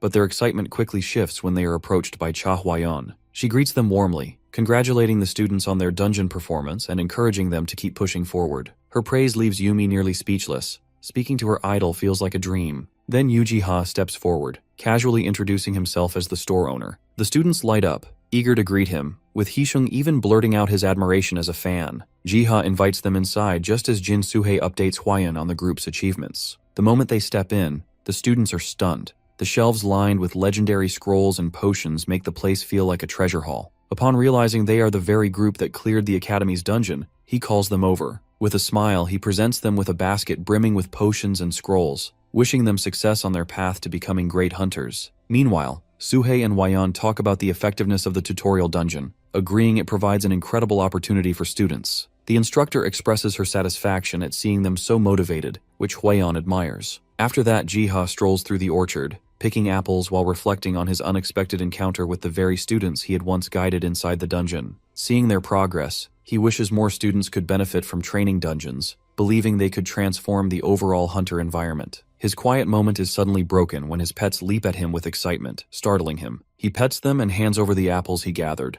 As they eat, Jiha notices small pterodrones carrying away the leftover seeds and flying off to replant them. Before long, new saplings sprout, adding to the flourishing garden. Observing the orchard, Jiha realizes the vegetables and fruits have been staying ripe much longer than usual. After some thought, he connects this phenomenon to the presence of the world tree, which seems to preserve their freshness. Then, a familiar voice reaches his ears, Selena, reporting the amount of honey they've gathered. Curious how she managed to collect so much so quickly, Jiha asks her about it. She explains that by planting more flowers, the bees now move freely and gather nectar at a faster pace. He praises her effort, though Selena humbly insists it's nothing compared to the support he's given. After exchanging honey for sugar, he asks about Margreta. Selena admits Margreta has been conflicted, questioning how her struggles fit within Arc's plan, but takes comfort in the undeniable signs of Arc's existence. Their conversation is interrupted when the Pterodrone High Knight nudges Jiha, clearly expecting something. Realizing he had been distracted, Jiha quickly hands over the honey, apologizing for the delay. Watching them eagerly devour it, he feels a pang of guilt for having taken their honey pot before. To his surprise, the High Knight offers him a share of the honey in return,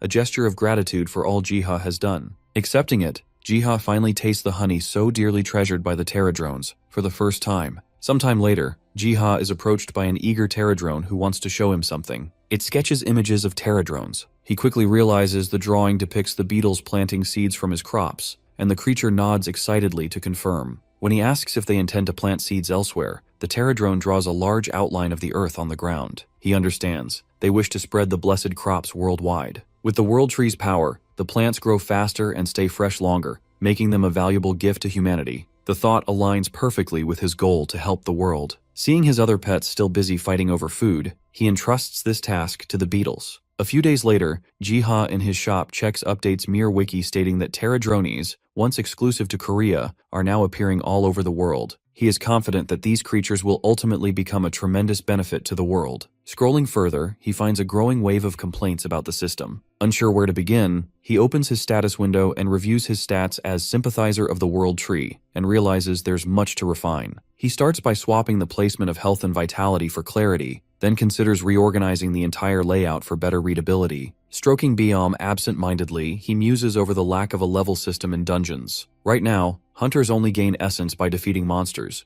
but Jiha thinks a level system could motivate them further. Matching monsters to hunter levels would provide clear goals and a sense of achievement. Yet the absence of a bonus stats system creates a problem. Without rewards, leveling feels empty. When Jiha checks the system manual, he learns any positive bonuses must be balanced by negative effects to avoid imbalance. The thought makes him sweat. He imagines hunters cursing his name over nerfs. Still, he decides to implement the level system first and refine the bonuses later. He sets the standard, Han Sung-hyuk, the strongest hunter, at level 50, while new hunters start at level 1. In time, he plans to add features like weapons that can only be equipped above level 30, even if restrictions draw some complaints. Ultimately, Jiha believes that this new structure will push hunters to grow stronger, collect better artifacts, and prepare for the unknown. To gather feedback, he posts a survey on Mir Wiki, inviting hunters and citizens alike to share their thoughts. Responses flood in, including one from Han Sung-hyuk himself, asking when health and vitality will finally be updated. Kim Hyun-sok analyzes the new level system and concludes it's simply another way of tracking points. He comes across a teaser for a new second class, showcasing powerful designs and abilities. He wonders how these changes will reshape their world. Before he can dwell further, an urgent call reaches him.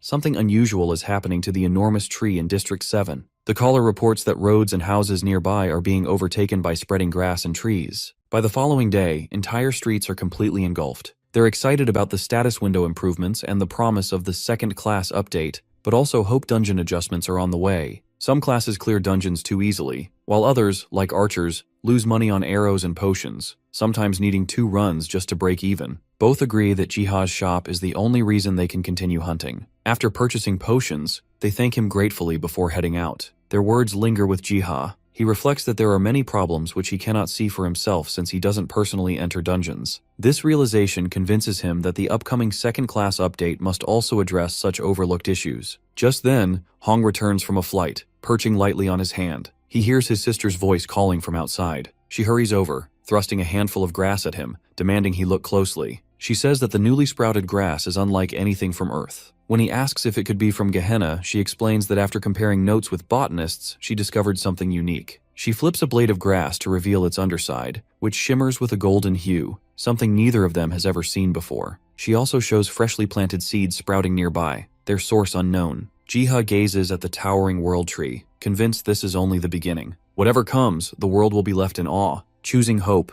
he believes this tree will bring happiness to all. Settling beneath its branches, he opens his status window and reviews his abilities. There, he spots a skill he has never used before, possession. Realizing it allows him to instill consciousness into any being or object in Gehenna, he suddenly becomes aware of the true dangers he has so far avoided by treating Gehenna like a miniature world. Fearful of losing himself, he nevertheless decides to test it. At that moment, a prayer from Estrom village breaks his focus. It is Margretta's prayer that Jiha hears, one offered for her stepfather, Bolander, who still remains in Gemark. She reveals that he was the one who saved her, guiding her through much of her life, and joining the knighthood was possible just because of his support. As she prays, Margretta reflects on the danger he now faces. When she escaped, but he must have realized Ark posed no direct threat to him. Even so, she fears for Bolander's safety. His knighthood role shields him for now, but Bartok's malice could eventually target him. Bartok's power is unchecked because of his family's status as high nobles, the reason why her father, the captain, has likely tolerated his behavior. If Bartok discovers the captain aided her escape, the consequences would be catastrophic. Margretta expresses her strong desire to rescue her stepfather and, if possible, his men. Jiha, recognizing her seriousness, agrees to investigate the situation in Gamark and update her about him. She is amazed by his capabilities, though he says it might take some time, but she reassures him. He shifts his focus on Gimark, where construction and fortification are being done. Bartok berates a weary worker for taking a nap before finishing the wall. The man explains the exhaustion of the workforce, but he coldly dismisses their reasons and commands them to only take rest once the wall is finished. Observing from a distance, Jiha quickly realizes that Bartok is a jerk who is pushing the laborers far beyond their limits. The man's bloated body contrasts cruelly with the food shortages plaguing the region. It is clear that the workers are the ones truly in need of nourishment. Sensing Jiha's anger, Biom nuzzles against him, offering comfort. Jiha strokes him gratefully. The small gesture calms his frustration. He then considers how to approach Bolander discreetly without drawing Bartok's suspicion. His eyes fall on a small hamster scurrying nearby. Without a thought, he activates possession.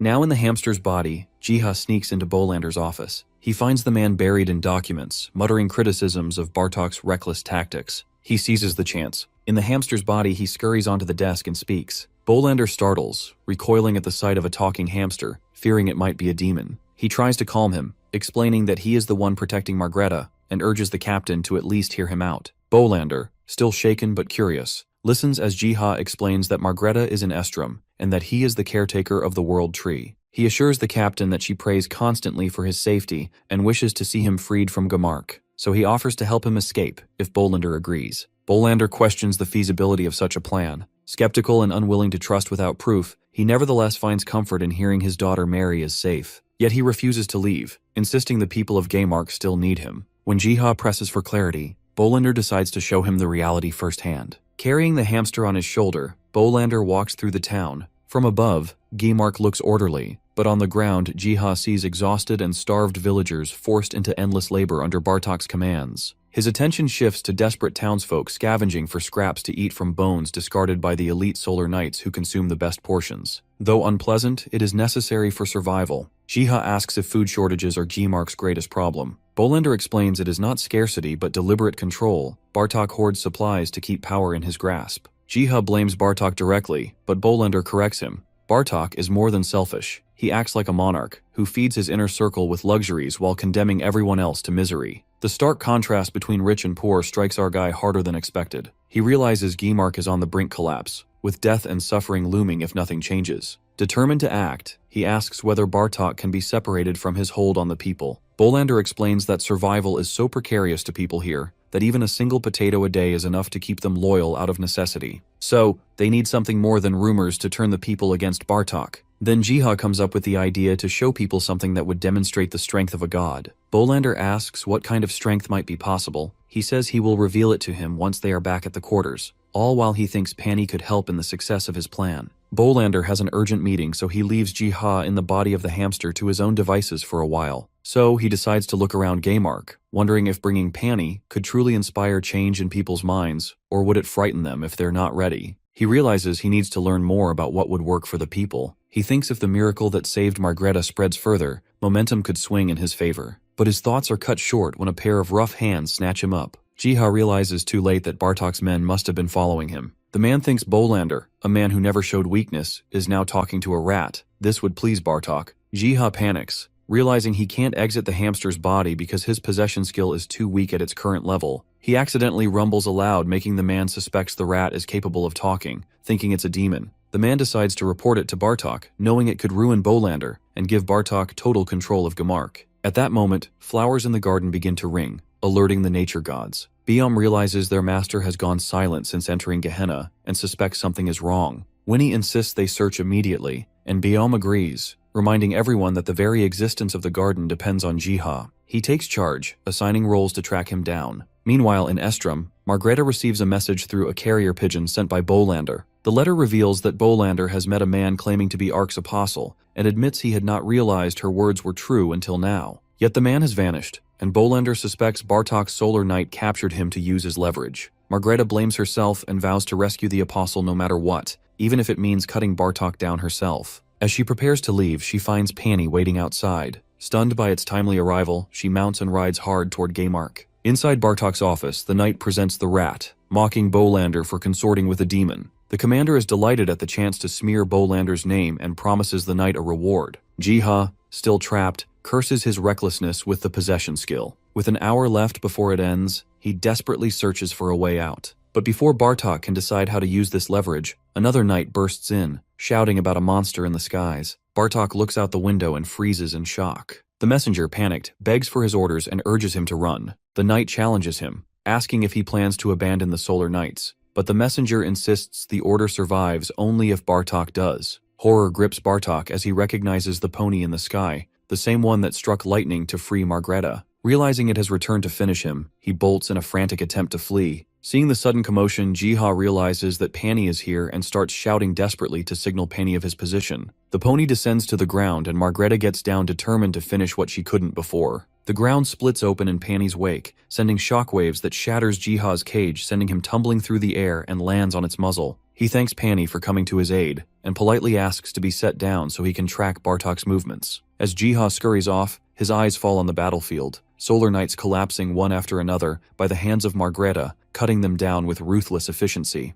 Jiha realizes Pani brought her here because her strength was what Gaymark needed most. While she purges the oppressors, he resolves to play his own part. In her relentless battle, one of the knights shouts calling her a traitor and attempts to strike her, but Bolander intercepts the attack with his shield, protecting her. Thus, she reunites with her stepfather on the battlefield. After laying waste to the Solar Knights, he checks on her, voicing his worry since she hadn't sent a single letter about her safety. She apologizes, but he reassures her, praising the righteousness of her choices. He encourages her to finish what she came here for, and promises the support of his Black Lion Knights. Meanwhile, Bartok shoves his way through the streets, barking threats at anyone in his path. Just as he nears the city gate, he hears Margreta's voice calling his name. Panic floods him, and he quickens his pace, convinced that if he can reach the forest, the wild elves might tip the scales in his favor. Suddenly, as he nears freedom, a rope tightens around his ankle, yanking him down the next instant. Margreta's black lion steps carry her forward like a storm. Her strike slams him to his knees, and her sword hovers coldly over his neck. Margreta declares Bartok's reign is over, but he refuses to surrender. In desperation, he launches one last attack to kill her. That very defiance seals his fate. She unleashes her black lion claws, tearing through him and ending his life. His final cry echoes through Gaymark as justice is delivered at last. Jiha, who witnesses Bartok's death, feels conflicted. He had not wanted Bartok to die, yet Sunghyuk's warning rings in his mind. Generosity can backfire, and loose ends are dangerous. With that realization, Jiha accepts that the world of hunters is harsher than he imagined. His respect for hunters only deepens, and he resolves to observe their path with sharper eyes from now on. Just as his possession skill nears its limit, Margreta senses something unusual from the nearby hamster. Yet before she can act, Jiha slips free of the body. Turning his focus to Gaymark's displaced villagers, Jiha draws up a plan. Using a map, he directs the Terradrones to locate survivors and guide them to Estrom village, promising honey for each person they rescue. The beetles hesitate, doubting his promise, so Jiha sweetens the offer. He will give them honey whenever they want. With this assurance, they agree. Thanks to their help, the housing and food crisis is solved quickly. Yet a larger issue emerges, the cultural divide caused by Gaymark's migration into Estrom. Jiha worries the Estrom villagers may resent sharing their home with people who once opposed Ark. To confirm, he consults Selena. She reflects that their devotion to Ark runs deeper than old grudges, and affirms that Estrom will welcome the newcomers. She admits there may be friction at first, since Gaymark's people are outsiders, but assures him that as long as they strengthen their faith in Ark, they will be treated as family. Relieved, Jiha promises to make sure everything is prepared so that Estrom isn't harmed. The next day, under Prince Edenskal's orders, houses and roads rise near Estrom village. He works shoulder to shoulder with the laborers to speed up construction. Soon, one of his men approaches, reporting that the site he requested has already been completed. Edenskal inspects the finished work, and commends the villagers for clearing the grassland so cleanly that newcomers can walk through with ease. They, in turn, credit his leadership, yet he cannot accept the praise. He recalls how panic struck him when he first learned that 2,000 immigrants were on their way, and how unprepared they truly were. It was not his guidance, but the Ark's apostle who sent the beetles, to help them in carving paths and building homes with impossible speed. Thanks to them, the settlement stands ready just in time. Edenskal, pleased with Estrom's expansion, pushes everyone to finish the infrastructure quickly. From the trees, Kreudel and Kreutz watch the sudden commotion. Kreutz suspects the construction is meant to welcome immigrants, judging by the cleared roads and new village rising beside their forest. Kreudel assumes the newcomers must be from Gaymark. Kreutz voices concern about the cultural differences that might arise, but Kreudel insists it is simply Gaymark forcing their way in. He decides to do something in order to keep their ties with Estrom strong. His motivations are only driven by two things: his endless craving for Estrom's salt, which he has already eaten in excess, and his belief that those blessed by Ark might know where the world tree lies. Just then, Jiha, in his hamster form, approaches the elves, startling him by speaking. He extends an invitation for the elves to attend a joint council with the villagers that very night. When evening arrives, both sides assemble in Estrom Hall, their eyes fixed on the entrance as they await the appearance of Ark's apostle. Suddenly the doors slam open and Biom strides in. The villagers and elves freeze, mistaking the apostle's true form to be leopard, until they notice the small hamster perched on him. Jiha calmly explains he is merely possessing the animal, though his true self is not so different from theirs. The meeting begins. Each community shares its current struggles, and together they discuss how best to help Gimark's people adapt to their new lives. Watching the dialogue unfold, Jiha reflects that this is the first step toward his dream, a Gehenna where every race coexists with respect and unity. He vows to see that future realized, no matter the cost. Sometime later, the meeting comes to an end. Selena rises to thank everyone for attending and expresses her hope to hold more such gatherings,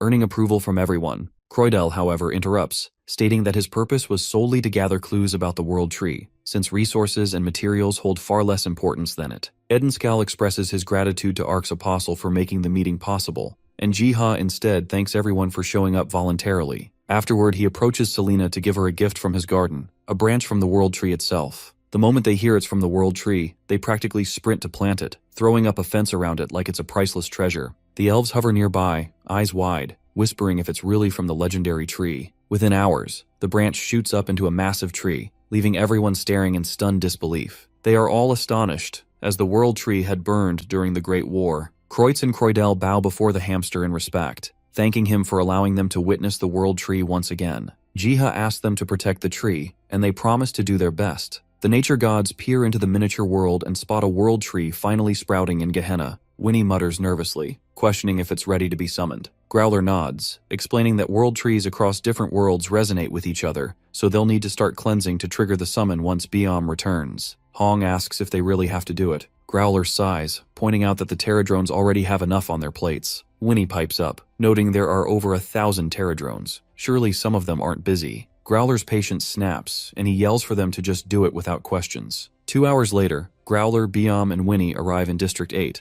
only to find the place crawling with monsters. The trio bares their claws, ready to attack, while Biom lets out a screech so loud it practically gives the monsters a panic attack before the fight even begins. Reporter Choi Ji-hoon covers a battle in District 8. Two monster groups clash, but one, resembling animals, clears the area of hostile monsters while protecting civilians and buildings. Their origins remain unknown, but their actions pose no threat to humans. Jiha watches the broadcast from home, finally realizing where 3 of his pets had gone. Meanwhile, Han Seung-hyuk spots Growler on the news from his own home and immediately rushes out, apologizing to Hyejin for leaving dinner abruptly. He weaves through traffic, the radio blaring news that 2 hours have passed since the mysterious animal-like monsters appeared. Most of the creatures in District 8 have already been cleared out, leaving only the boss, Kango, locked in battle with the animal monsters. The live broadcast shows Kango taking a critical hit from a wolf-shaped creature, prompting commentators to question whether these animals are truly on humanity's side. He screeches to a halt and rushes forward for a first-hand update.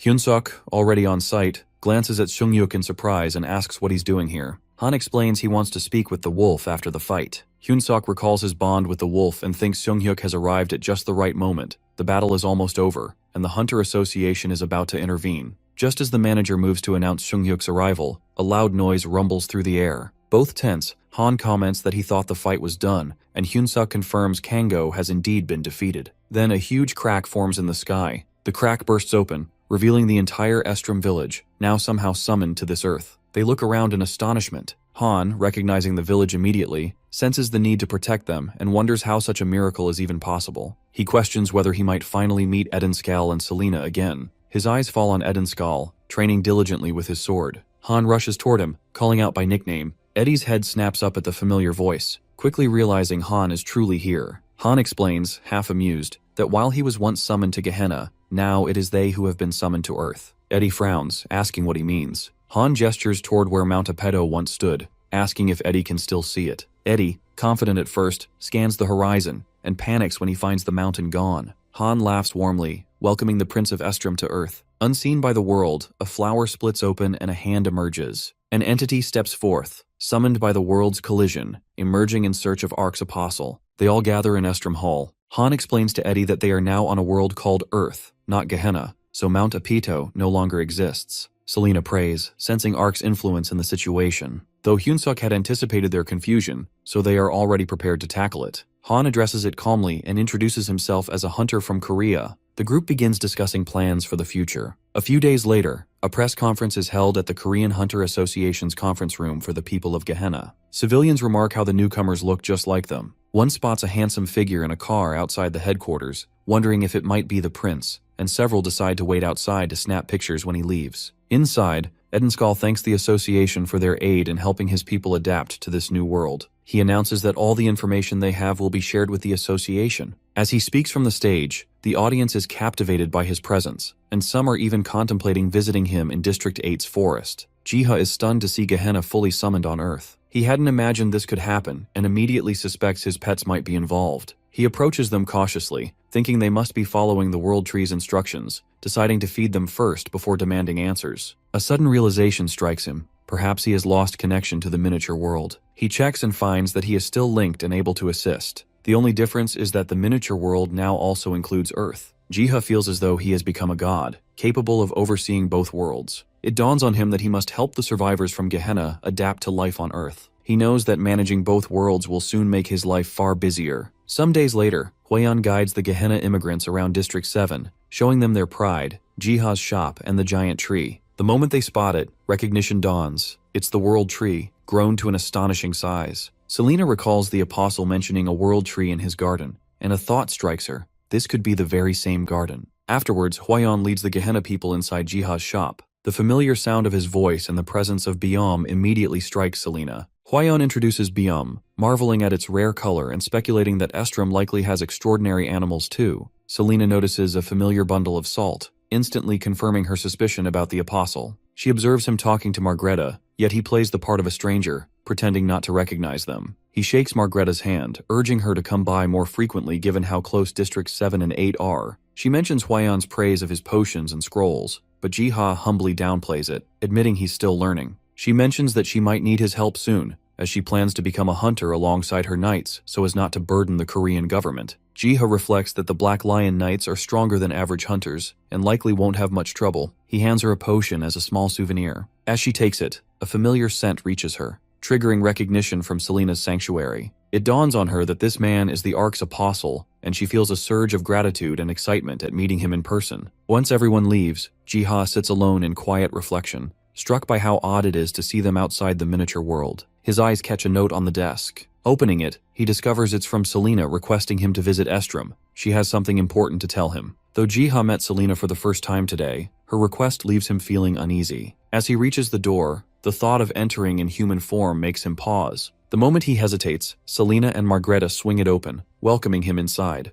They invite Jiha inside for a cup of tea, and he expresses his surprise at receiving her note. Curious, he asks Selena what she wanted to tell him. She begins her questioning cautiously, asking if he believes in Ark, though she isn't sure what Earth calls it. Back in their world, it is Ark. Selena explains that he had once created and watched over Gehenna, but then vanished. Recently, an Ark's apostle appeared, claiming to be from another world and began taking care of Gehenna. This apostle mentioned having a world tree in his world. Seeing the enormous tree in District 7, Selena suspected it might be the world tree of this world. She admits that she initially considered the world tree near his store a coincidence, but the bag of salt in his possession and Byum confirmed her theory. She then asks Jiha directly if he is the Ark's apostle. Seeing the certainty in her eyes, Jiha realizes there is no point in denying it. He admits to being Ark's apostle and recounts how he became the apostle, as well as the role he has played so far. He shares everything he can think of, including how he has been helping Gehenna. Relieved to finally have someone to talk to about the ordeal, Jiha feels the weight of secrecy lift from his shoulders. Selena kneels before him, convinced he is Ark himself,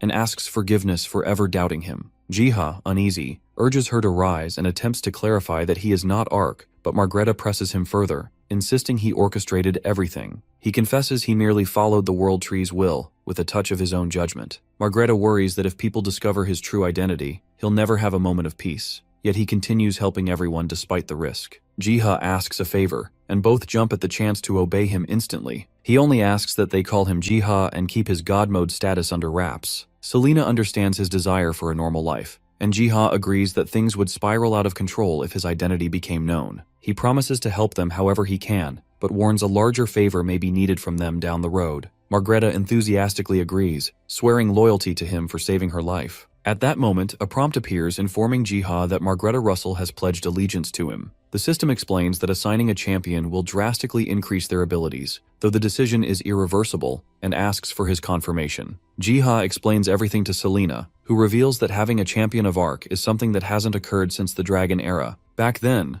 a noble knight was chosen by Arc to help restore balance to the world. These champions serve directly under Arc, acting as his agents in maintaining order. Jiha asks Margreta if she's truly sure about becoming his champion, stressing that the choice is permanent. The girl is burning with enthusiasm, declares that she was reborn thanks to him, and promises to serve him with her life. He hesitates at her intensity, then rejects the idea, unwilling to let her gamble everything on him. While Selena tries to show understanding for his decision, Margreta's disappointment is palpable. Jiha patiently explains that he doesn't want to claim someone's life and ambitions by making them his champion prematurely. He insists they must build trust before making such a significant decision. Margreta finally relaxes, understanding that human relationships are more important than system rules. She asks Jiha to call her Mary from now on, a name only the captain ever uses. Selena then hands Jiha a study guide from the Dragon's Era. He accepts it gratefully, having not even known such a book existed. She explains that the book will help him understand dragons, how they disappeared without a trace, and includes information about champions. They spend a while reminiscing over memories of their past experiences with him. In the following days, he studies the books Selena provided, which contain guides on dragons and beings called neutrals. He learns just how powerful dragons once were, which explains Margreta's enthusiasm to become a champion,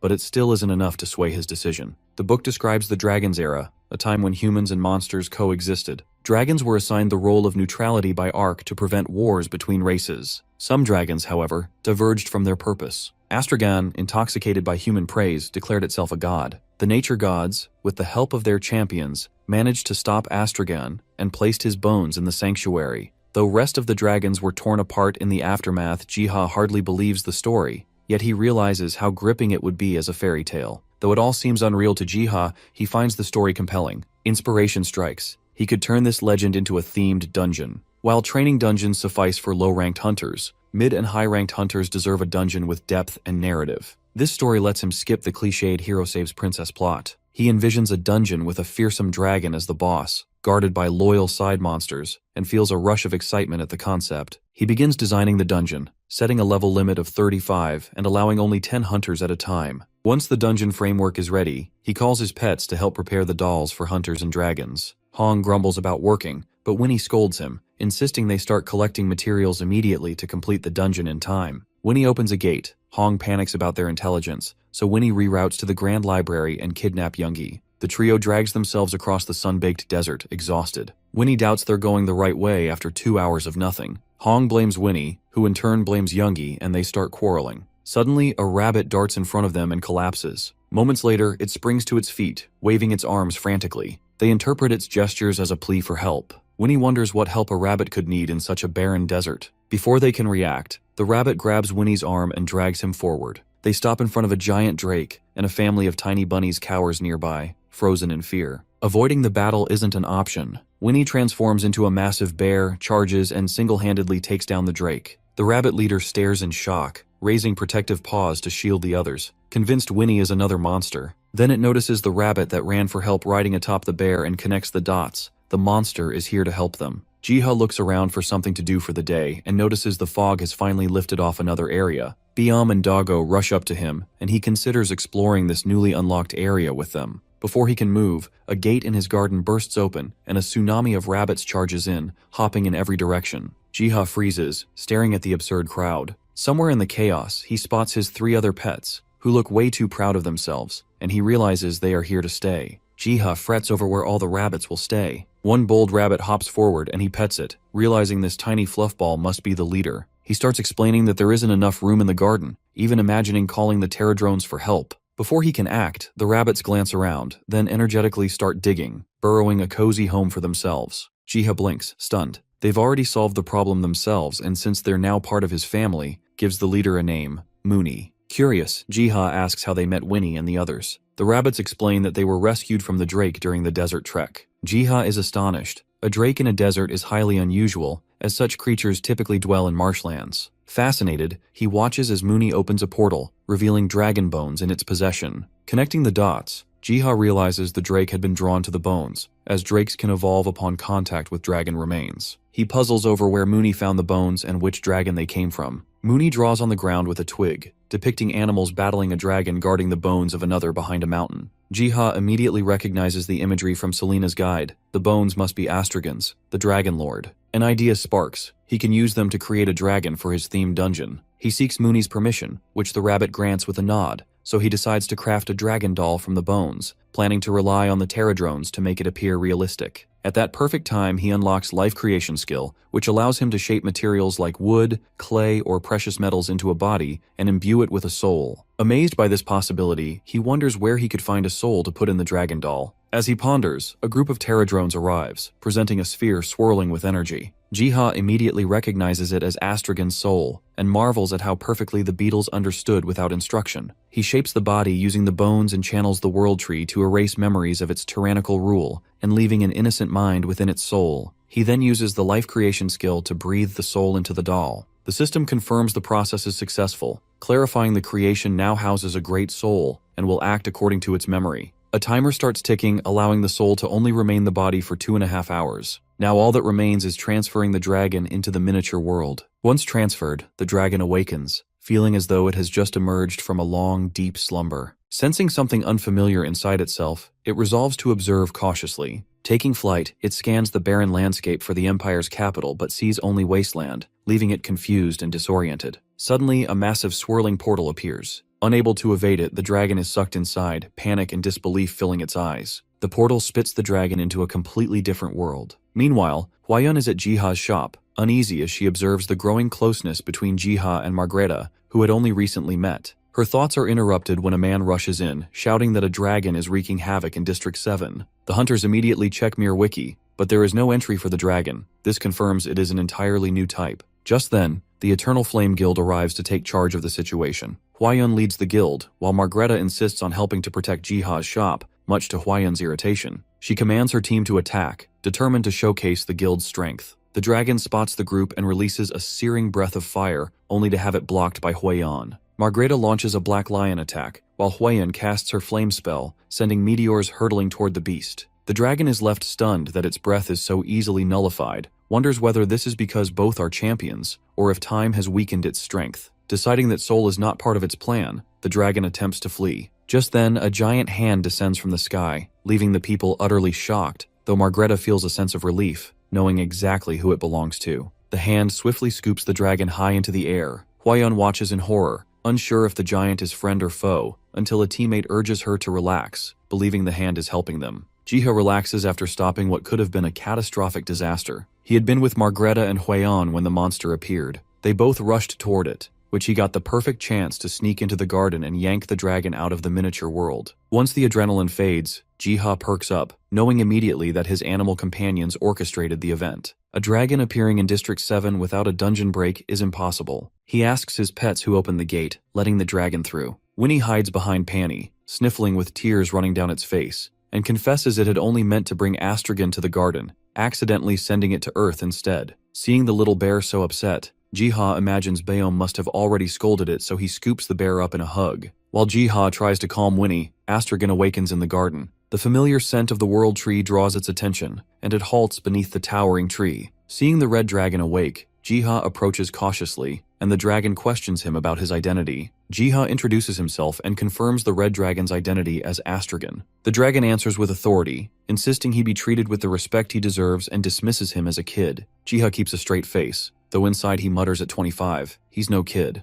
Changing the topic, he asks if he is hurt since he tried his best to grab him lightly. Astragon fumes at Jiha's audacity for grabbing him. He questions Jiha about the garden, the metal bead necklace around his neck, and why his body has shrunk to such a small form. Jiha struggles to explain the truth without bruising the dragon's ego. When Astragon learns that he had died, he clenches his teeth in anger. Dragons were granted immortality by Ark, and the notion that they could go extinct is inconceivable. Flames swell in his throat as he furiously demands the truth. Baeom leaps in and smacks the dragon's head, leaving him shrieking at the insult. The three nature gods step in, giving him a long lecture about respect and manner. Baeom sternly orders him to show respect to their master, Jiha, who walks the path of Ark. Astragon thinks they are being ridiculous. Baeom sets him straight that he died 500 years ago as a tyrant, and that monsters wiped out Gehenna, forcing them to relocate to Earth. Beyond points at Jiha, declaring him their master and the center of everything. The dragon struggles to process the flood of information. Winnie questions if he has truly grown so old that he forgot his purpose and started acting recklessly. He learns that his ambition to conquer the continent split it into two, instead causing the souls of his siblings to be sealed away. They reveal Jiha's mission to revive his siblings. To make him face the truth,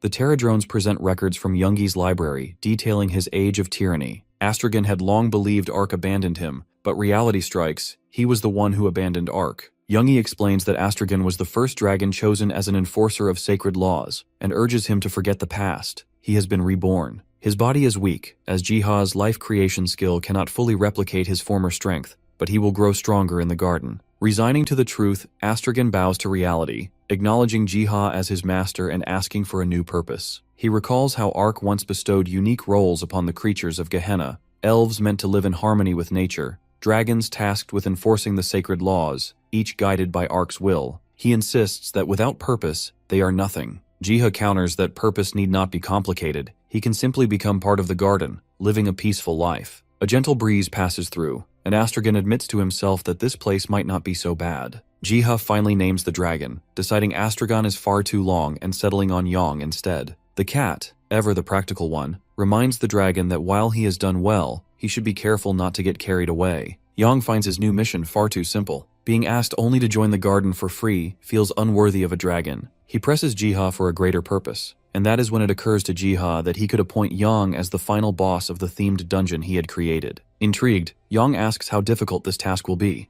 Jiha trains him step by step, and after several days, the lessons are finished. At last, Jiha opens the dungeon, cautioning Yang that hunters are on their way. Jiha advises Yang to use his maximum power since death inside the dungeon isn't permanent. Hearing that his opponents would be the same ones who had attacked him in District 7 only fuels Yang's eagerness. Yet Jiha wonders if he's really ready in this weakened form against the hunters possessing advanced gear and skills. The remark infuriates Yang, spewing fire to prove he's no weakling. Jiha tells him to relax, promising to fix his stats later. Though Yang understands his role now, he still feels the sting of being treated as if he were lesser than his true rank. Soon after, Yang hears the hunters approaching, bickering about how they've never seen a quest this detailed. The rookies tremble at the sight of the monster. The seasoned hunters try to calm them, confident in their skills until they finally see the beast, and their bravado dies on the spot. The hunters are astonished, wondering how the monster that appeared in the city days ago had fled all the way here. Yang bristles in fury. He never ran, how dare they look down on him. With a deafening roar, he roars that he will unleash his wrath and releases a hurricane of fire, shaking the entire dungeon. That day, the primordial dragon's roar rattled everyone's bones and within hours made headlines worldwide. News anchors claimed the District 7 dragon had holed up in a training dungeon where Han Sung-hyuk's supposedly unbeatable team went after it and got flattened. The dungeon has been placed under investigation. Meanwhile, Cha Hwayeon rallies her guild for a second attempt, urging them to carry resistance potions, scrolls, and other essentials. On a live broadcast, the news anchors invite Kim Hyun-suk to shed light on the dungeon. He explains that the dungeon appeared suddenly and has already gone viral worldwide. When pressed about the boss monster's classification, he clarifies that the system itself identified the quest as Red Dragon, confirming it to be a dragon-class entity. He further explains that every challenger who enters receives a special buff called Hero and a temporary title, Dragon Slayer, marking this as the first ever true-themed dungeon. The anchor presses for details on potential rewards. Hyun-suk predicts they'll be nothing short of amazing, given the dungeon's brutal difficulty. Meanwhile, Jiha's sister's team is hard at work planting when Min-seok walks in with food. Kyungbaek nearly weeps with relief, saying he was starving. A brief argument breaks out between him and Sun-young over the work, but Min-seok steps in to ease the tension, inviting everyone to sit down and eat. The food has everyone drooling, and Sun-young calls Jiha over. He walks in, apologizing for being late and thanking Min-seok. Mid-meal, Kyungbaek squints at Jiha's arms and asks if he's been working out. Jiha denies it, claiming he only has time for his shop. But Kyungbaek presses further, poking at his chest and exclaiming in disbelief at how solid his muscles feel. The others eat without much thought, but Jiha grows uncomfortable as Kyungbaek refuses to stop. Sensing this, Panny rushes over and jabs its horn into Kyungbaek's face. Though secretly grateful, he gently scolded the little beast not to go around stabbing people. Sungho joined the teasing, noting that Jiha looked more fit than him, and asked again if he was secretly training. He flatly denied it, still playing dumb, while Sungho tried to encourage him not to be embarrassed about his physique. However, he stubbornly plays dumb. Unfazed by the commotion, Growler plants himself before the TV. Breaking news interrupts, an earthquake, magnitude 9.5, at Yellowstone. Ki Hyunwoo reports live from the scene, calling it pure chaos. When drone footage fills the screen, Growler stiffens and begins to growl. On the screen looms a massive tree, its branches warped in darkness, a monstrous bud swelling among them. At first glance it looks like the World Tree, yet Jiha knows better. The World Tree protects life. This thing radiates nothing but destruction. That evening in the Dream Garden, Youngie tugs on his sleeve and pulls him through a portal. He steps inside, realizing it leads to a library, though not the one Youngie had shown him before. This one descends deeper, down into a shadowed basement. There he sees, hanging in the air before him is a majestic book, radiating light as if it were alive. Inside the book, Jiha finds chilling details about the Tree of Destruction, the same entity that triggered the Yellowstone earthquake. It is said to belong to the Lord of the Abyss, a figure possibly on par with the High Lord Yang had once mentioned. If the book is right, then even America isn't safe. The text explains that the tree consumes the earth itself, its presence alone capable of drowning out the World Tree's light. Realizing only he can confront it, he decides to call Hyunsuk and take the U.S. up on its offer. Jiha requests that he be stationed near Yellowstone. Hyunsuk hesitates, warning that the area is already swarming with monsters, but our guy insists the tree must be dealt with. Though reluctant, Hyunsuk recognizes he wouldn't insist without a reason. Hyunsuk decides it's wiser to keep an eye on Jiha and quietly assist him rather than press for answers he won't share. He arranges his stay in a nearby town called Casper, just outside Yellowstone. To ensure security, he insists on escorting him personally and promises his safe return, a condition Jiha accepts. The nature gods listen in on Jiha's call, a wave of relief washing over them. At last, he's chosen to go on his own, otherwise they would have dragged him there by force. Winnie presses for immediate preparations, yet Biam waves her off, claiming it's easy. The Terradrones will take care of the monsters and shield Jiha, while they deal with the tree. When Winnie questions who will be by Jiha's side during the journey, Bayom dismisses the concern with calm confidence, insisting he's already arranged the perfect escort. Jiha packs his bags and departs for Incheon International Airport. Upon arrival, he is greeted by Ashley from Hunter Management, who introduces herself as his guide and coordinator in the US. While outwardly professional, she inwardly marvels at finally meeting one of Korea's rising hunter stars, noting how much gentler he appears compared to his reputation. He is also joined by Kim Deo-kun, assigned as his bodyguard. Ashley can't help but be surprised by his towering height. Jiha admits that while he prepared himself, the thought of going to America still makes him uneasy, hence the bodyguard. Ashley reassures him to follow the schedule and not worry. Ashley remarks that a lot of people are eager to meet him, which makes Jiha tense up and ask if his arrival was already public knowledge. Hyunsuk joins the conversation, admitting he had made a few calls the night before. Better to double-check things for such a rare trip abroad. Noticing Hyunsuk's weary expression, he asks if he got any rest at all. Hyunsuk confesses he only managed a few hours, deepening Jiha's worry. Once settled inside the airplane, Jiha marvels at the luxury of his seat. He never imagined he would ride in first class. Looking around in awe, he unzips his bag, only for Yang to immediately leap out, grumbling about almost suffocating inside. As the pilot's voice announces takeoff, Yang mutters that they could have saved the trouble if Jiha had just ridden his back. Yang mutters they could have flown on his back instead of complicating things. Jiha pats him, amused, and points out the wonder of flying without wings. When the plane finally takes off, Yang peers out the window, realizing he doesn't need to flap his wings to fly, and begrudgingly admits it isn't so bad after all. Hours later, the plane lands in the United States. At the terminal was standing Logan Chris, head of human resources at the U.S. Hunter Association, and beside him Drek, an executive from the Psyker Association. Behind them, a sea of journalists and officials pressed forward, fighting to catch a glimpse of him, the overwhelming noise and flashing cameras making his stomach churn. By the time they escape the airport, Jiha is already drained. Ashley remarks that even world-famous hunters don't draw crowds this massive, hinting that his popularity is something extraordinary. Eventually, they arrive in Casper, a small town that looks eerily desolate. Ashley explains that Casper once held nearly 60,000 people, but the population plummeted over the past decade, leaving only a few thousand behind. Now the town mainly serves as a base for psychers hunting monsters near Yellowstone,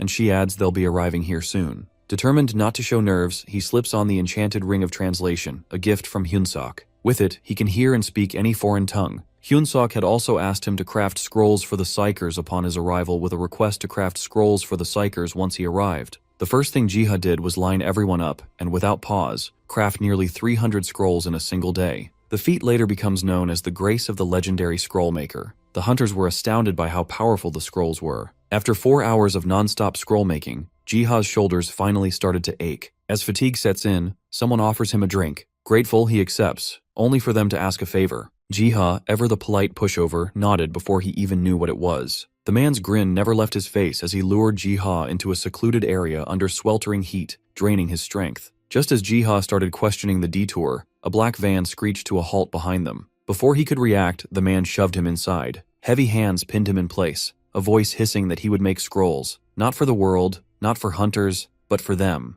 forever. The van speeds off, and the only comfort Jiha finds is knowing that Yang, his dragon, is still with him, tucked away in the suitcase. He forces out the question of where they are taking him. The men only smirk and reply that he'll know soon enough. Realizing escape is impossible on his own, he decides he'll have to rely on Yang. Just as he reaches for the zipper, the van lurches to a violent stop. Vines coil around the wheels, anchoring the vehicle in place. The leader tells his men to keep an eye on Jiha and moves to step out. But before he can react, the plant lets out an ear-splitting shriek. Two of the men in the front are stunned in place, and in the next instant, the vines whip around and yank them straight out of their seats. Jiha seizes the opening, scrambling out of the van, and freezes at the sight of the creature looming before him. Yang, fed up with being cooped up, leaps from the bag and sizes up the wild plant, asking if this is the monster they are here for. Jiha confirms it is for now. Yang, having seen far worse, tells Jiha to take cover behind him. The vines snap toward them, but Yang unleashes a torrent of flame, reducing the monster to ash within seconds. Jiha, overjoyed, pulls Yang into a tight hug in gratitude.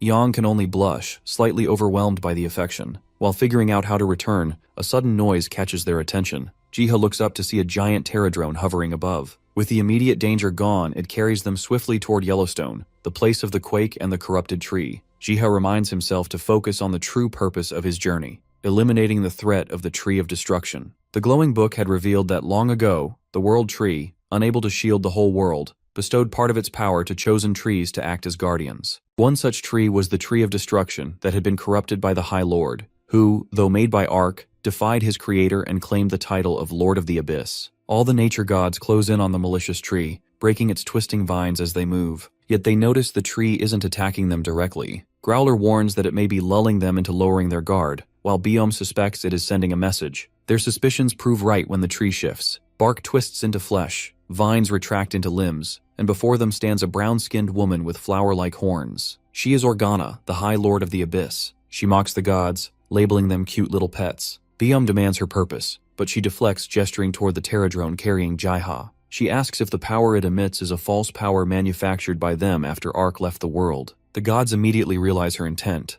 Their master is drawing near. They ready their stance to shield him, but Organa moves first. Saplings erupt from the ground, coiling around the gods and locking them in place. As the pterodrone descends, she wastes no time. In a flash, she seizes Jiha, enclosing him within her palm. Organa studies Jiha with a predatory curiosity, questioning how he can act like a god when he seems so frail, so insignificant, and unremarkable. Jiha struggles, but her grip tightens, bringing him close as she inhales his scent, which intrigues her even more. She asks if he would submit as her pet. He refuses with every move, prompting her malicious grin. Humans keep pets of their own, after all. She brags about how much better the world would be if she ruled it. Recalling the devastation caused, swears he will never allow it, but she remains confident that humans will crave her control. Just as she moves to smother him, Jiha's scent triggers a long-buried memory. The warmth emanating from him reminds her of her father's hand. She recalls Ark patting her head, urging his children never to forget the purpose and duties they were born for. She grips her head, lost in confusion over her forgotten duty. She loosens her hand and gazes upward, silently asking her father for guidance, as she begins to vanish. Released from her grip, Jiha begins to fall, but the pterodrone swoops in, catching him at the last second. With Organa gone, Biome orders the team to focus, and they set fire to the Tree of Destruction. Jiha, now safe on the ground, pats his pets for their valiant efforts. He then takes the branch of the world tree he brought and plants it where the corrupted tree once stood. Meanwhile, Winnie and Biome bicker over whether their master's life was unnecessarily risked. Biome remains firm, asserting that their master, walking the path of Ark, is untouchable, even by the High Lord. Youngie admits she had doubted the plan's success, believing they had already failed the moment Organa seized him, but now they had defeated her. Then Jiha calls them over, and they see the world tree he just planted has already grown into a massive, towering tree. He thanks everyone for helping safeguard the area. Yang, brimming with excitement, rushes at him, hugging him so hard they tumble down to the ground. Once back in the dream forest, a pterodrone begins recording the day's events. Organa, the High Lord known as the Queen of Mushrooms and Vines, had used the Tree of Destruction to reach Earth. She was defeated by the nature gods when Ark's power in Jiha caught her off guard, forcing her to flee. He thinks back on how Organa treated him like a mere pet, making him wonder if all High Lords view humans this way. The question of her forgotten duty nags at him. He remembers Yang's words, that every race has a purpose, and without it, they are incomplete. Exhausted by the flood of thoughts, he chooses to rest. Jiha wakes in his hotel room, only to find Yang's massive red face inches from his own. A scream escapes him before he can think. Thinking fast, Jiha feigns surprise, claiming the dragon just crashed in. Dae-kun steps protectively in front of him. Ashley fires a lightning bolt at the startled dragon. Yang escapes after the brief chaos, and Jiha mentally groans, apologizing to his very patient dragon. Ashley checks on Jiha, informing him that the Tree of Destruction vanished from Yellowstone National Park. She adds that the Bureau is investigating the tree and has issued warnings. Jiha acts dumbfounded, keeping the full truth hidden. With no further tasks, she advises him to return to Korea with Dae-kun, and silently admires Jiha's selflessness in creating hundreds of scrolls for psychers without expecting anything in return. She bids him farewell, apologizing for having wasted his time and requesting he visit again. Once they return home, Jiha finds Yang sulking in the dream garden, giving him the silent treatment. He pokes him apologetically, reminding him how disastrous it would have been if anyone saw a dragon with him.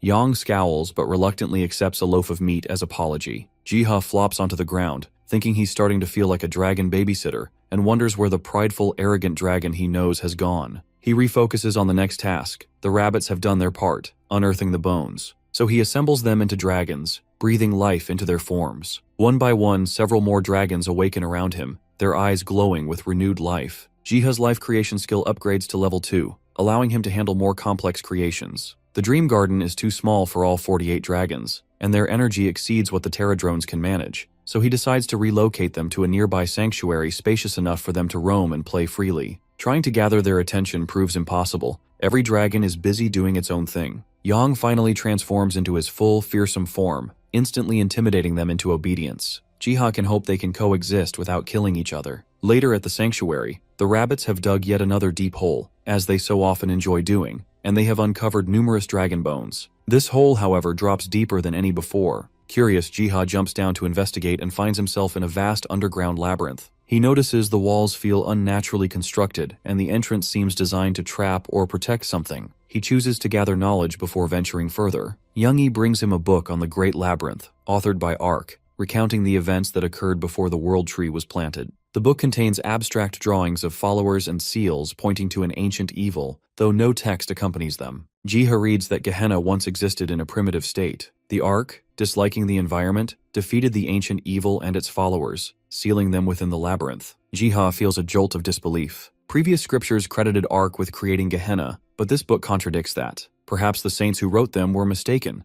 The world clearly existed before the World Tree. The book explains that the ancient demon sealed within the Great Labyrinth would bring complete chaos if it ever awakened. Traps would trigger, and its followers would unleash their fury, yet the Ark assures that nothing can escape the Great Labyrinth. It mentions that the Demon Lord can be used for practice, but the door is sealed. Jiha wonders how to enter until a Terradrone mentions a hole in the wall. He sends some Terradrones to investigate, but the hole is too narrow for them. Jiha realizes he can slip inside by possessing a small animal, avoiding the risk of expanding the hole. Relying on the invulnerability his possession skill grants, he inhabits the same hamster and cautiously begins his exploration. Meanwhile, Jiha's animal companions fear the awakening of the Demon Lord, exhausted from their encounters with the previous 33 lords. Winnie wonders if there were many ancient demon lords, and Youngie says roughly 100 survived only after destroying each other. Winnie assumes the demon lords will avoid conflict with the hunters, yet Biam points out that a few might seek negotiation. They find it entertaining to watch the lords attempt to escape, as long as no chaos spills into their world. Biam is confident Jiha can manage them effortlessly. No creature has entered the labyrinth for ages. Now the demon lord has awakened, sensing a new guest. He commands his followers to capture Jiha, who remains unaware he is encircled by malevolent forces. To bring him, one tries to stomp him, but its hoof bends like rubber against a protective barrier around him, screaming in pain. Jiha barely notices a sound and decides to take a quick look before returning to his world. Another monster's machete snaps in half mid-swing, and the little hamster escapes, leaving the followers fumbling after it. Crichton, chief of staff to the Demon Lord, reports that they have identified the intruder, a small hamster. Yet every time the soldiers try to attack, they end up injured. The hamster is so untouchable that even the traps are not triggering on it. The Demon Lord realizes this is unusual. Normally, Crichton would capture any intruder with ease. He orders Crichton to open a path to the throne room and use the soldiers to lure the hamster so he can see it for himself. Crichton hesitates, aware that the heart of the labyrinth lies within the throne room, but the demon lord repeats the order, leaving no room for refusal. Drawn by curiosity, Jiha steps into the throne room, though every instinct warns him against it. As he steps inside, he immediately realizes the presence before him, the demon lord. The being introduces himself as Krasis, Lord of Iron Blood, and harshly claims that they have awakened due to Jiha's intrusion. Jiha quickly apologizes, but Krasis cuts him off, demanding to know who sent him, certain he is here as a messenger. Our guy admits he stumbled upon the place by accident, but Krasis does not believe him. He questions the era the hamster comes from and presses to know why a mortal stands before a being who has spent 2,000 years steeped in blood and violence. Jiha admits there is much to explain, but first asks for Krasis's help. The demon lord is baffled. What help could a mere mortal want from a demon? He reveals that he is a gardener of the world tree and wields a fragment of Ark's power. Krasis eyes him warily, labeling Jiha a servant of the archdemon. Our little hamster decides to sort out the misunderstandings later, as Krasis regards God Ark as an archdemon. He declares his intention to make the labyrinth useful for his work, and offers to help the demon lord escape in exchange for his cooperation. The demon baffled underestimates him, insisting that archdemon made this labyrinth impossible to escape. He assumes Jiha is merely here to toy with him, certain that escape is impossible. He recalls the book's warning, no one truly dies in the labyrinth. Anyone who dies is revived at the entrance. The book makes it clear, the curse is eternal, though why the Ark chose to imprison them for 2,000 years remains uncertain. He speculates perhaps the labyrinth was shown to him to end this cycle. So, he returns to his garden and pours rain over the miniature world, proving his power to Krasis. Krasis stares in disbelief, unable to fathom how this is possible. When Jiha returns inside, Krasis glares at him, muttering in disgust, thinking he is the archdemon himself, his eternal enemy. He insists he is not Ark, and proposes to remodel the labyrinth, promising to help Krasis escape in return for his cooperation. Fed up with the endless silence, Krasis decides it doesn't matter if the hamster is lying. He clings to the hope the hamster offers and agrees to help. After a while, he summons the High Lords, though only 3 appear: Penelope, Lord of Delusion, the Lord of Intelligence, and Krasis himself. Penelope quips, asking if someone finally decided to let them out. Krasis explains finding an animal that has similar power to Ark, asking for his help who made it rain in the labyrinth. The demon lord confirms but clarifies they are getting free not right away.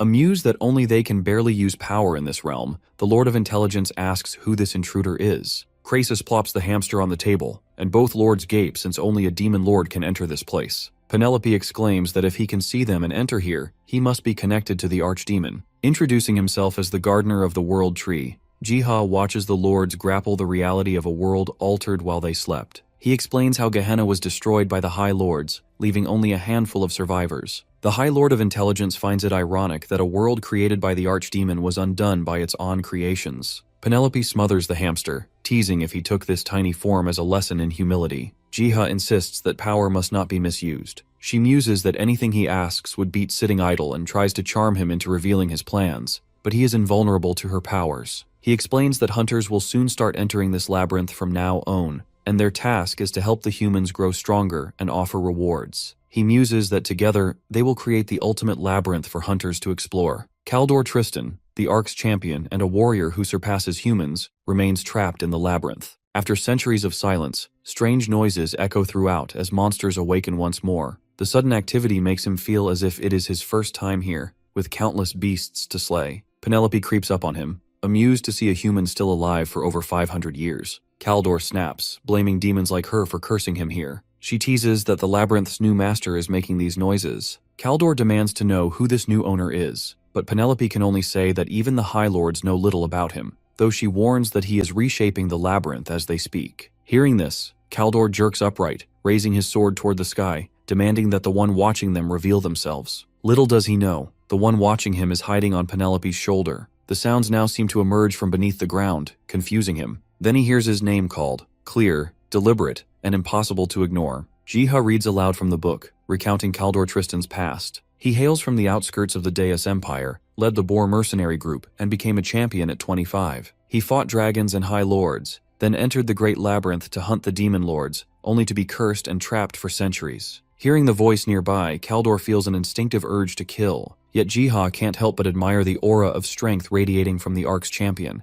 his stats displayed clearly before him. Kaldor screams for the speaker to reveal himself, his voice raw with frustration, and Jiha notes with admiration how he has retained his strength and sanity after 500 years. Penelope nudges Jiha to show himself. The man exhausts himself with futile shouting, so our hamster steps forward, asking if Kaldor has calmed down. Disappointed, he scowls at the hamster form and demands he show his true self. However, Jiha refuses to do so, while Penelope sheepishly admits she hasn't seen it either. He demands to know Jiha's identity. Argai replies that he is the gardener of the World Tree, withholding details out of respect for Kaldor's past as the Ark's champion. Enraged, Kaldor thrashes and shouts. Jiha glances at Penelope and signals her that it's a good time to leave, but the champion lunges after them, apologizing and begging them not to leave him alone again. Argai can't help but feel sorry for him, marveling at how he survived centuries in this state. He asks if Kaldor can calm down enough to continue the conversation. The poor guy forces himself to act human again. He explains that to help him, Kaldor must stay calm, and reveals he can arrange his escape via the Demon Lord, though not immediately. The man doubts the possibility, frustrated at his inability even to locate the labyrinth's entrance. Kaldor is doubtful, asks Jiha if he is under the Demon Lord's control, who clarifies they are only cooperating with each other, promising him the same aid. Kaldor flat out rejects the idea of cooperating with the Demon Lord. They turn to leave, suggesting he can remain for another 1,000 years, but he instantly regrets his defiance and apologizes. Jiha apologizes too, admitting he wants Kaldor freed just as badly, yet laments that with Gehenna practically destroyed,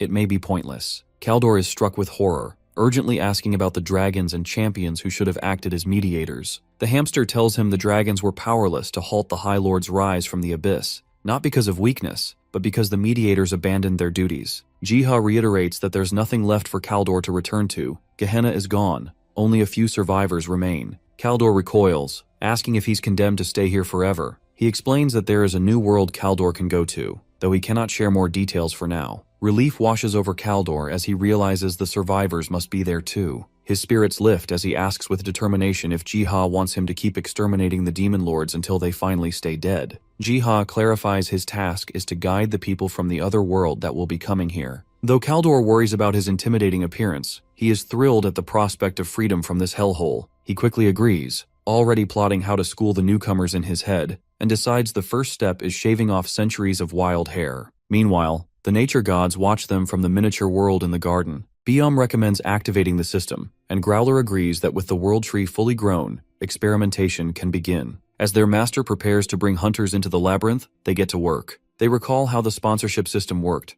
Warriors used to enter the labyrinth, received essence and buffs, and the outstanding ones could form contracts with Ark or the nature gods. They prepare to implement it, agreeing to use essence as currency. The Pterodrones immediately get excited, imagining the bounty of essence they'll collect. Growler proposes picking warriors ahead of time to avoid losing them. Yang worries they might grow greedy if they share their power with them. Painey insists they only exist to motivate the hunters to push forward, not to hinder their growth. Biom stresses that this system exists only for those truly worthy of gaining power. Though the training method is up to them, he ends the argument by reminding them to consider what their master would want. They all decide to wait and see. A few days pass, and Sunghyuk finds an invitation to the Great Labyrinth waiting at his doorstep. Sunghyuk reaches the Great Labyrinth atop a Pterodrone, surprised to see others gathered there as well. They exchange questions about the place, but no one has answers. Daokun gestures toward a table at the entrance where a Pterodrone sits with ornaments. Hwaeun asks if they are for sale to use inside. Sunghyuk whispers that maybe it's running a side hustle because the master stopped feeding it. Hwaeun picks out an item from the table, and the Pterodrone shows her a drawing indicating it cures delusion spells, a magic used by Penelope, the succubus, to control others' bodies. Hwaeun eyes the glowing stone, guessing it must be necessary for navigating the labyrinth's dark and confusing caves. She asks the price, and the Pterodrone points to a sign demanding 4 essences. Outraged, she tries to haggle it down to 3, even flashing her deadliest glare. Avoiding eye contact, the little guy taps at the sign again, adamant on 4 essence. Sunghyuk talks her down, and she slaps her essences on the table. He observes many other items for sale, sparking curiosity about what else they might need inside. Daokun recalls rumors of the Demon Lord and powerful monsters dwelling within, and the group resolves to enter and see for themselves. Once they step inside, the labyrinth opens into a vast forest, and a lone man sits calmly on a rock, as though he had been waiting for them. Hwaeun whispers he looks like Bolander, though a homeless version Kaldor greets them, and the group feels an overwhelming aura radiating from him as he speaks. He introduces himself, asking if they are hunters from Earth. He admits he knows of their deeds but not their names. Then, with chilling certainty, he points at Margreta and asks if she bears the name Rustle. Margreta's breath catches when Kaldor says he knew Marlene, a champion who bore an uncanny resemblance to her. The truth dawns, and she demands to know if he is the Ark's champion. Kaldor admits he is, though he has been trapped here for 500 years. Daokun recalls vague stories of such a title from centuries ago while Huayan remains skeptical, doubting any human could live that long. Kaldor dismisses their concerns, reminding them that if they wish to enter the labyrinth, they will have to play